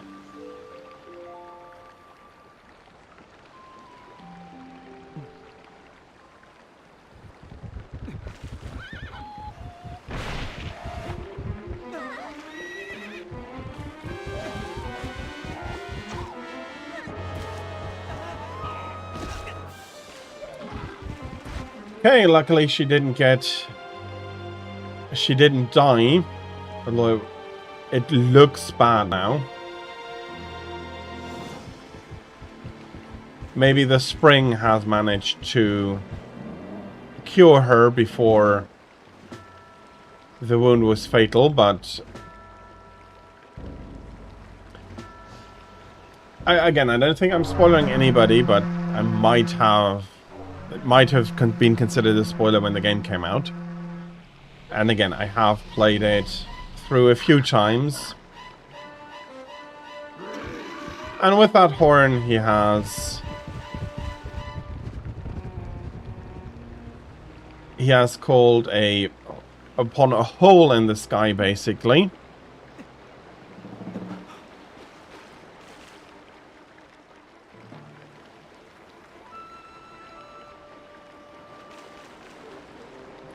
And of course, we have to chase after him. We can't let him escape with Ilya and Colin, and that's a wall that wasn't there before.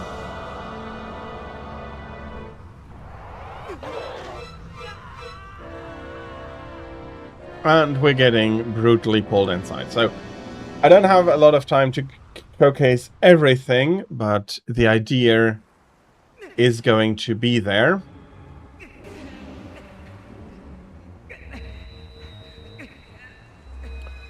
We are the reincarnation of the hero. I think with that, with the Triforce symbol on our hand, that is not a surprise for anybody who knows a little bit of Zelda. And it is now that we are getting transformed into a wolf. So the game is going to be having two parts, a wolf part and the our human part, and then later on there's going to be more of that. So it's going to be a more intricate game than the original Ocarina of Time. There's still the idea of two worlds, and although this time it's Hyrule being transformed into a shadowy world, there's a little bit going on there, and we are going to we are required to save the day again. What I can very quickly do though is load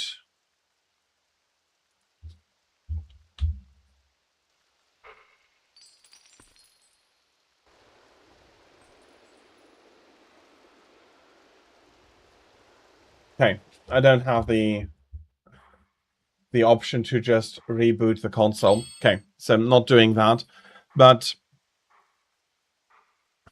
yeah, there's a lot going on there. It is an improved version of Ocarina of Time. Is it improved from Wind Waker? It's different from Wind Waker.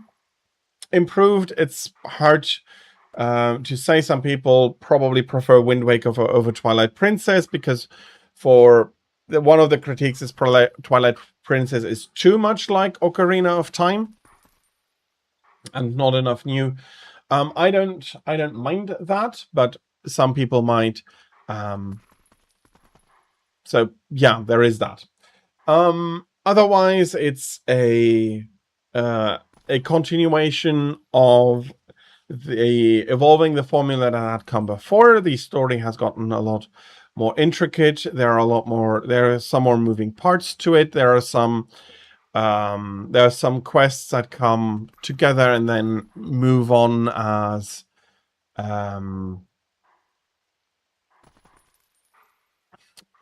you finish up dungeon, time progresses and things continue to happen. You liberate larger parts of Hyrule and go on to become the hero of Legends, fetch the Master Sword and a ton of different things, as always. Yeah. It's in my opinion, a very well-made one. Good story, a lot of things there, and a ton of fun to play.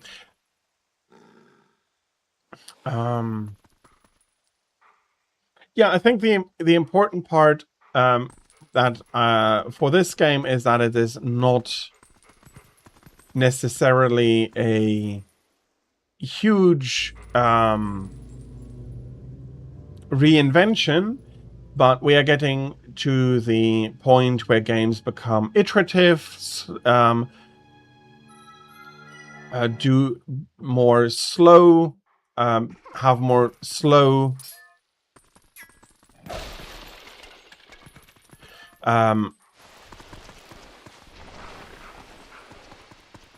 yeah, changes are slower, less drastic, more iterative. Try out some things that work, try out some things that don't work.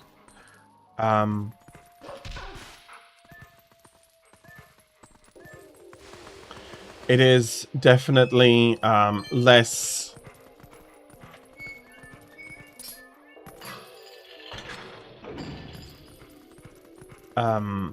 less drastic changes, and that is what I felt this game very well represents very well. It is a improvement in graphics, a new story, which I am very if it were just Ocarina of Time but with this graphic, it would probably not have been a as nice a entry into the series. And again, I am aware that a lot of people feel like that Twilight Princess didn't do enough new things. I do think that what Twilight Princess does is very nice. It introduces some really nice character stories. And Midna is a much more interesting companion than Navi would have been.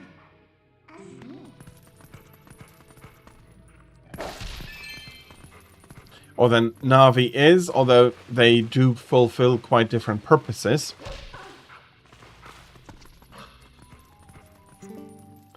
Navi was a lot more the...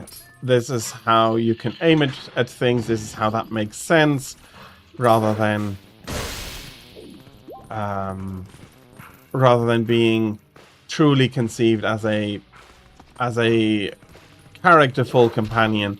Midna does both help you with pointing things out, as we see here, but she is as well a much more fleshed out character rather than Navi, who was lacking a little bit in that department. And so, yeah, the adventure now continues. We're going to be learning about a few things. As always, there's always going to be a ton of questions that do only get answered partially, or sometimes not really at all, and leaves a lot of rooms open to speculation. So yeah, there is, and again, there's a lot in the game. The game is has a decent amount of story, has a decent amount of things to do. There are more things to collect. And yeah, in general, I do think that it is just doing a very good job of being a Zelda game. Maybe a typical Zelda game for the time is the right way to put it. One aspect that I haven't mentioned that I can't showcase is that the Wii version used the motion input quite a lot. It wasn't bad, but the motion input with the Wiimote, while it wasn't bad, it always was lacking. It always had some issues with being fast, with being accurate. You would have ghost inputs. All of those things were unfortunate. They would be a lot better now, but a lot of people have realized motion inputs like that maybe not quite the future we were looking for. Although I do find it unfortunate that for example here, that the dual input hasn't been maintained. But again, there's only so much you can do, and only so much that properly works. And I criticize the motion inputs myself. But maybe a refined version could have worked better. And indeed, Tira Midna has very, very nice, very thick thighs. Although I prefer her untransformed form. But that being said, I'll be going up for another quick break, about 3 minutes, and I'll be back with you with the next game, a game that I have played quite a lot before, but that I do want to showcase because, well, we haven't had a look at the RTS games yesterday, so it is time. So we'll be taking a look at Supreme Commander, and I'll be back in about 3 minutes. Thank you very much for your patience with enduring the ads, and I'll be seeing you after the break.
I am back from the break, and there is, well, again, a little bit of a technical difficulty. For some reason, it just crashed on me here. Come on.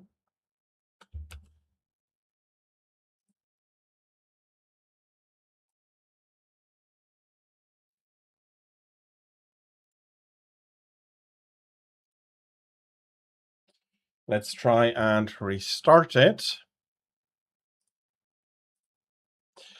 I am using the Forge Alliance Forever launcher to launch the game, as a reason being that it is old enough that it had some that it is going to have technical issues if I try to use the normal launcher, and Forge Alliance Forever would also allow me to play multiplayer if that is what I would so want to do. Okay, there we go. That is actually looking nice. Okay, so let's switch over. No, that is not what I wanted to see. Okay. So, I'll be showcasing the game in a skirmish. I'm not going to be cheating or anything. It's not the idea of this. I'm not trying to showcase the absolute last detail in how this stuff works left and right. I will be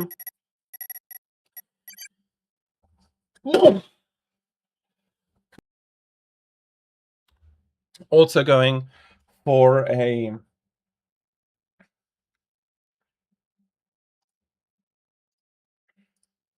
I will also be going for a 1v1 on a rather large map,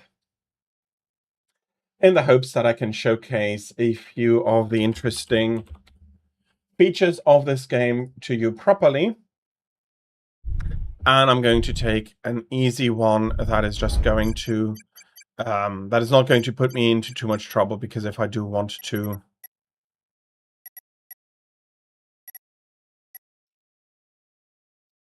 supremacy when everything is destroyed. Okay, so I can leave a building somewhere, and worst case scenario, and the game is not going to be ending. I'll be playing as Aeon. They are my favorite faction. They're not necessarily the easiest faction to play in a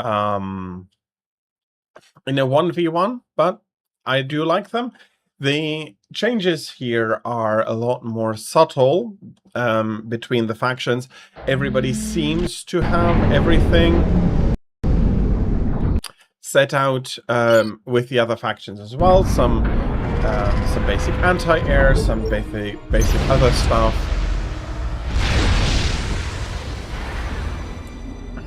And that is all basically correct, but here the devil really is in the detail, and you'll find that some things are just not quite equivalent to what it seems to be for the other races. There are 4 in total.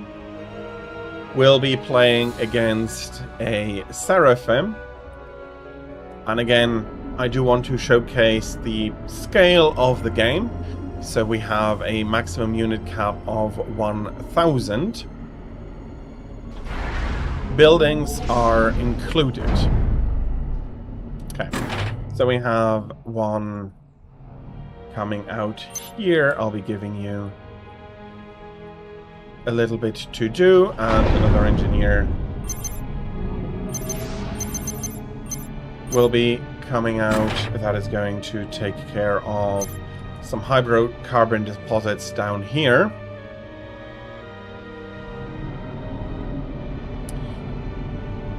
And so for now we are trying to,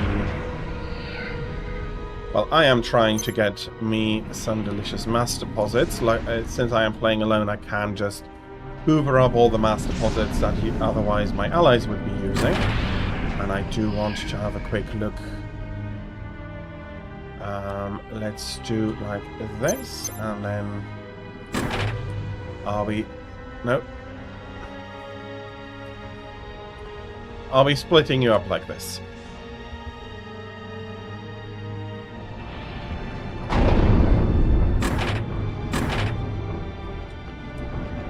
And I'll be putting a few scouts about to be mindful, because they from time to time really do enjoy sending out some more units. Okay, I'll be building another factory with the ACU before I'll be moving out.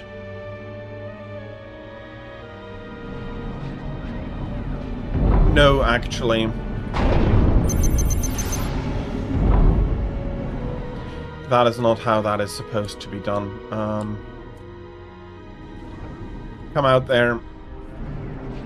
Nope, come out there now. And we'll be doing a lot of reclaim, and we'll be trying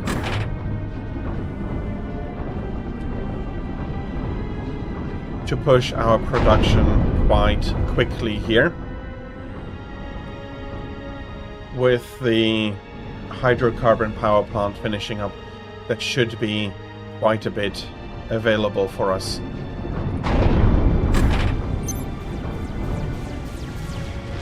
Okay. Spawn positions are symmetrical.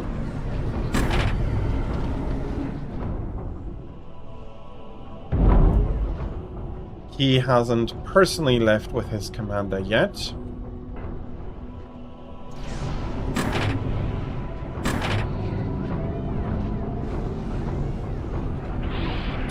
Let me get some more stuff here. You are going to be pumping some tanks out towards the middle. This is actually very nice. Some of these, and let's just make another one. We'll be sending one about here to fetch ourselves a few more mass points.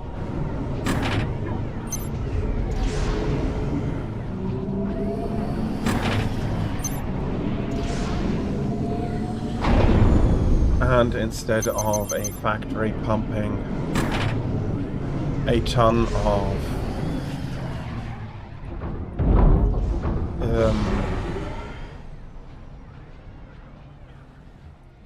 of engineers, will have more pumping quite a bit of aggressive units. And again, similarities are rather big between the factions. I do think what I am going to do with everything that is incoming, I'll be trying to push this one up as quickly as I can. Probably will become lacking in energy with that as well.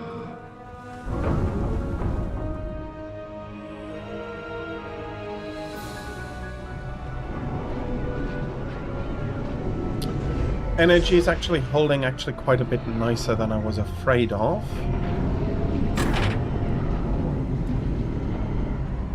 And I want a radar system. Radar system is going to be power hungry, so we're going to be putting a few of these next to it.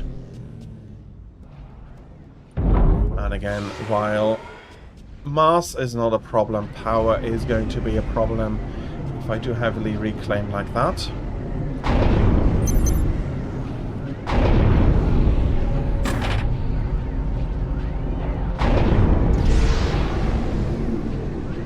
Let me build a T2 engineer, and then this gaggle is going to come out and help this one build a T2 something here. I should be flying out here actually keeping an eye on things.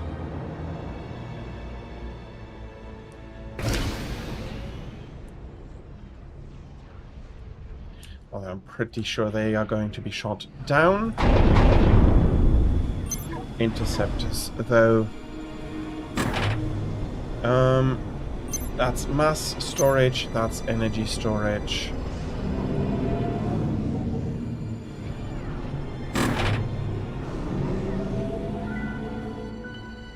Okay. Bad, very bad energy deficit. How much are you contributing? You're contributing quite a lot.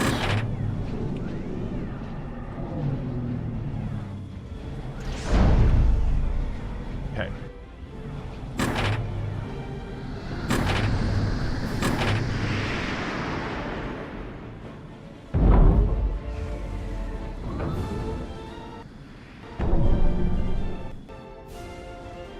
Okay, for now it's working out. We're going up and down a little bit. Mass, though, we can just hoover up a tunnel.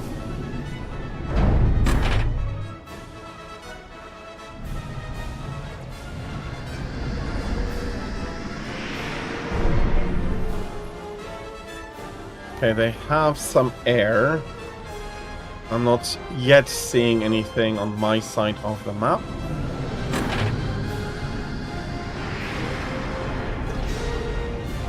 But I do want to try and aggressively contain them if possible.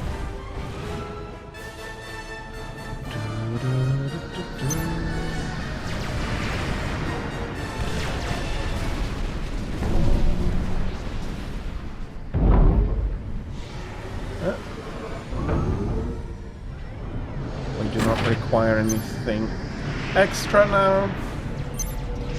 Let me just get a second T2 power plant in. And some T3 stuff here.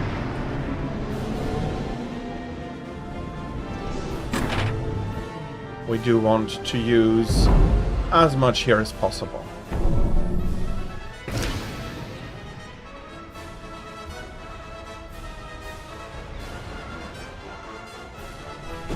We're encountering some issues.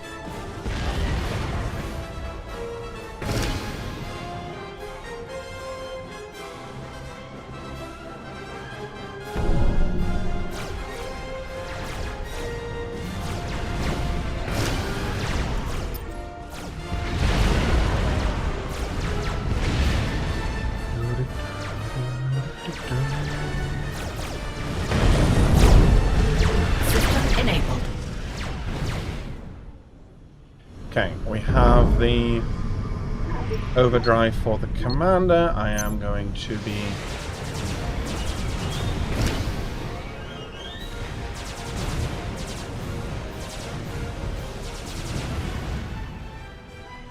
haven't gotten around to be building a single naval factory yet. Let's do that. Commander under attack.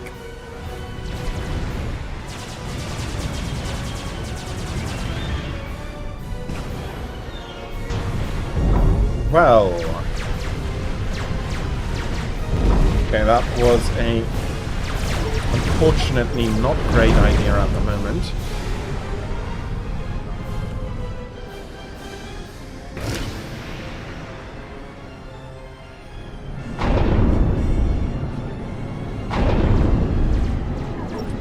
You can stop, make yourself into a T2 factory.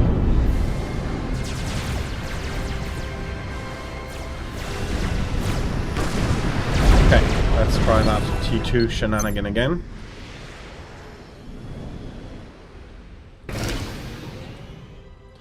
And again.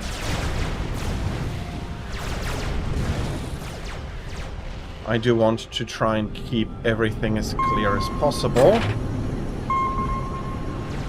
Get me an upgrade here. I do want to see a little bit more. You are going to be putting down another air factory.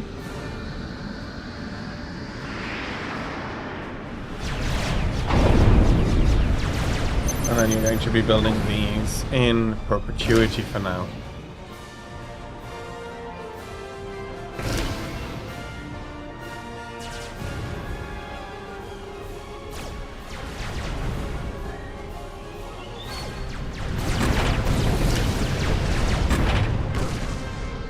Actually, we can do this like this.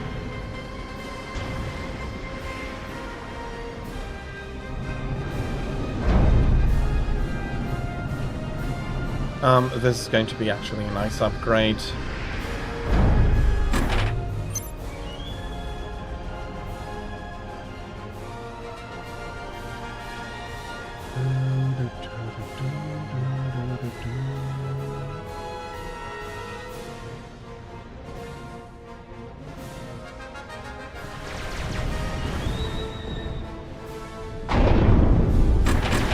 Let's make another one here.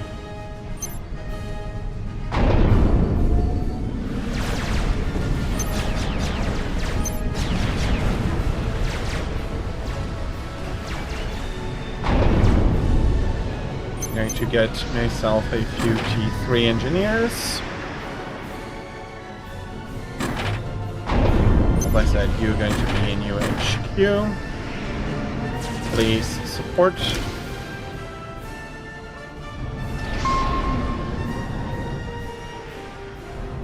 Okay.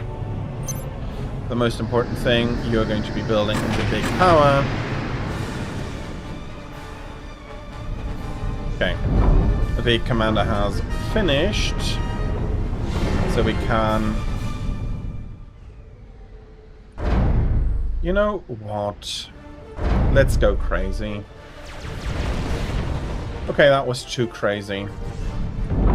Because I can get a lot of mass here, I cannot get that much energy.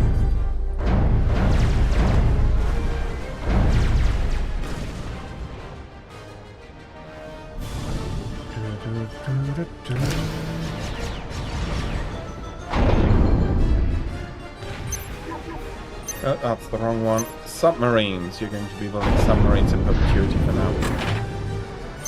And then go over there, build a new one.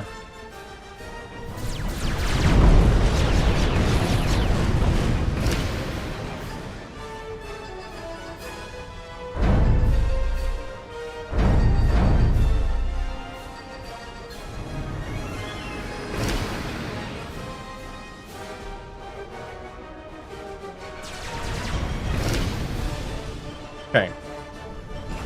Got it shot down, but I'm not sure if I got it shot.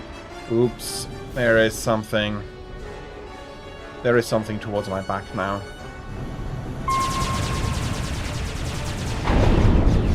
Okay, let's get a Harbinger out.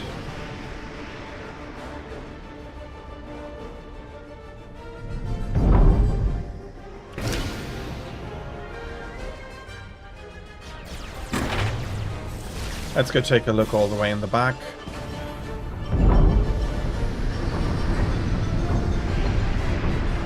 Come on. Hoover.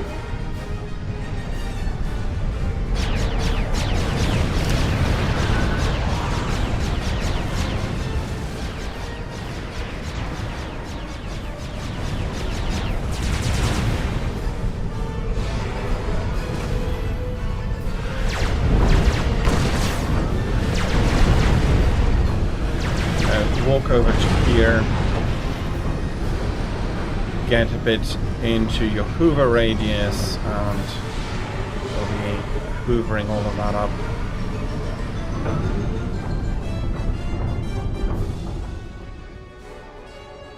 Okay, I did set myself quite the challenge here, but on the other hand, they're all going to be finishing up soon.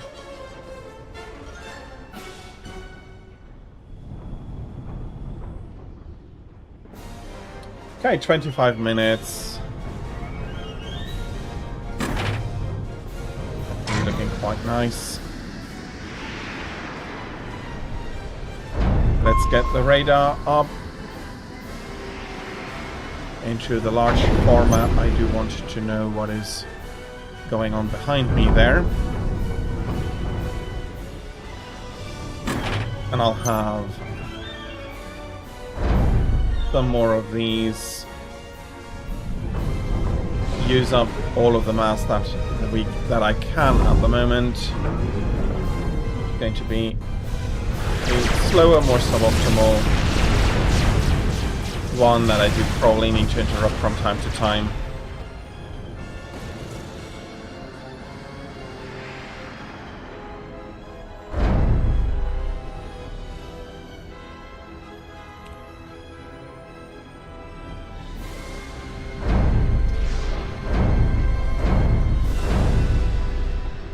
Okay.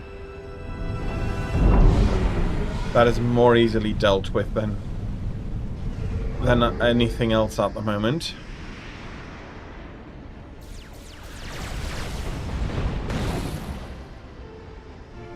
Okay.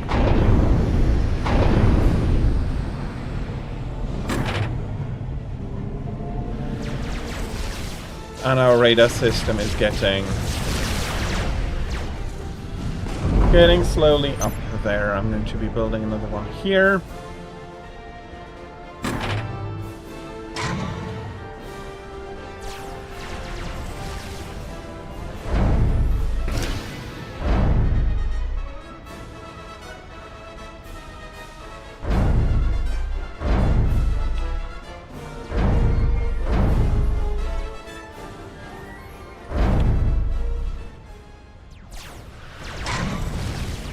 Okay, we do have some enemies over there.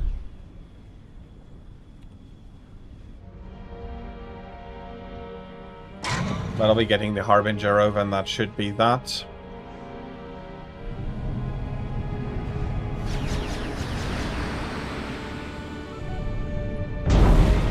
And a little bit more air defense. For now, ground defense is sufficient. No idea about sea defense. Let's send up a few stronger units.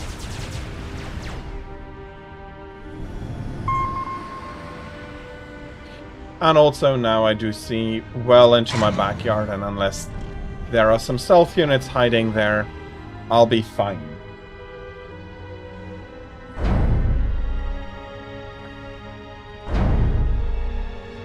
So as you can see, I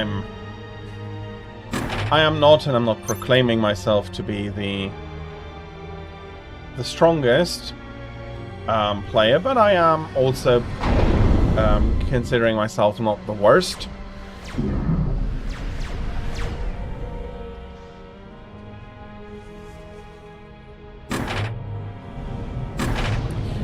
Okay, let's put up another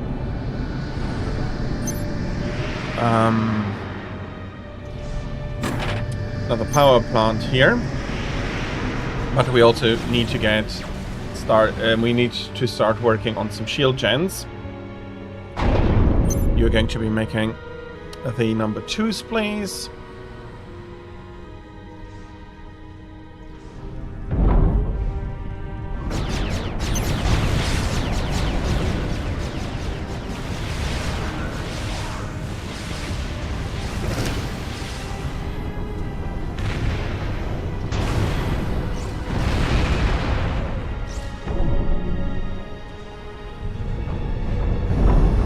And we are getting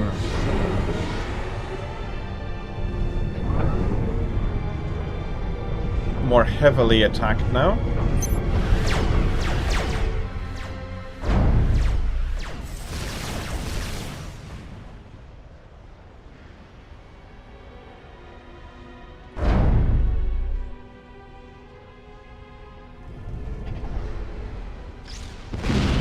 Ah, that's a ship. That's a ship pushing that.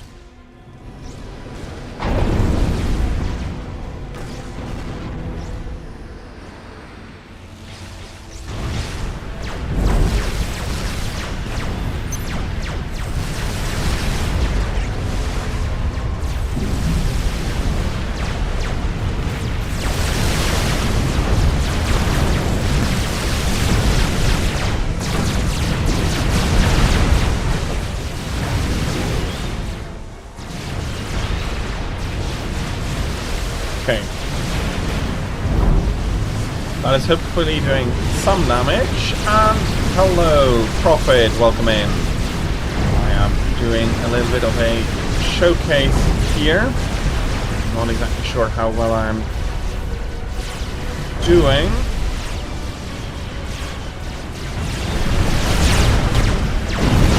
If I could kill the commander, I'm going to know that everything needs to be destroyed, and killing the commander would actually really slow them down here.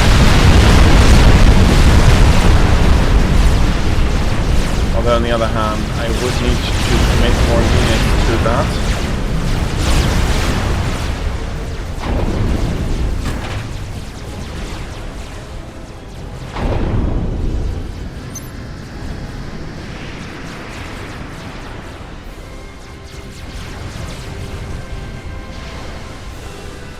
Okay, that could get enough of that.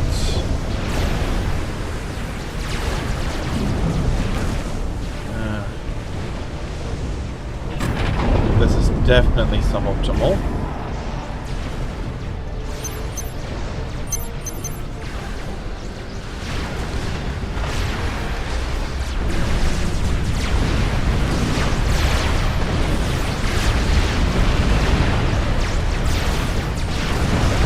So, I think I've gotten into a position where I can start rather well to explain why I think that this game, why this game is in the showcase, why I think that it has historical significance, and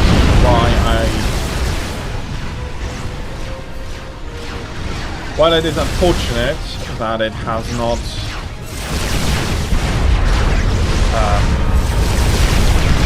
that it has been declining the way it has been. That's factory. Okay, so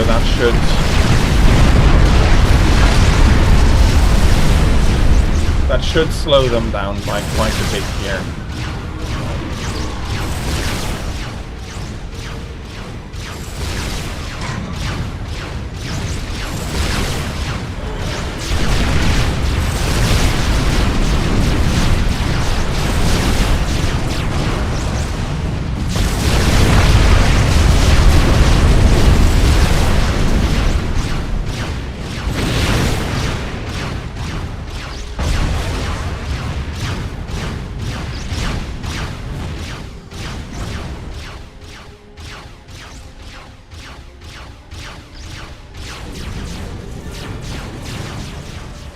Okay, we are recollecting a little bit of a force here.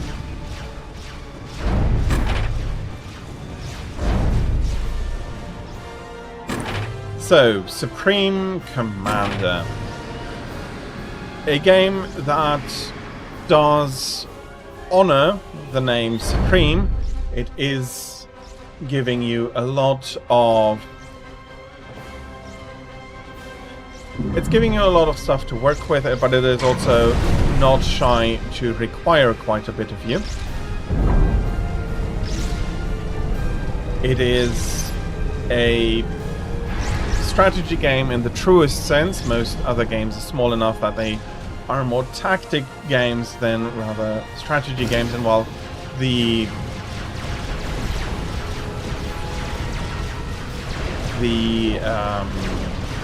scale here on this map is only about 20 kilometers. That is already quite a bit more than a StarCraft map or a Dawn of War map would have to offer. Unfortunately, I only have 1 hour to go through, and I needed to build up to what I wanted to say. The reason that I showcase the game and why I do think that it has historical significance is the sheer scale that it tries to do, and it is doing so actually quite nicely. Okay, can I build another one of you? Can I another one of another shield down? so far I've been feeling like I've been getting rather lucky.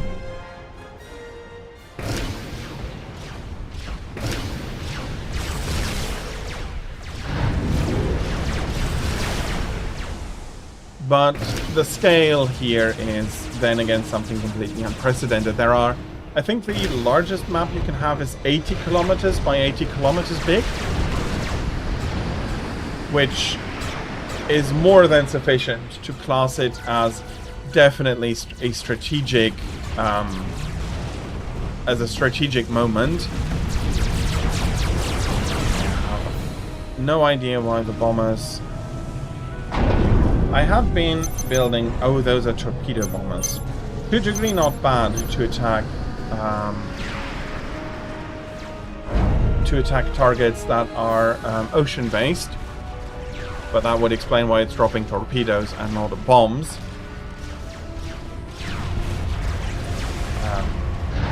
And it is, in that regard, I think truly exceptional. I only have 340 units and buildings ongoing, but even if you take a look here at the well, it's a interceptor squadron. It's not yet a big air superiority fighter squadron, mainly because I had neglected to do the upgrades. Sanctuary, July 14th or 15th. 1 second. Of course, that is just going to drop me out.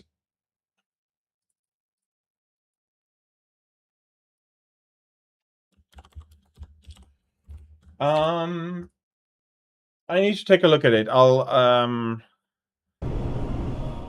am showcasing the years as blocks of 3, and I'm not entirely sure which day it is going to land on.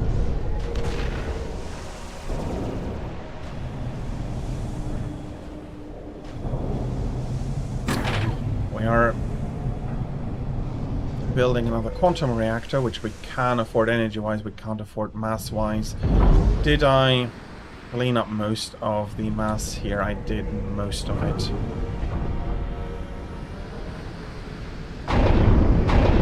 Okay. You are still in the construction phase. Let's build some more factories here. But yeah. I have now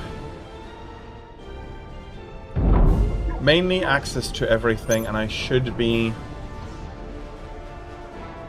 safe enough from the opponent.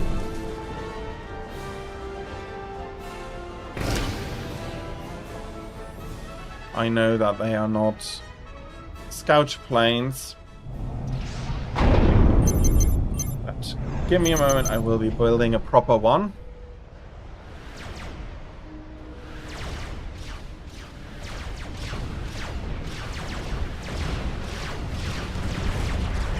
Your rule is game ender at 600 mass per tick.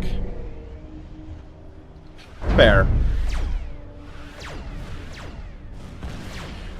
I don't think that is a bad rule. It is just something that, with how I've been setting up this game, I can either reach very quickly if I push towards it,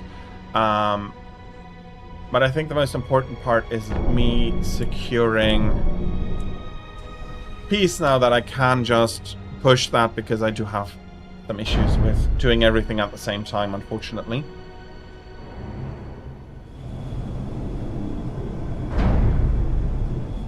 And then there is, for me, the question that it always feels a bit weird, and like, how much is 600?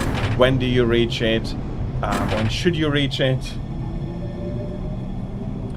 Yeah, sure. I'd be happy to learn more, even as I am showcasing the game, I'm happy to learn more about it. Let's have a trek with something properly made to scout.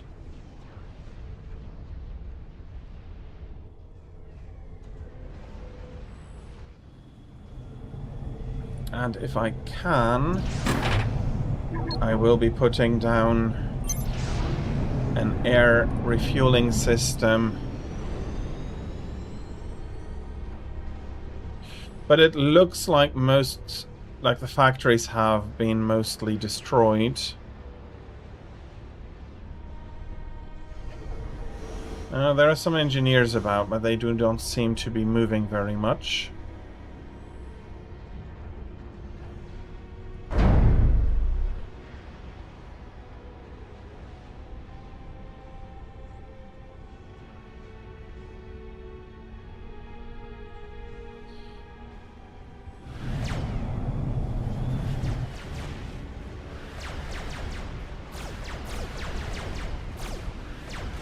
Paragon spam salvations without attached P-gens, and maybe another Paragon far away.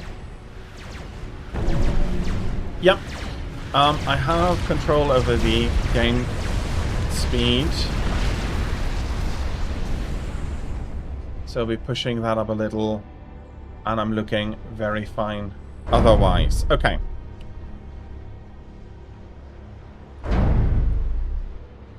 I'm just going to be pumping everything I have into the upgrades now. And then,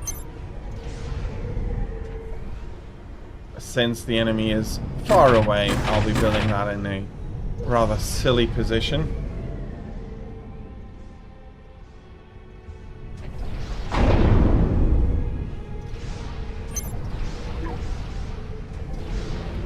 That is absolutely fair by me. I don't mind that so much. I just want to showcase the scale of the game. Although I think I can do so also by... Stop it. T2, T3, and a bit more here.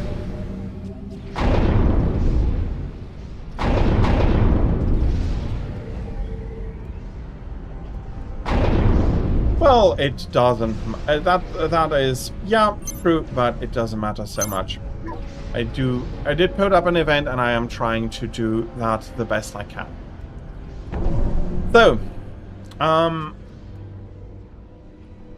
again, and I think this time it is more immediately visible scale. Okay, of course I have a complete power collapse, but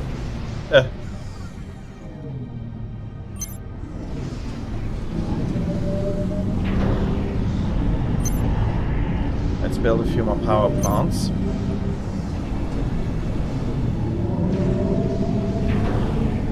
Let's get that Paragon up. Not yet.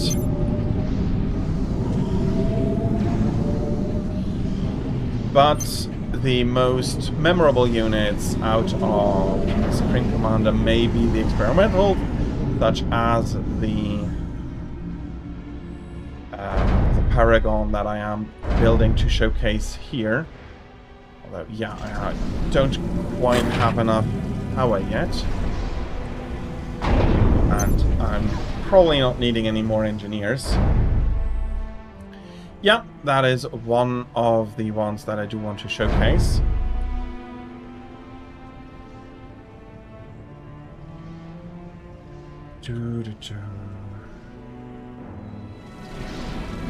Let's get some back and throw going. Luckily, game speed is quite accelerated.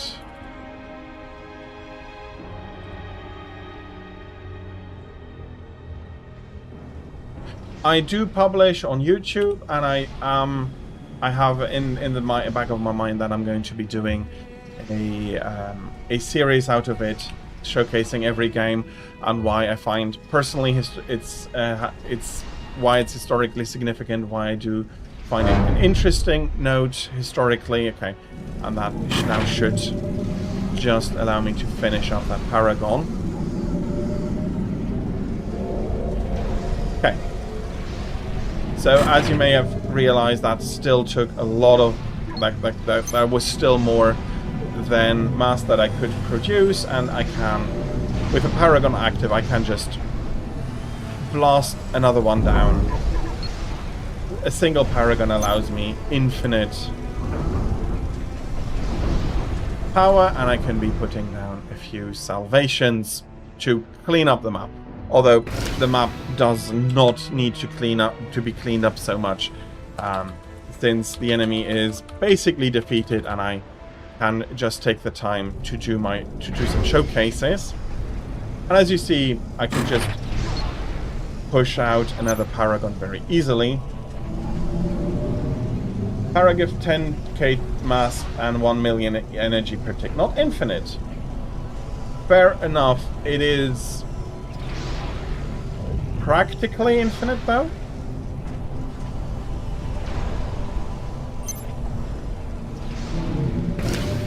So, not only do we have a ton of units that we can be commanding, from rather small to the largest of battleships that the factions can build. Again, as for the variety of the basic units, tanks, anti-air, and so on, the devil is in the detail. For every faction does have an equivalent, at least. Though we have artillery, we have anti-air, we have the basic tank or attacker, we have some special ones. But the devil there is in the detail. You have all of the basic units available to you, but you do not have they are not equal in their capabilities. And there are some really nice things that you can put up a coordinated attack. Fair enough, it's probably not going to be working out quite so well here, but you can have groups coordinate that they try to arrive at the same time. There's a lot of tools here that are important for the big themes, but okay. I'm trying to do a showcase. I'm maybe not doing the best showcase out of it. So let's have an attack coming in here. Coordinate this into a double attack. So you have those two groups converging, going to be working together against that target. The idea really is that it's a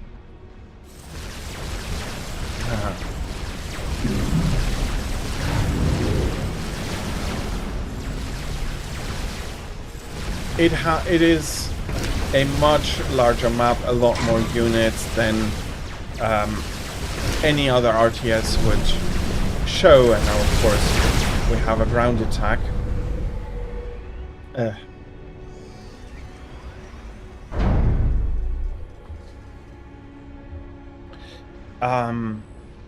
For example, one thing that I think showcases the scale of the game quite nicely is that you can zoom out the map entirely.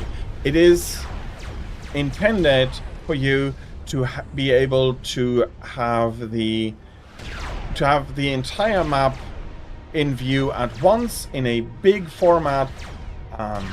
This is about 9 times bigger as the mini-map up here, and from there you're able to, if your scouting is good, if your information is good, to coordinate your troops, to attack weak points, to really do to have a strategic assessment, and that also something new for the era all of the projectiles, all of it was real-time calculated. You can dodge them. You can intercept them with shields. You can intercept them with another unit, although I don't think that is done like at all. But it is all present and possible to be done. And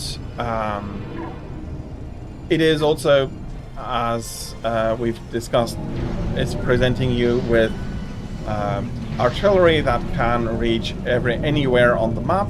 Well, not anywhere, it has a minimal radius. And on really large maps it may not be able to reach everywhere as well.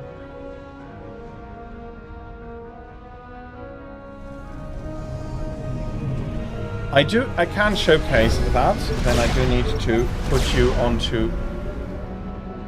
I need to put the salvation on not engaging.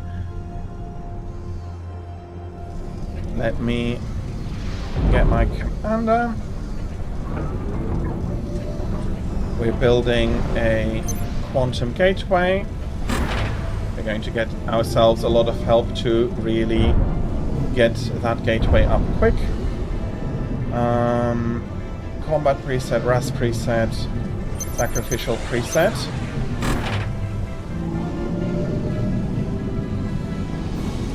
Let's get them out.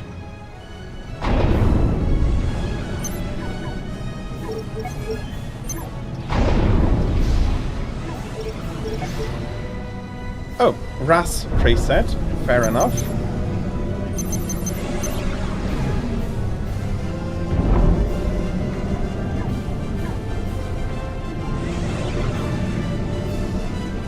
Can I get the 3 out already?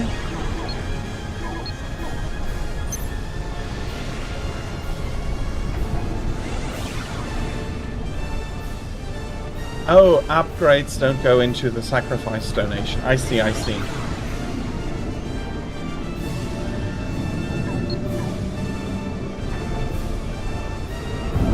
Okay, we do have our group here. So we'll be putting the personal backpacks on.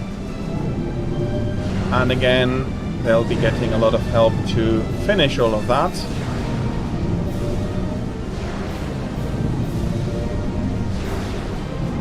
And now they are going to be given the sacrificial system.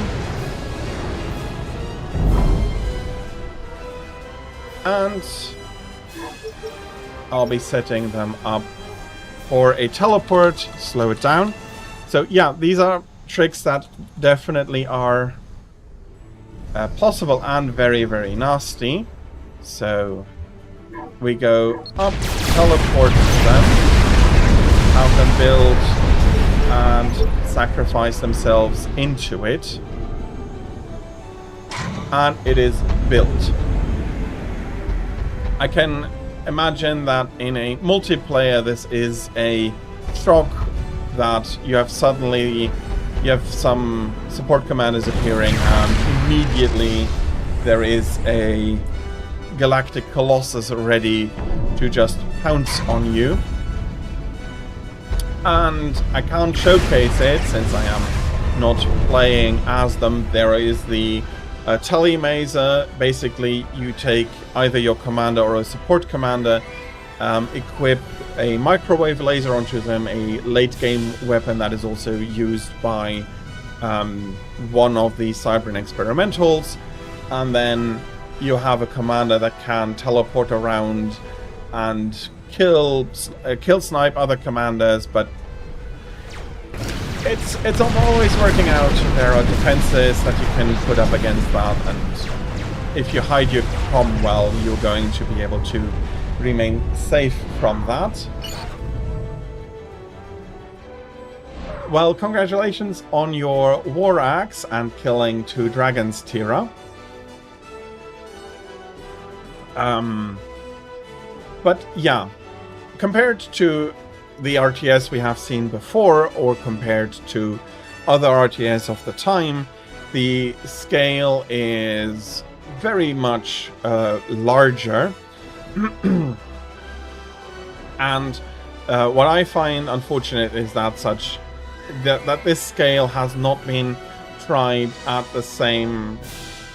It hasn't been tried at the same scale again.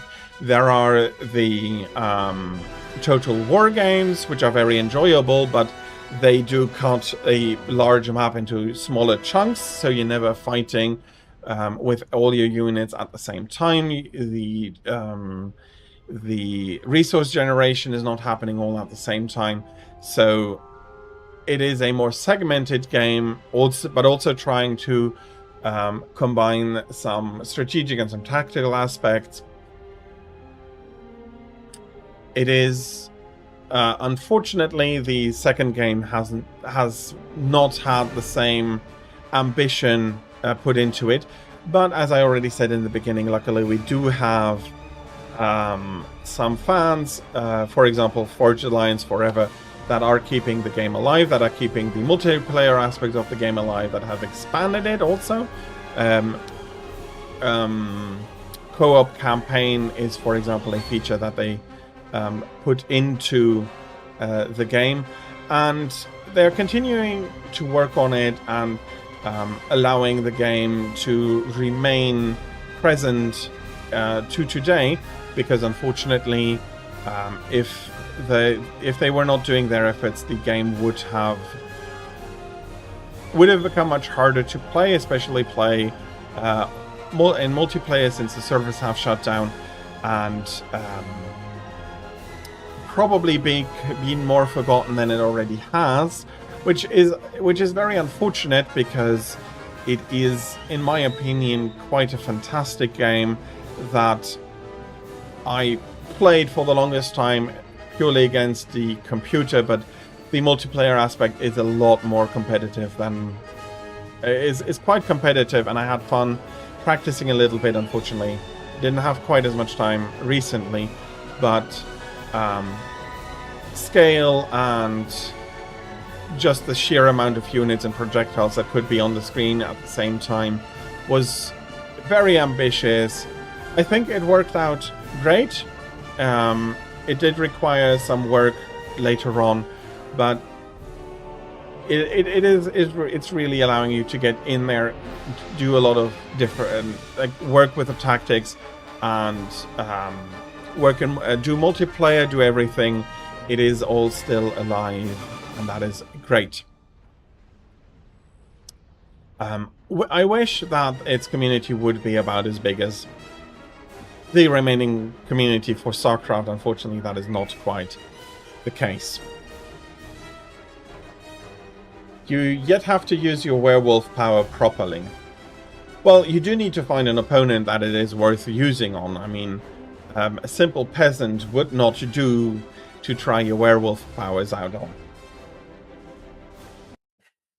But that being said, I will be taking another quick break before switching to our next game and discussing where that lands and why that is important, in my opinion.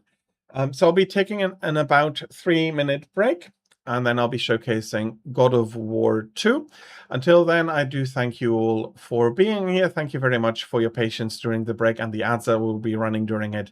And I'll be back in about 3 minutes. See you after the break.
Okay, I am back.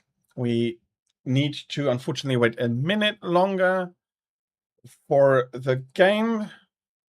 There's an update for something that I had not realized would be coming in, and I do have to wait for that to finish at the moment. And I just remembered, with all of the stress of the break, I've forgotten to do something.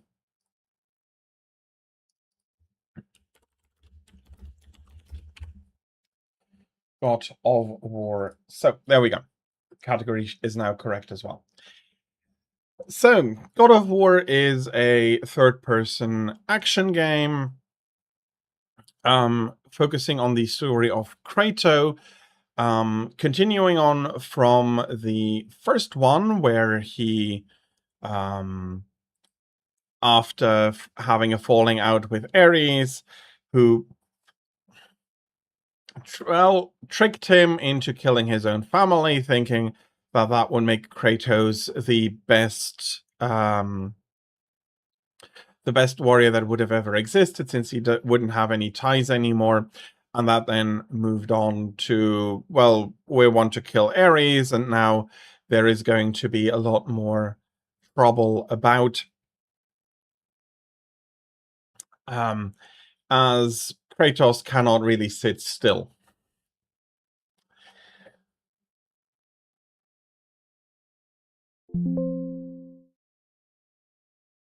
Okay.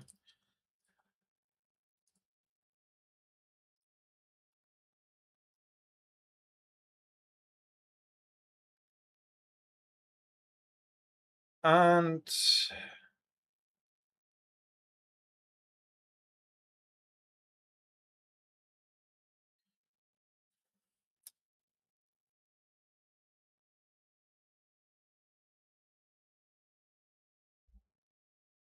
okay.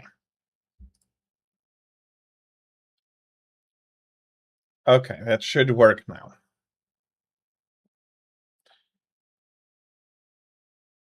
Come on.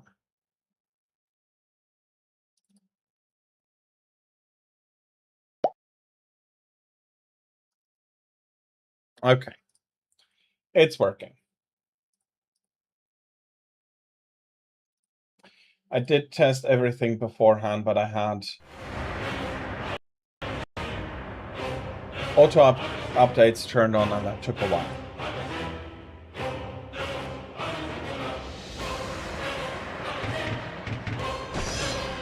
By defeating Ares, Kratos, the once mortal warrior, became the new god of war. However, Kratos soon found himself alone on Olympus, shunned by his fellow gods. But Kratos had no need for the love of petty gods. He had found a new family in the warriors of Sparta, gaining solace from his past and the carnage to battle. My lord, Kratos! Another city is ready to fall! Soon all shall know the glory of Sparta! So, yeah, Enough, he's Kratos. quite aggressive. With every city you destroy, the wrath of Olympus grows. Soon I will no longer be able to protect you. I need no protection. Do not forget that it was I who made you a god, Ghost of Sparta. Do not turn your back on me. I owe you nothing. Then you leave me no choice.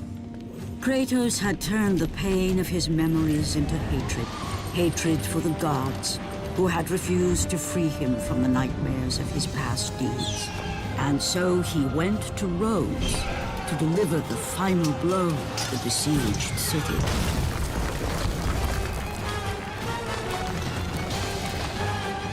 Again, he cannot...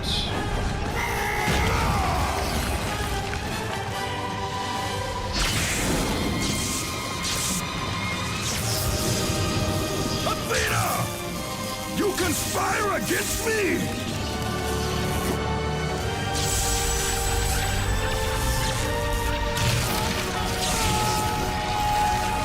So, Kratos is out of control, mainly because the gods refused to let him die. Had he been able to die, and not need to remember his past, then all of this would never have happened, but with his strength, he made a really good god of war, and they could not let that. You will suffer for this. Don't let him open the door.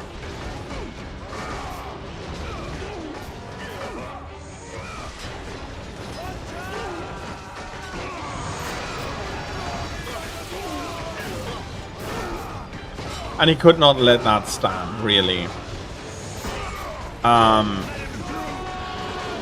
it's not that he couldn't let that stand, but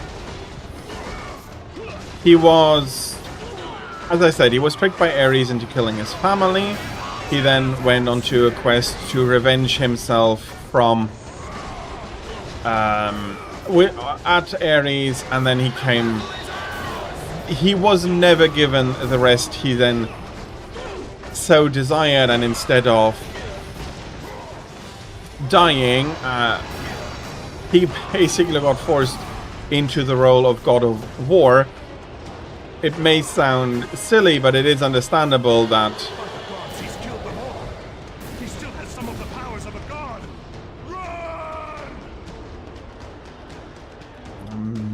wouldn't say that it necessarily has still the power of a god. Well, no, he still has one of the some of the his powers maxed out here.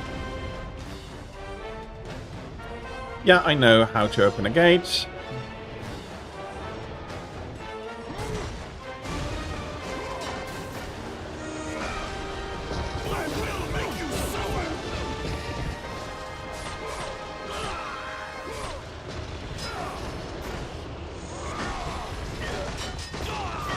And the real tragedy is that all of this could have been prevented had he only been allowed either to forget or to die.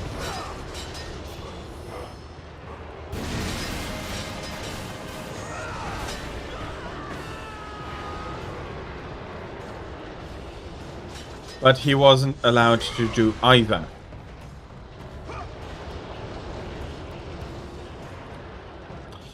Okay.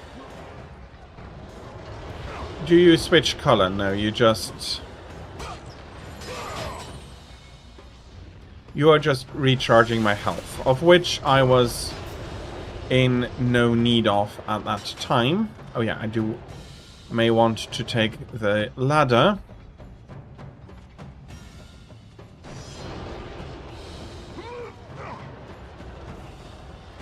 Okay. Of course, I'm silly enough to just roll over immediately.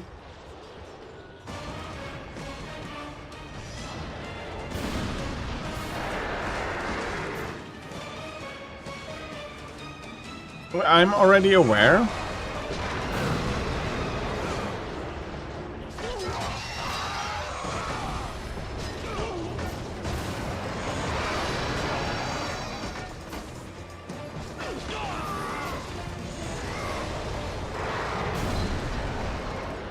Then he was giving you a very good fight, wasn't he? Or does it just... Or are you so strong in your werewolf form that it basically makes you OP?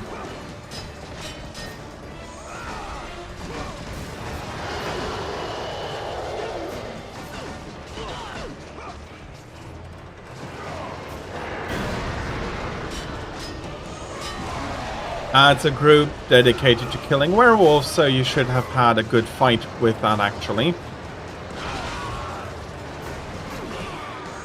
So, I have talked about Kratos' history, why this happening at all is a tragedy that could or should have been prevented. Painted Flame, hello, welcome in. I hope you're having a fantastic Friday and that you can be looking forward to a great continuation of your Friday. I'm currently showcasing God of War 2, went through the history of the first game and why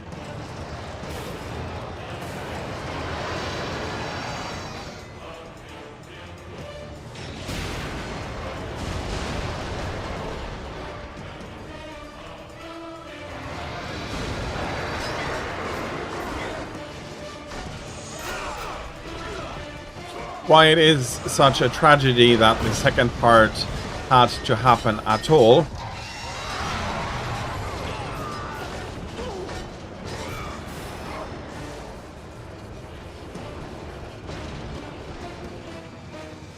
Yes.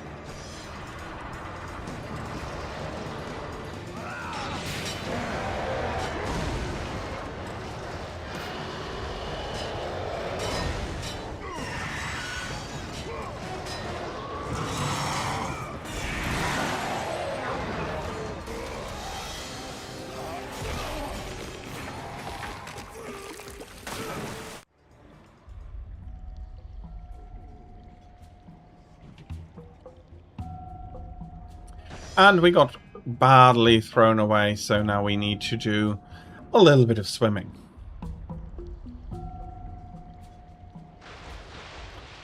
Your brain said, let them try to kill the dragon. Yeah.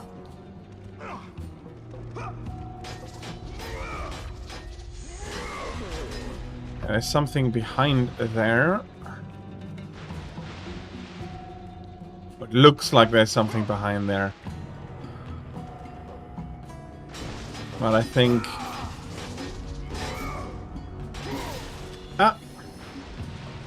with enough force, they do break.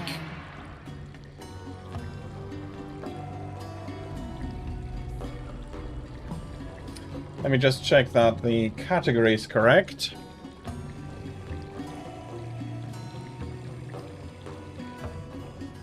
Yeah. I am not going to do that on stream. It's basically a mini game, a quick time event that gives you a few more orbs, if I remember correctly, but is not necessarily stream friendly. So let's get it. Let's get on with moving ahead. So I'm trying now for a second time. The origin of Kratos is pretty clear. The game itself is a third-person action fighter brawler. A really well-made one. Despite people criticizing the story for being more of the same,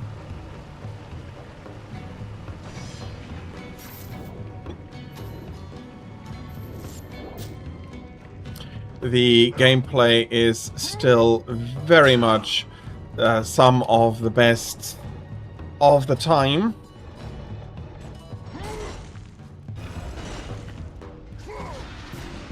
I.e. also really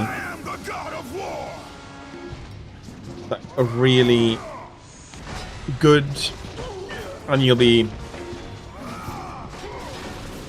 again fighting through a lot of Greek mythology,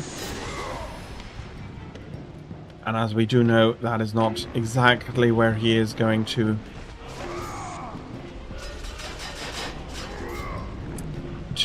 stay. You're not going to crush me there.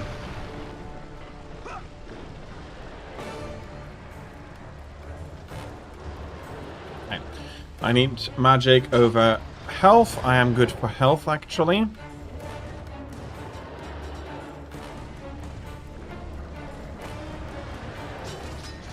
Okay, that is not something I can destroy.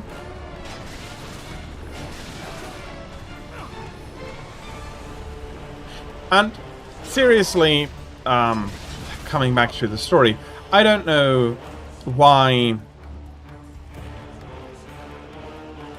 the gods would ever think that he is very unruly now.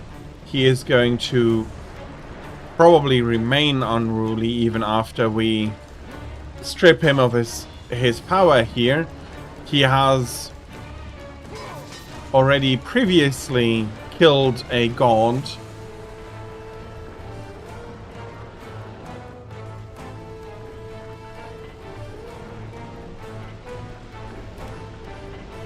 I don't quite understand what they were trying to do here, the gods. The devs very much did know what they were doing, and again, as while a lot of people feel that the story is weaker, and yes, the third part may only be maybe a lot more gratuitous than the first two. I do actually think that the story as a whole reaches its tragic climax in the second part, where Kratos, instead of focusing on killing Mars for the injustices done to him, although to a degree it is his own fault. Can I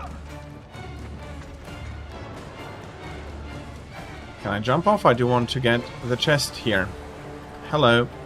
Ah, there it is.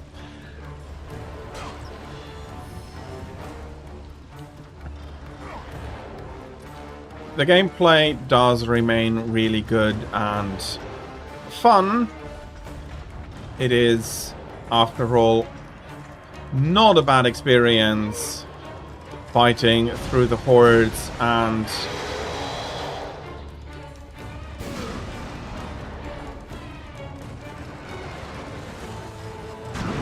fighting and winning again against enemies many times more, many times larger than yourself.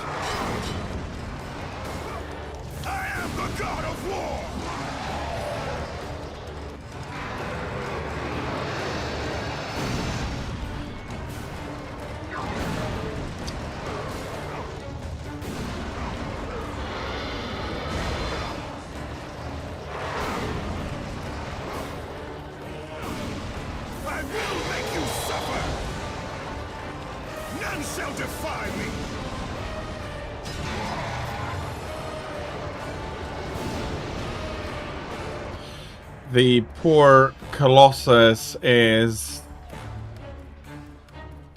feeling the heat here.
Okay, I'm recovering a little bit of magic. I have enough for another blast here. Yeah, you may be the god of war now, but I don't think you're any better than your predecessor. Then again, it's harder to blame Kratos for it. Again, this is an issue of the gods' own making. In their hubris, the gods ruined this one.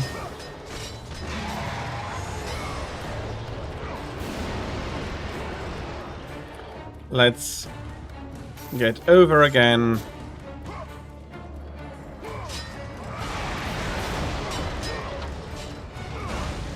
And we'll be doing a little bit more damage.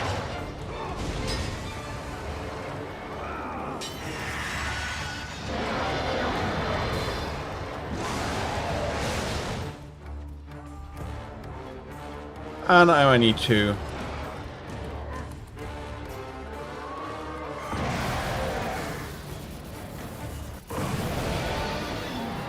escape here, and we get blown away again.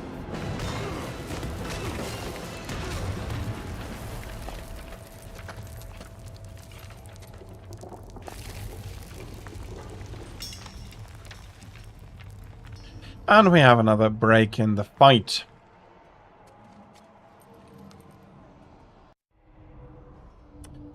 The game, for its time, being the second in its series, was I think, okay, why am I full if I have the recovery option here? The game was released at the tail end of the PS2 era, so it did also see a release for PlayStation 3.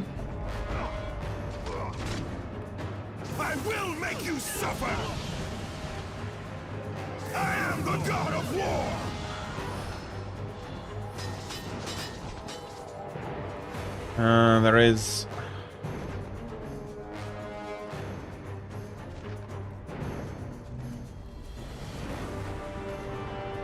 There is a switch back there. And as such, this is very much graphically looking somewhat better, but it is gameplay-wise refined to a T. It is a really great feeling game. All of your actions do feel smooth.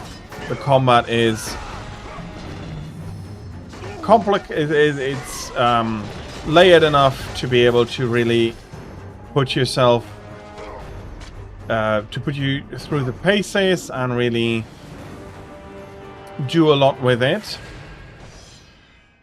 And again, I don't know why Zeus is still giving me the opportunity to save.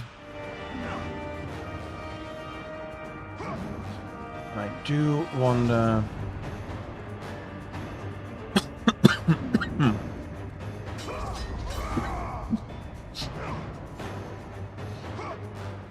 how I'd be getting there, dangling the chest in front of me. It's an experienced chest, so it's not the worst to not get, but...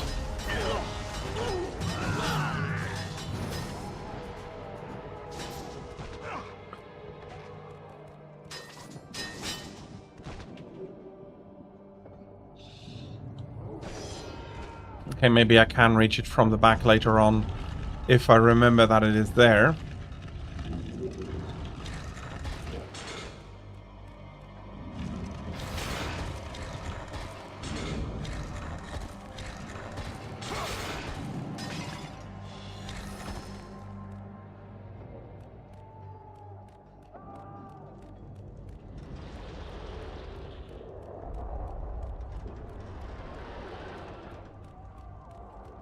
Okay, we do have...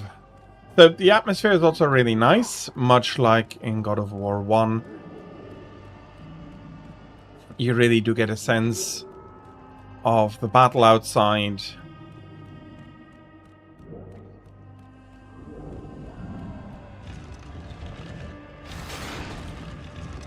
Okay.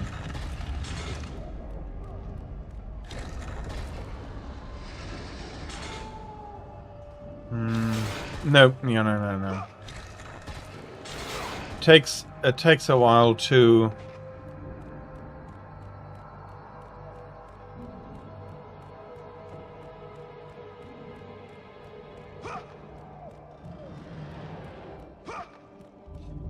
Somewhere I am missing something.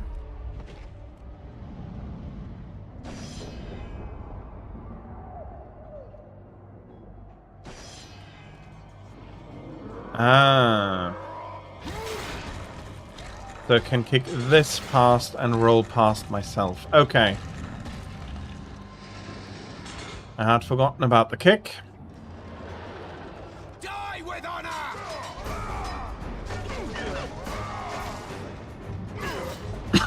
None shall defy me!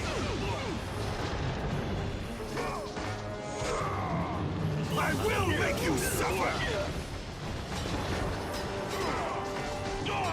There we go, and that then also allows us to get over here. We can take the elevator. Really all very nice. I'm just going to want to have a look here. I think I'm going to be waiting for it to switch. You weren't a switching one, you were purely health. Okay, fair enough. So you have a few resources, you have puzzles. All done really nicely. All working very smoothly. The combat is... I do have to say, fantastic.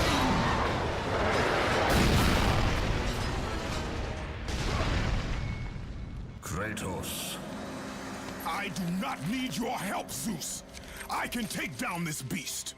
I offer you more than help, Kratos. I offer you power. I offer you the Blade of Olympus. It was this blade that ended the Great War and defeated the Titans. Drain your godly powers into the sword, Kratos. Only then will you reach your full potential. Why do you aid me now? What I do now, I do for the good of all Olympus. Yeah.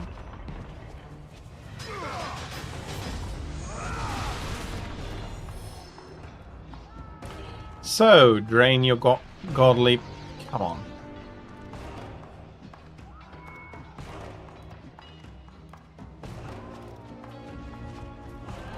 Drain your godly power into this convenient sword that I just threw down for you.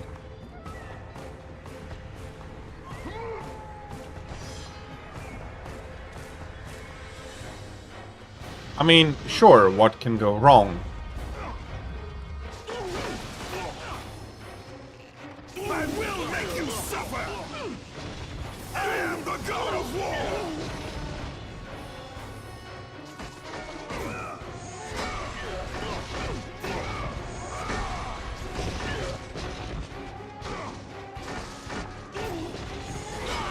None shall defy me!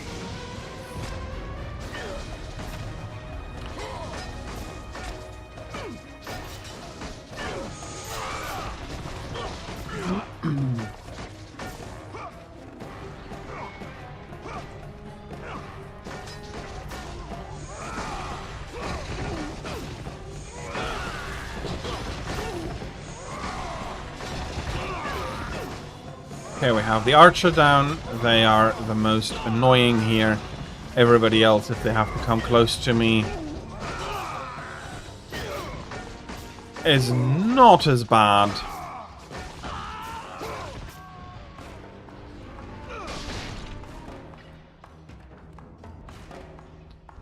Again, only health, no magic recharge here. Well, I'm not going to say no.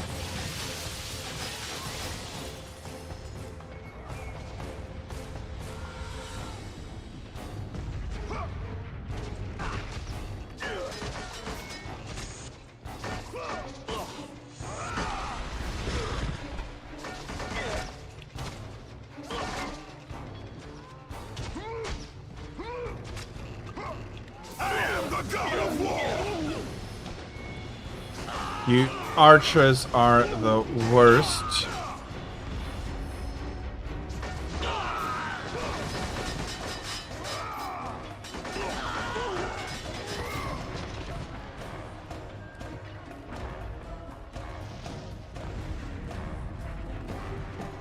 Okay, I do need to get back up. And the ladder is all the way over here.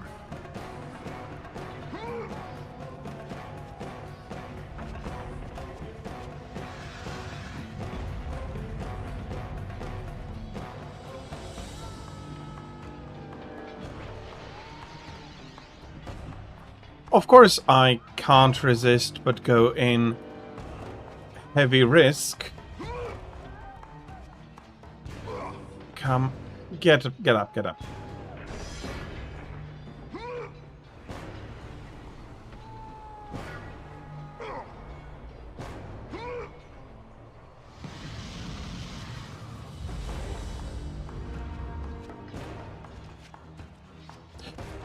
Yep. Okay.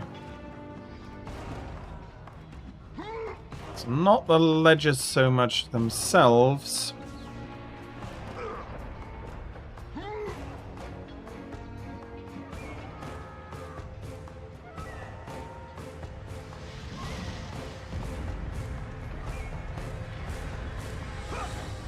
I can get without any trouble to that point, and then I just keep falling down.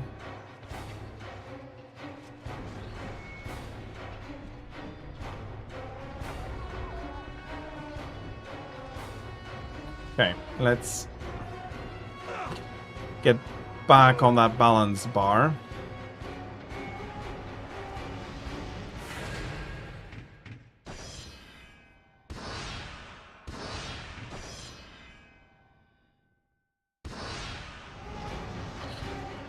Okay.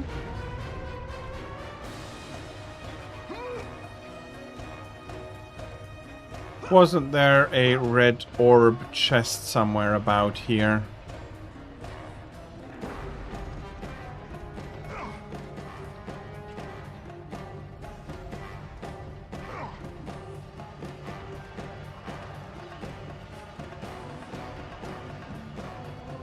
Well, if there was, I can't reach it at the moment.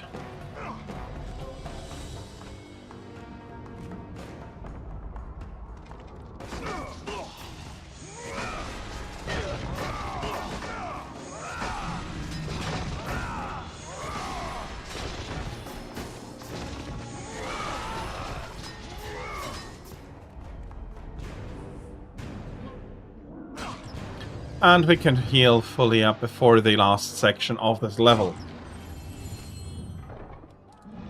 Some of the things like opening the door by mashing buttons is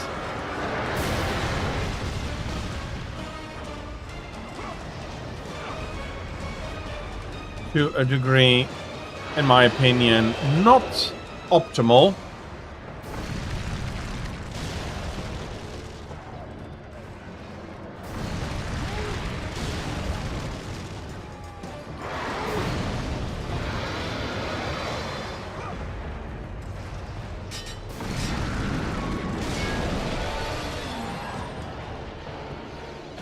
Okay, poor guy doesn't know what happened to him there.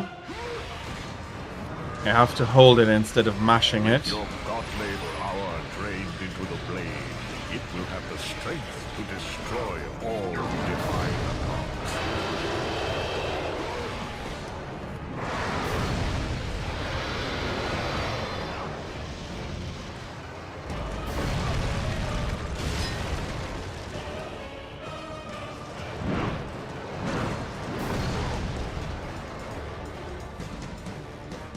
I will make you suffer! I am the god of war!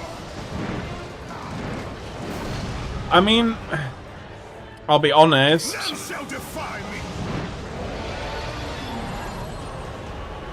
Kratos not being the one realizing that this is actually a trap.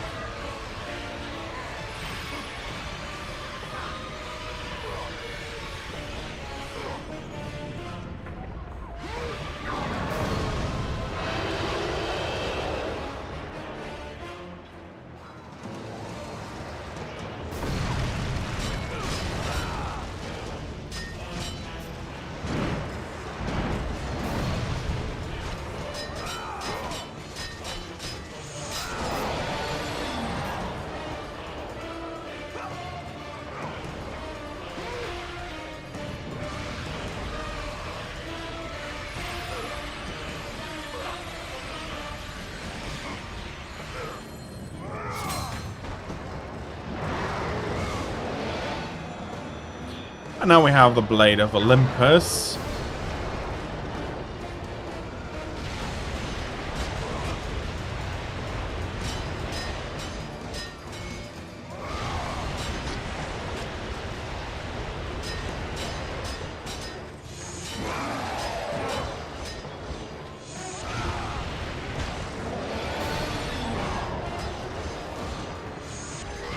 And we're slaughtering this poor Colossus now properly.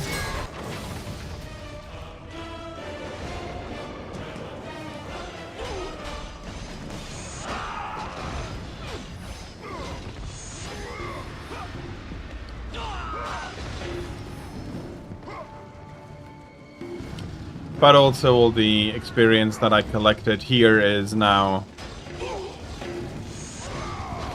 gone, drained by Kratos into the blade.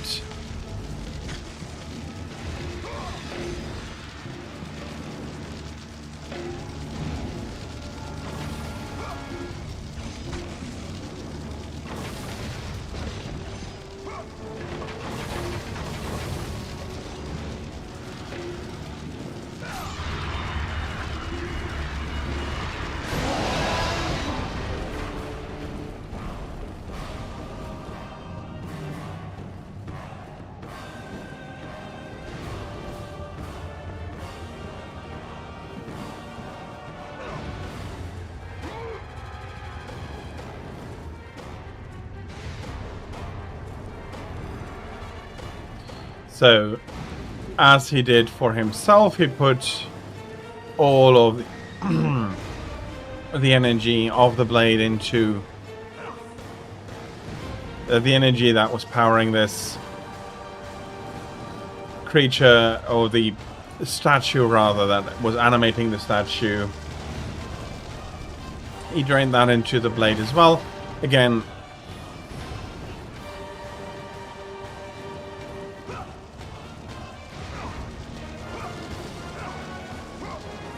it hasn't taken care of everything yet, so we'll be going on.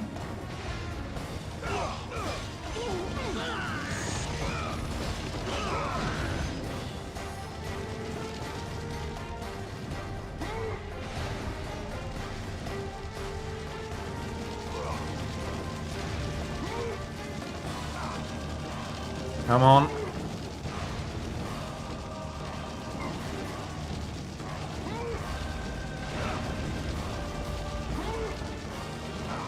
Can you? Okay, you want to go this way. No, you didn't want to go that way.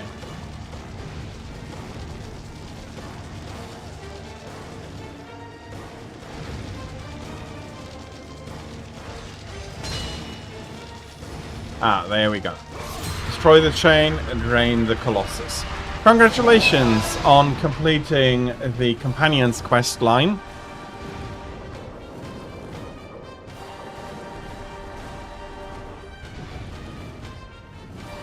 Well done.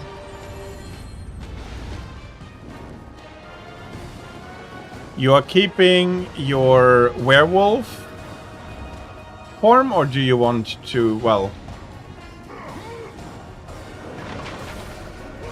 You opted to keep your werewolf form.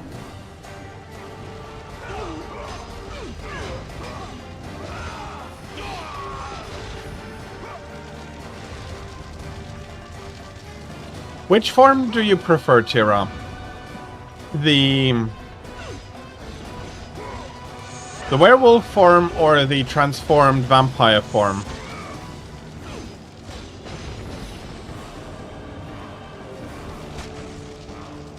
You like Wolfie. Okay,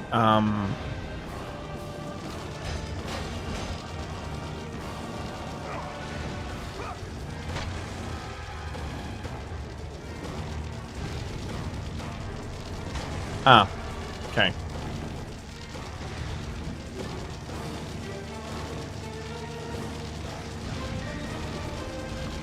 I see what I have to do.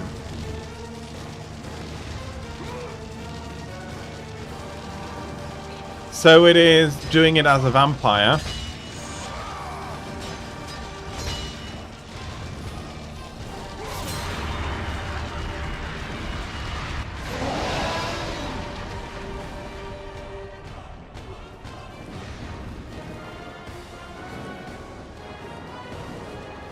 But preferences are preferences and none are wrong.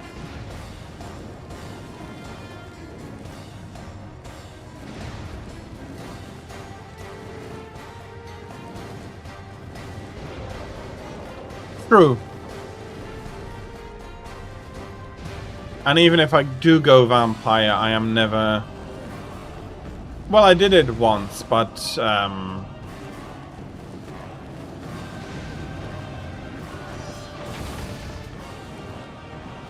I do not like to darken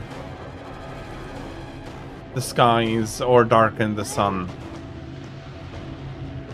Okay,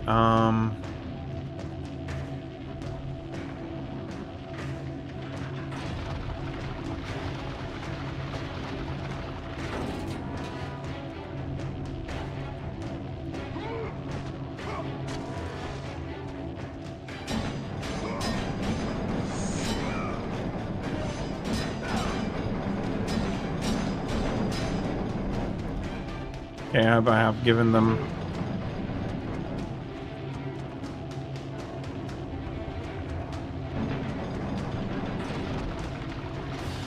enough of a boost that when it comes up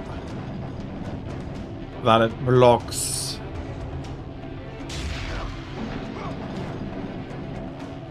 those beams.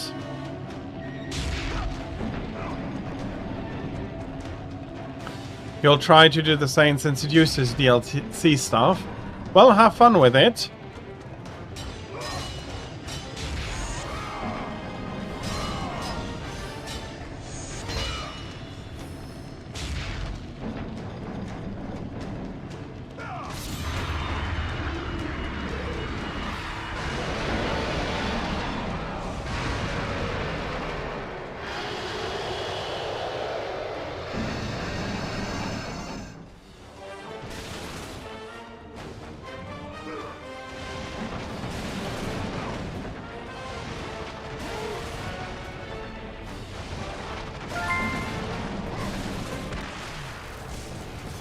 And with that, the Colossus is down.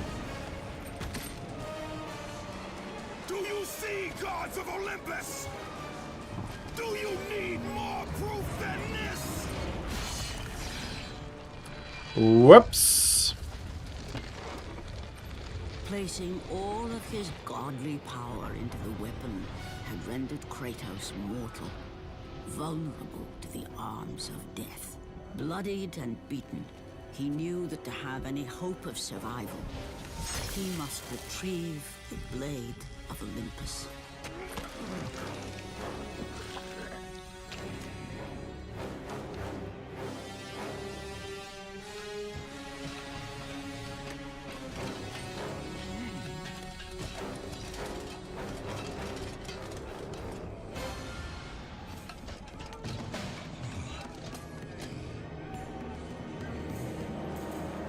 Humiliated before his Spartan army, Kratos dragged himself up from the dirt.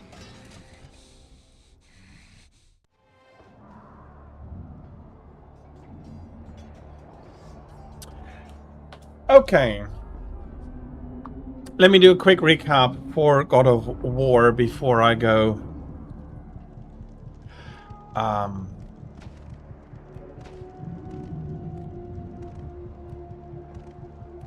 Before I go take my dinner break. A fantastic action game that really did a lot to get the controls of that such a game needs really right. It is telling a good story. To a degree, it should have ended at in the first part. Yes, I am forced to attend to this matter myself. Athena refused to undo her mistake. imagine caring for a creature such as yourself. Why? Why would you betray me? It is you who would betray me. Am I to stand idly by while Olympus is threatened?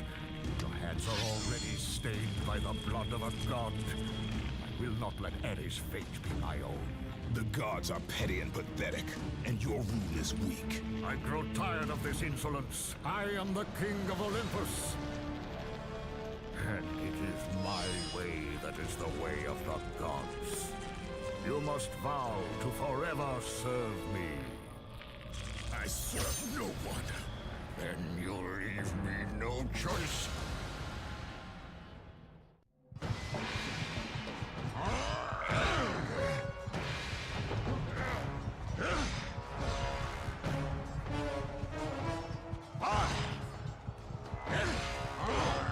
Submit! I would rather die!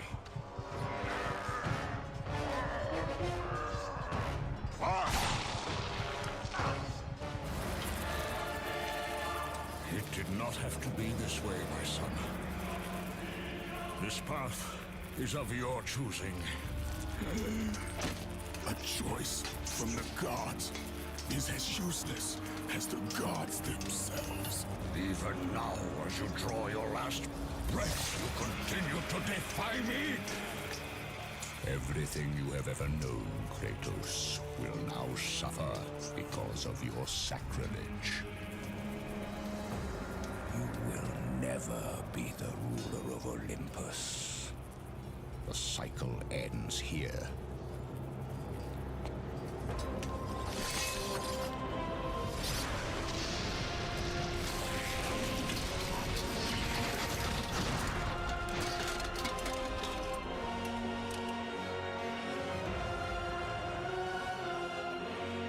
You will pay for this, Zeus.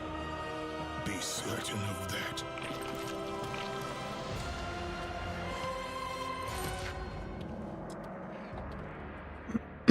As the life drained out of Kratos, the arms of Hades reached out to claim So again, it's a really well-made game.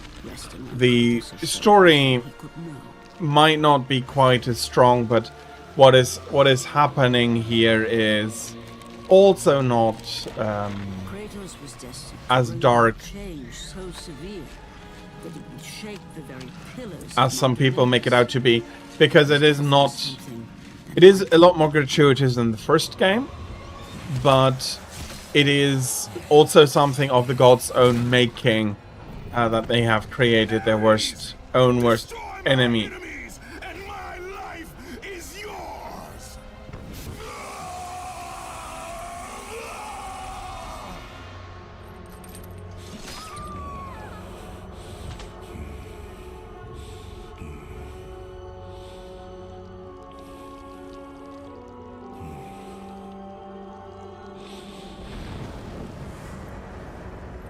Fight, Spartan.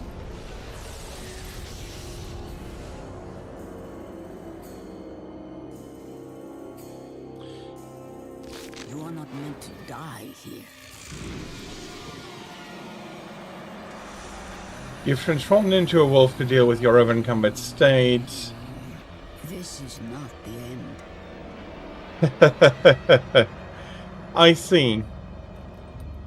You won't be able to get into the city transformed. Are you?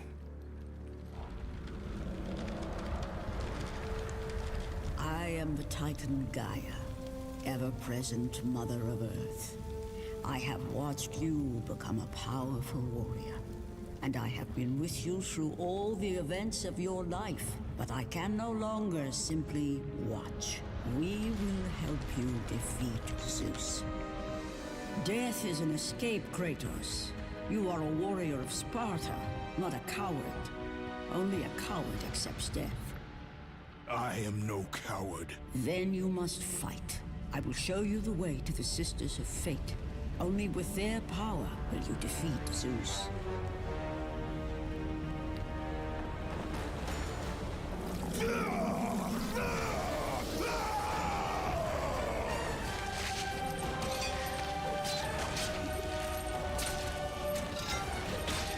Okay, Yeah, I've repeated myself a little bit. We're now going to need to fight to escape Hades, and there's a lot going on here. But I will be taking a quick break, and not a quick break. I'll be taking a break for about an hour, and then I'll be back with the next game, which is going to be the original Witcher. Thank you very much if you do stay during the break, but also I completely understand if you do want to leave during this hour-long break. I'll be running again some videos that I've put together beforehand, and some old and some trailers left and right. So there is something running up, but I now will be taking my dinner break, and I did realize just now that I really do need that taking the break is going to be something that I will need to do. I did just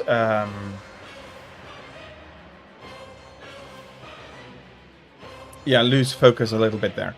And Kira, congratulations on finding a four-legged best friend. Do treat them well.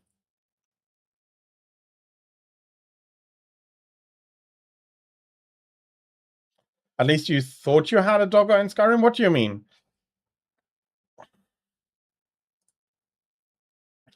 You didn't get a doggo friend? After all? They didn't head to Hindrahim. Oh.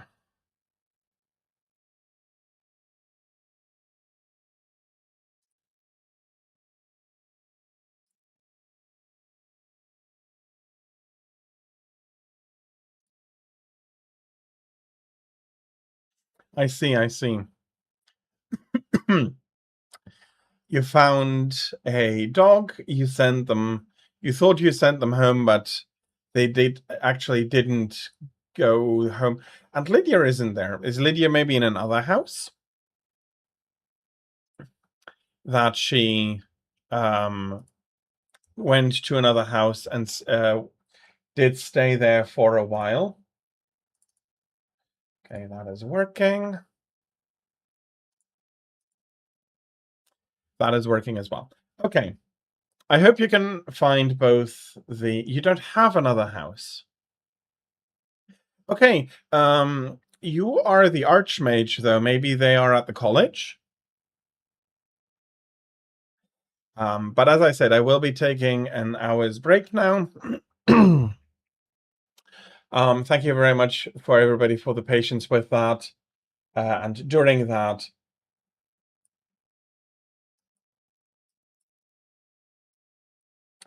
I hope you're going to have a good time. I'll be back in about an hour, and I hope you're going to be finding both Lydia and your doggo.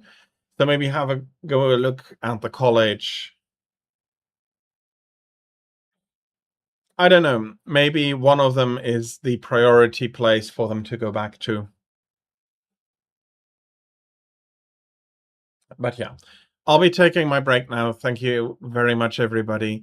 You can still reach me. I'll be keep reading the chat, so I'll be answering in chat. But yeah, thank you very much, everybody, for your break, and I'll be seeing you in about an hour.